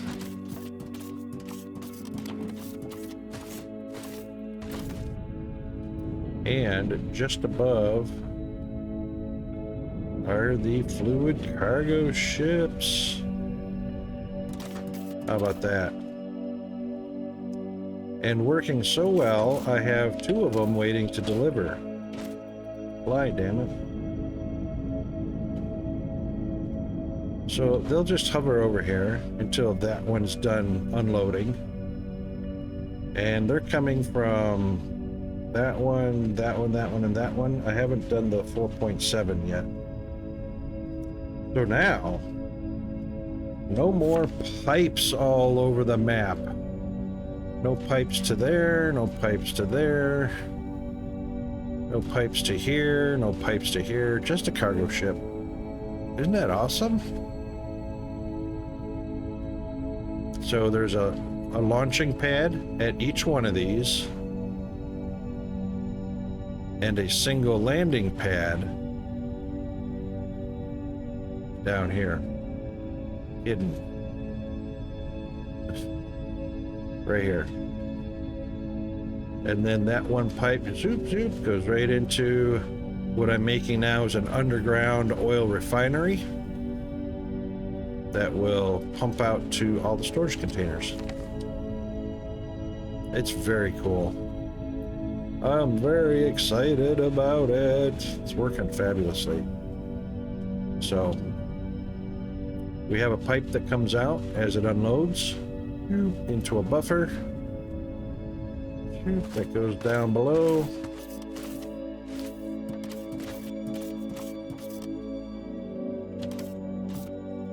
And takes a right-hand turn.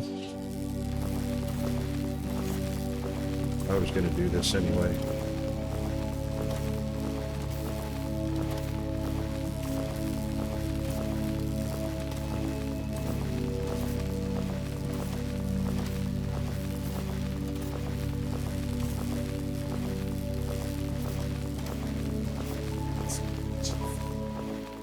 What? It's an emergency. What?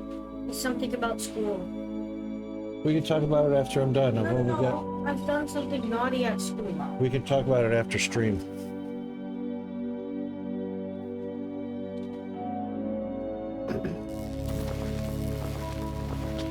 Anyway, oops. The oil comes down here, feeds left into that distillery, feeds right into that one, feeds right into that one, feeds right into that. So,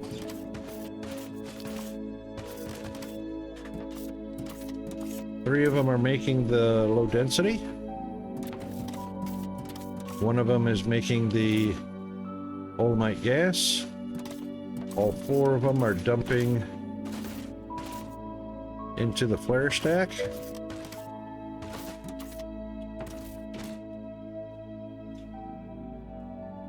Which doesn't seem to be on. That is the input. What's going on here?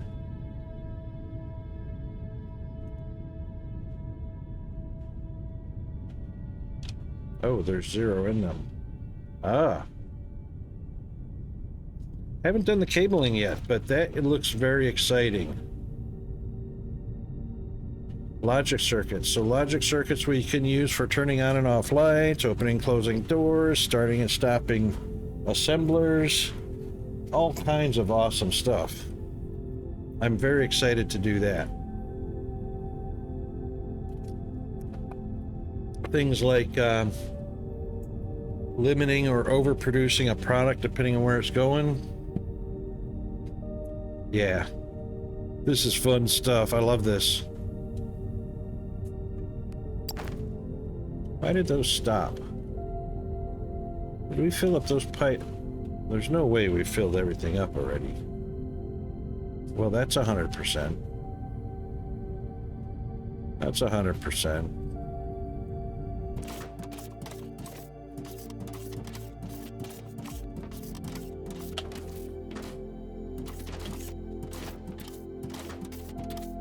Rocket broke something.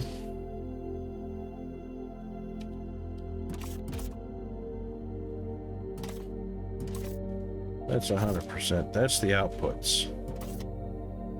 Those are the two outputs. Maybe we're that good. Doubt it, though.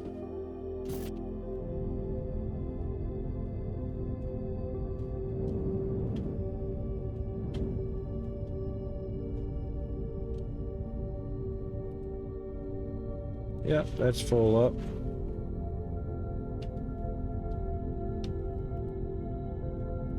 That's full up.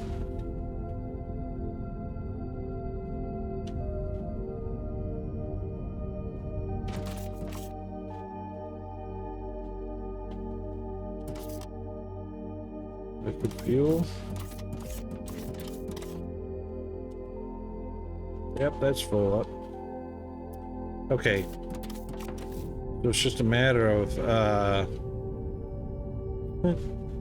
we got super efficient and everything stopped because it's full now.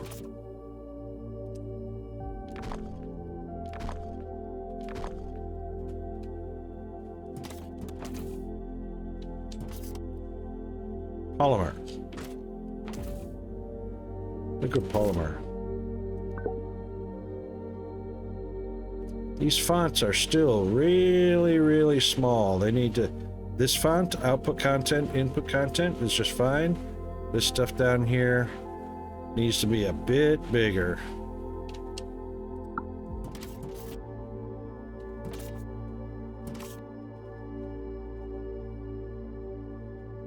All right, where's liquid polymer going? Oh, that's going to the polymer boards.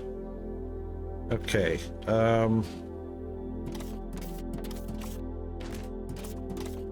Should have enough.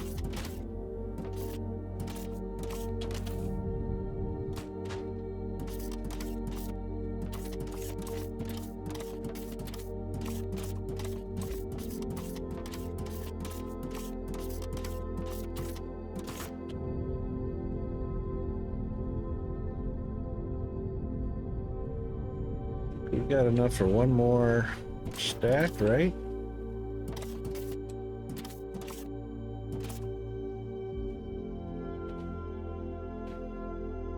Needs one more lane.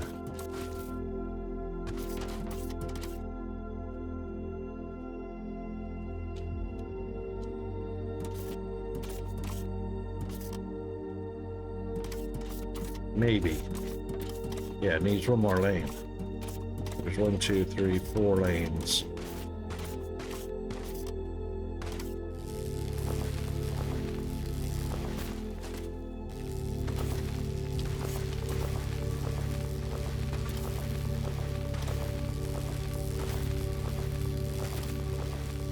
Oh, we got ads coming up in any second now. So as soon as it starts, we'll take a quick stretch, hydrate, bio break, whatever we need, caffeinate, and then we'll be right back at it.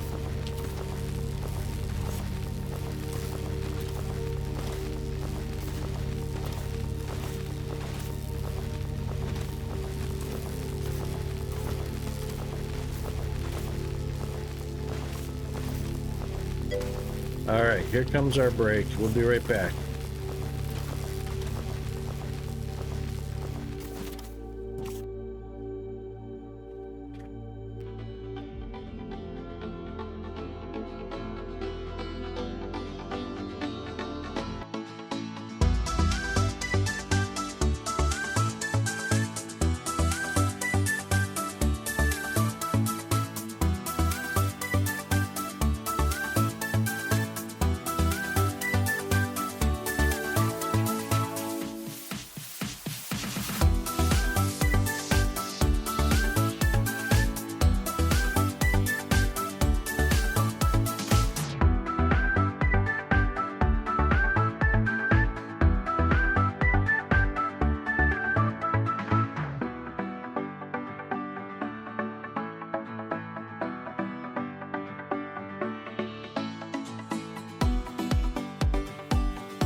All right, everybody should be back now. Thanks for hanging in through the break. And we're just going to add another distillery, maybe. It's a refinery. It's oil refining is what it is. We're not making whiskey, unfortunately. So it's a refinery. Oil being refined into other types of oils and gases. Now, if we were dealing with potatoes and rye and other fruits and vegetables, then I would definitely say we are distilling, because distilling creates alcohol.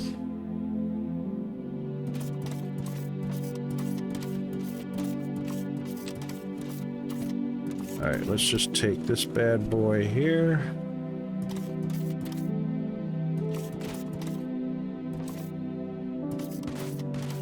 And we'll just finish it down that way.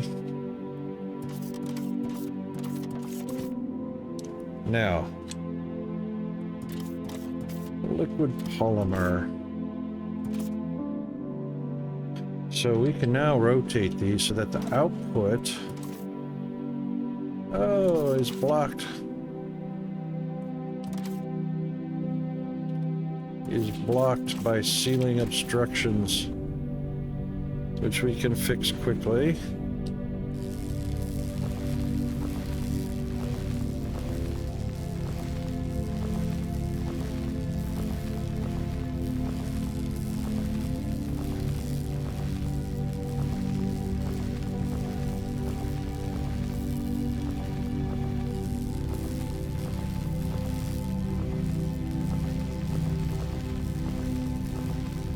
And the reason I'm staggering these rows is for expandability.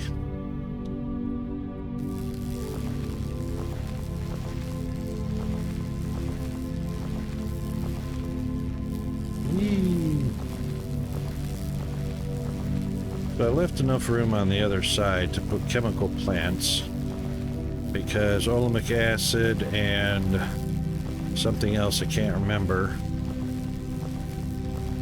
will be utilizing the oils and the gases that we're creating in the refineries for other products like the olemic acid.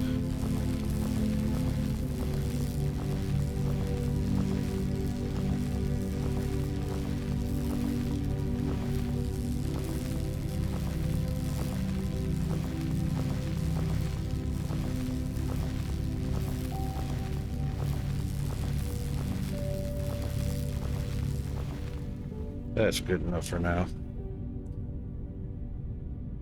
So these will be 100% expandable. Obviously left enough gap or enough room in between for the piping, so each one of these slots can have another distillery, refinery dropped in, such as this one and that one. So on down the line for as many that we need for the gas, the low density, and then of course we are doing 1, 2, buckle my shoe.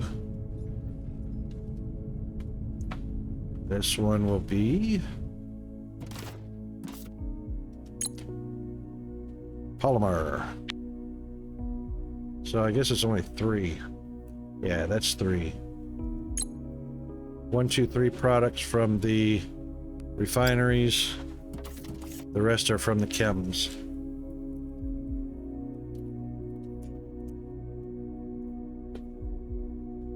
All right. So we will need a branch. Actually, we won't need a branch.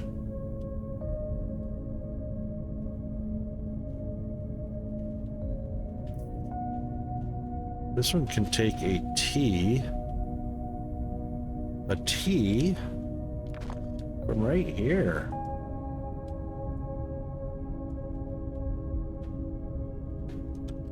Oh yeah, baby.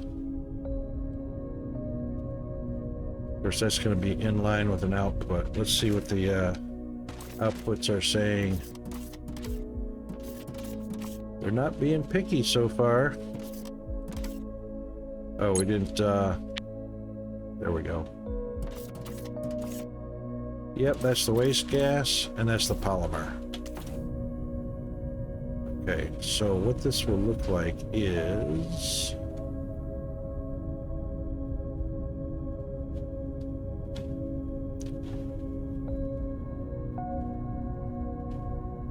we will just go straight down from there.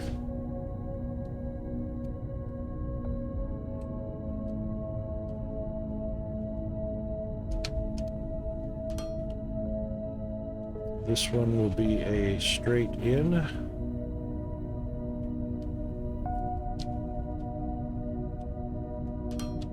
Like that.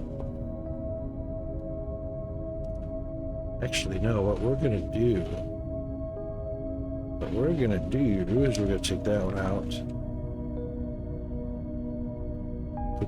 Put it back in.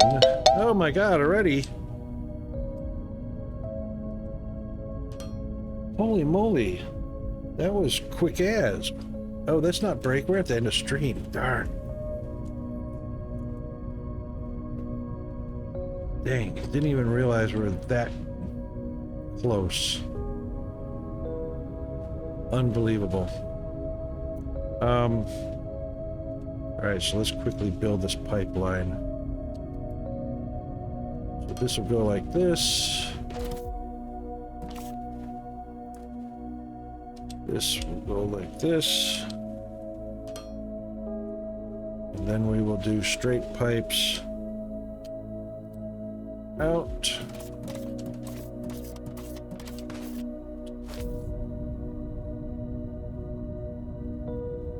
we can't do that. Yeah, we can't. No, we'll have to go down one lower. One lower. One lower. That's why we did it like that.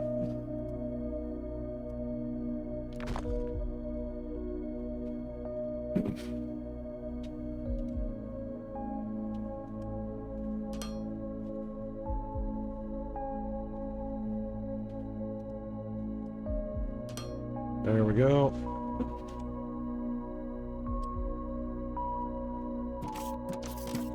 And the reason we do one lower is so we can reach that pipeline.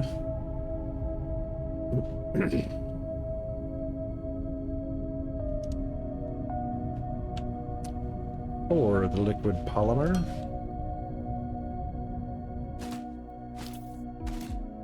It didn't stay stop flying, thank you. Alright, we'll grab this one because it's going to be a T. And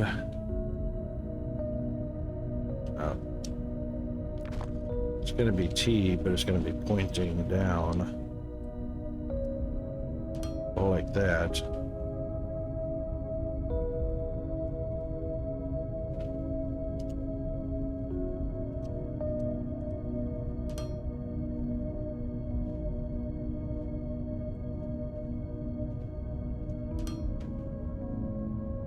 Alright, that will be liquid polymer for however long that needs to go. This will be the low density for however long that needs to go. And this one will be, that needs to be a T.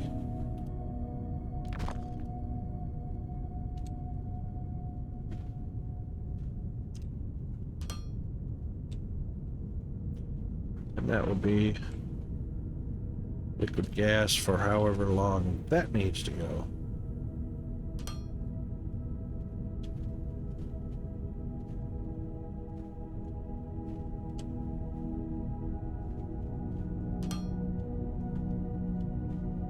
All right. Oh, except for that.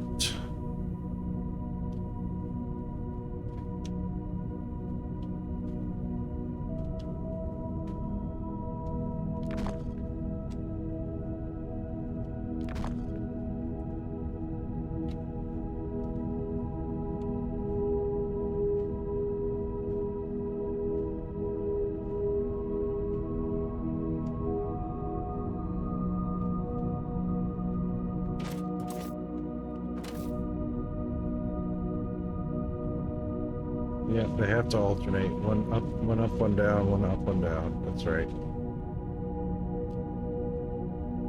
Okie doke.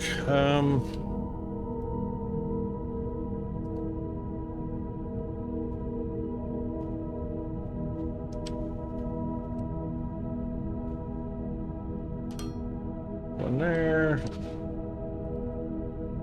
There.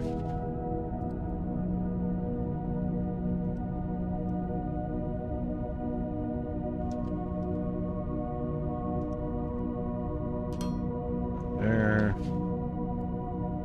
One there. Okay. Oops. That will solve that issue, and then of course the polymer can continue to come over. Oil can continue to come down the central,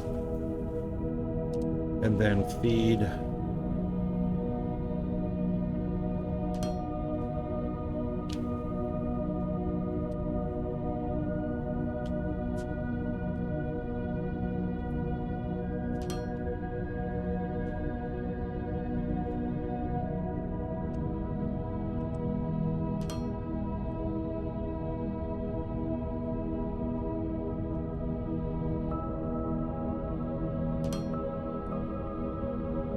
there we go.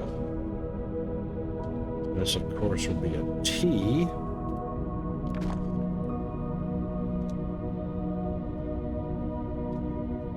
Because we will definitely want it to continue down that row. Excellent. And then last but not least,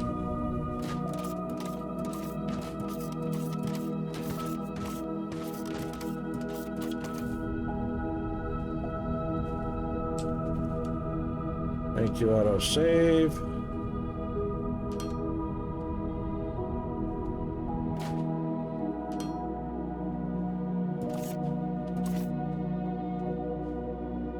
And we will rotate that.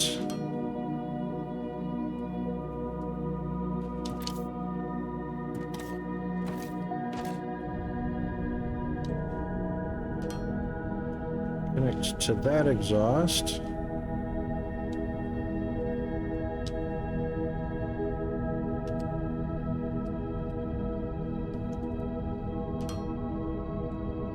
All right. Exhausting. Liquid polymering. Very good.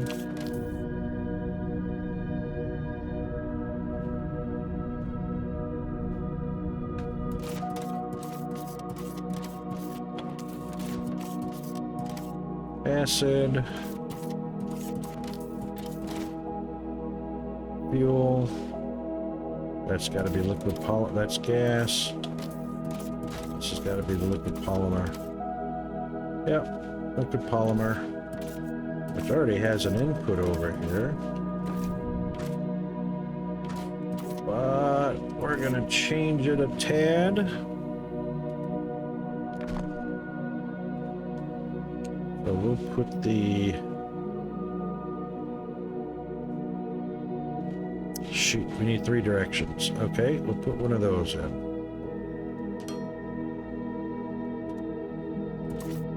Yep.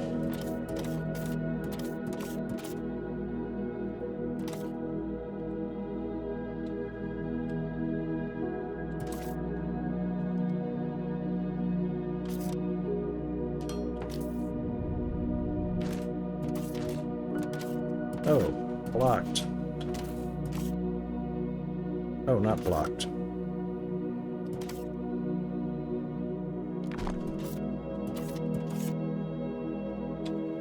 This one will be up.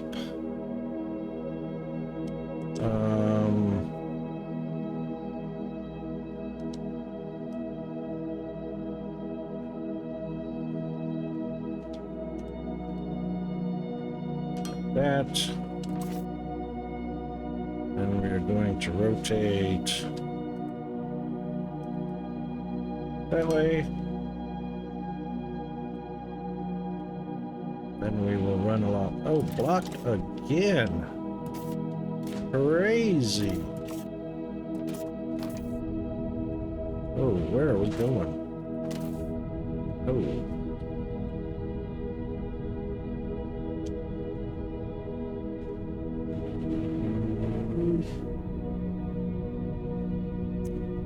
Not completely blocked.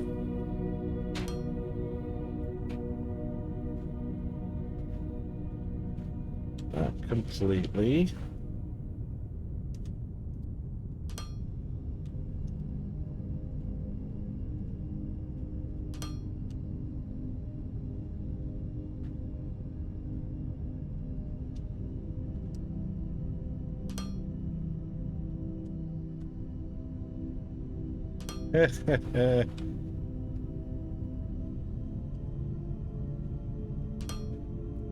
It's gonna get redesigned anyway because, yeah, all these tanks are gonna move.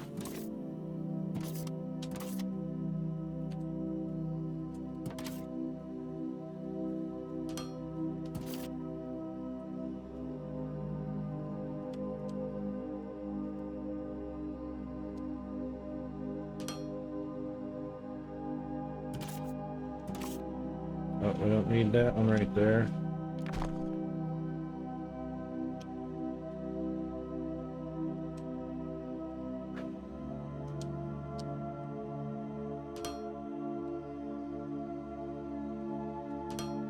Done.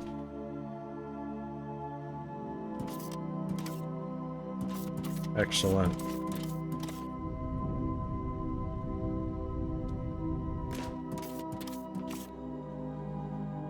Ah, there she goes. She's filling up.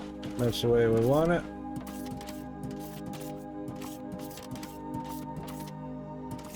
Which means we can literally... Was that a feed in? That was a feed in. Thank you, autosave. Well, heck. Oh. That was a mistake for sure. So was that one.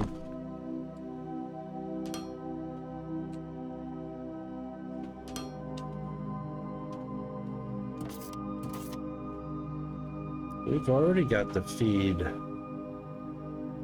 We've got the feed.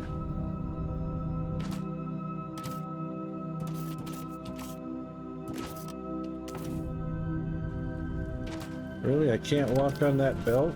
No. That sucks.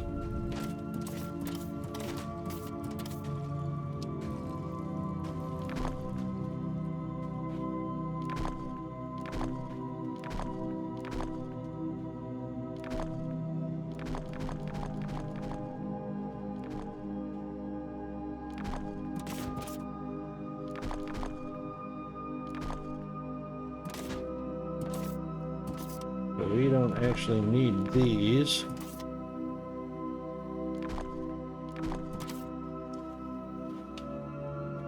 And we can simply turn up.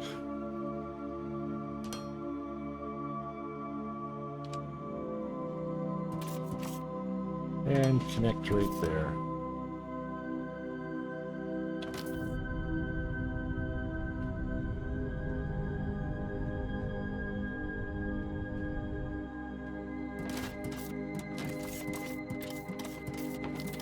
That's the only feed in? That's the only feed in, but it seems to be a feed in and a feed out. I don't know.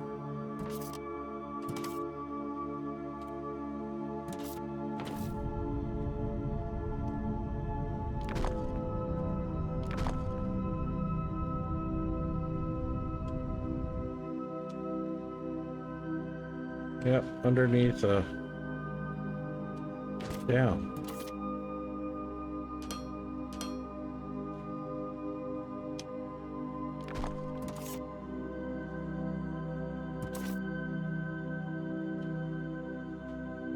Yep, that's underneath also.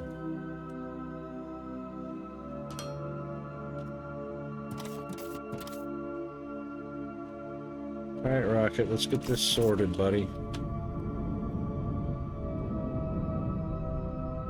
Trying to go too fast. Liquid polymer.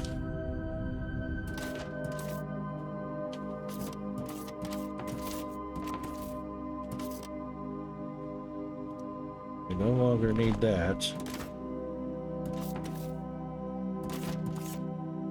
That or that or that or that or that. So that was merely feeding.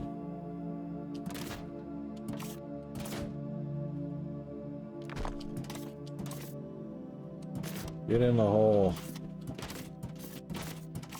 Get in the hole.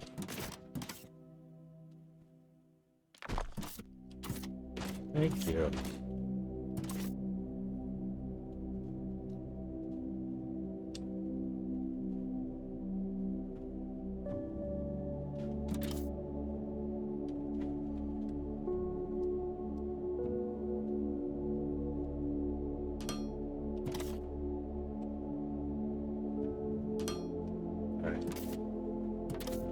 That was the feed in.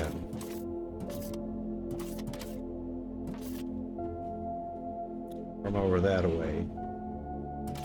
So that's fine.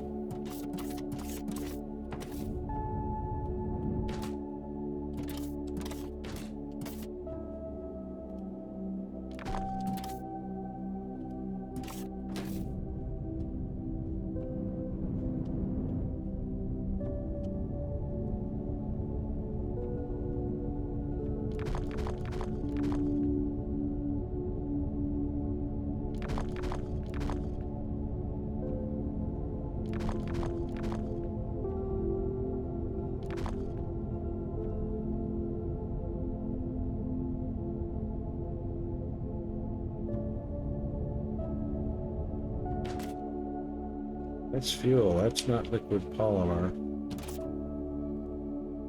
That's fuel. Ah. Liquid polymer to make the polymer boards, of course.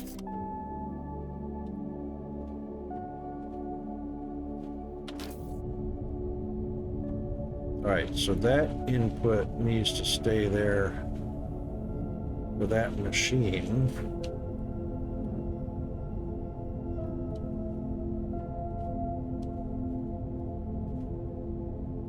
That's an input for that machine.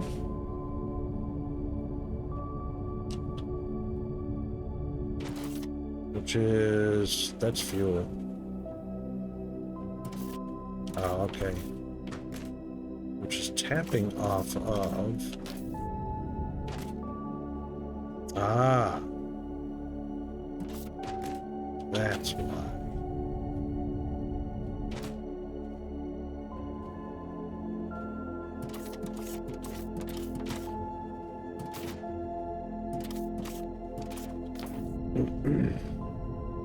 So this needs to get gone. This needs to be a 90.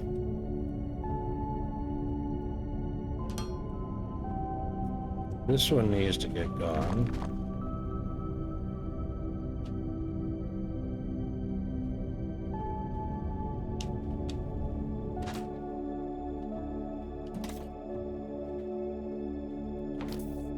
Oh, two different machines, right?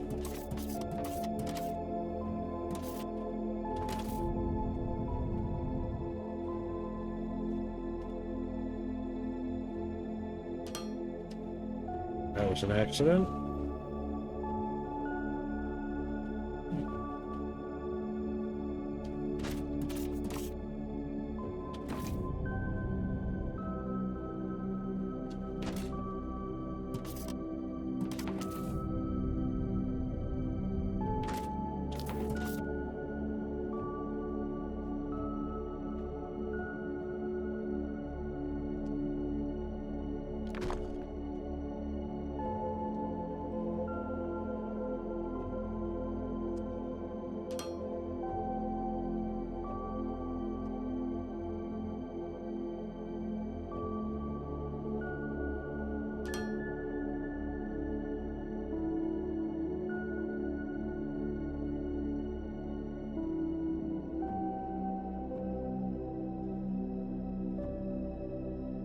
I accidentally disconnect that one.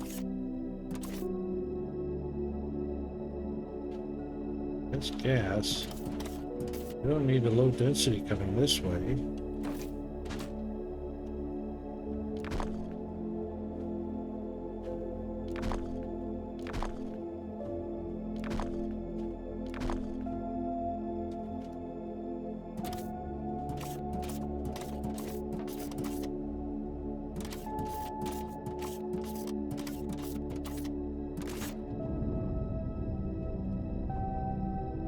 Alright, that's fine.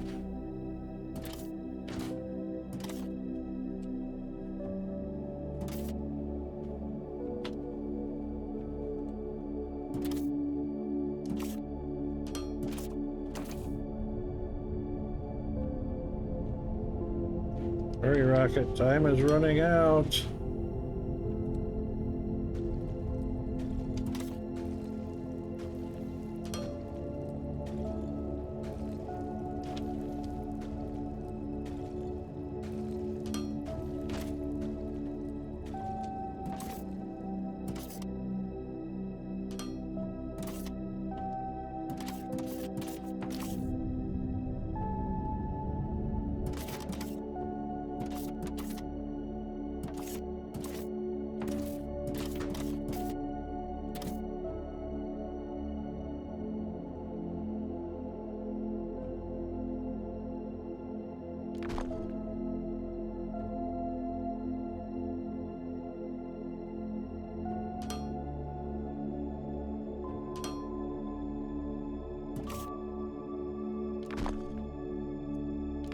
Way to go.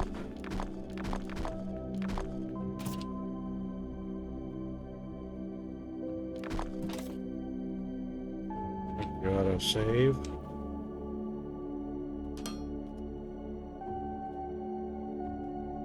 Polymer. Okay. Polymer into the fluid tank. Polymer back out to over here. Fine. That works for me.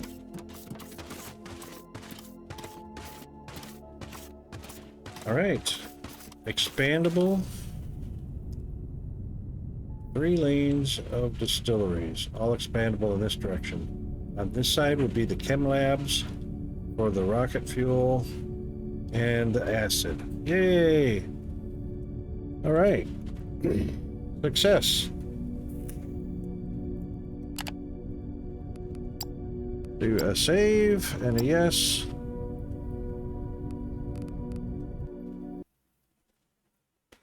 Out to main. All right, so it's raid time. We must pick somebody to raid, and in the meantime, these are the raiding tools. The Tomb Raider pickaxe. Emotes are for non-subscribers. Just copy and paste the whole dang thing to paste into a stream. The subscribers can use the Rocket 436. Just paste that whole thing into the new stream. And let's see who is on board. Let's see.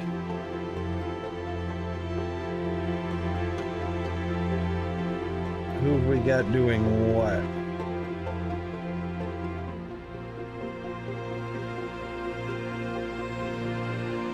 Eagle and Kaz are doing shapes 2.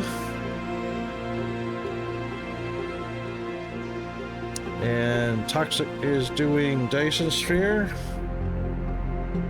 All right, let's give Toxic some love.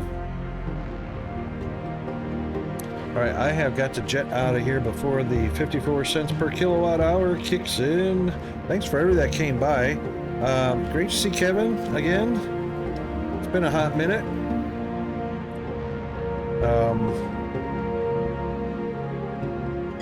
And we have, hang in there, Kevin. I think you'll like Toxic's stream too. We have, hang on a second. There we go. We've got, oh gosh, who did we have in here? Fox the Second, Engie, Chris 000328, Mr. Mao, Firehammer, and I'm forgetting somebody. Can't remember who. I'm horrible at that. The next screen will give all the appropriate thank yous before we enter our raid. So let's pop over there real quick. That's not it. That's our beautiful afternoon. That's what it is right now outside. Yeah, Kevin, it's great to see you, mate. All right, let's go to our outro, get our proper thank yous. These are the proper thank yous when the scroller starts scrolling. There it is. Much love to our mods, Firehammer, GFA Undead, who was not here today, but hard at work, which is okay. And everybody else. And stay tuned because here come the raid. That's it for us today. Thirsty Thursday tomorrow. Hope to see you there.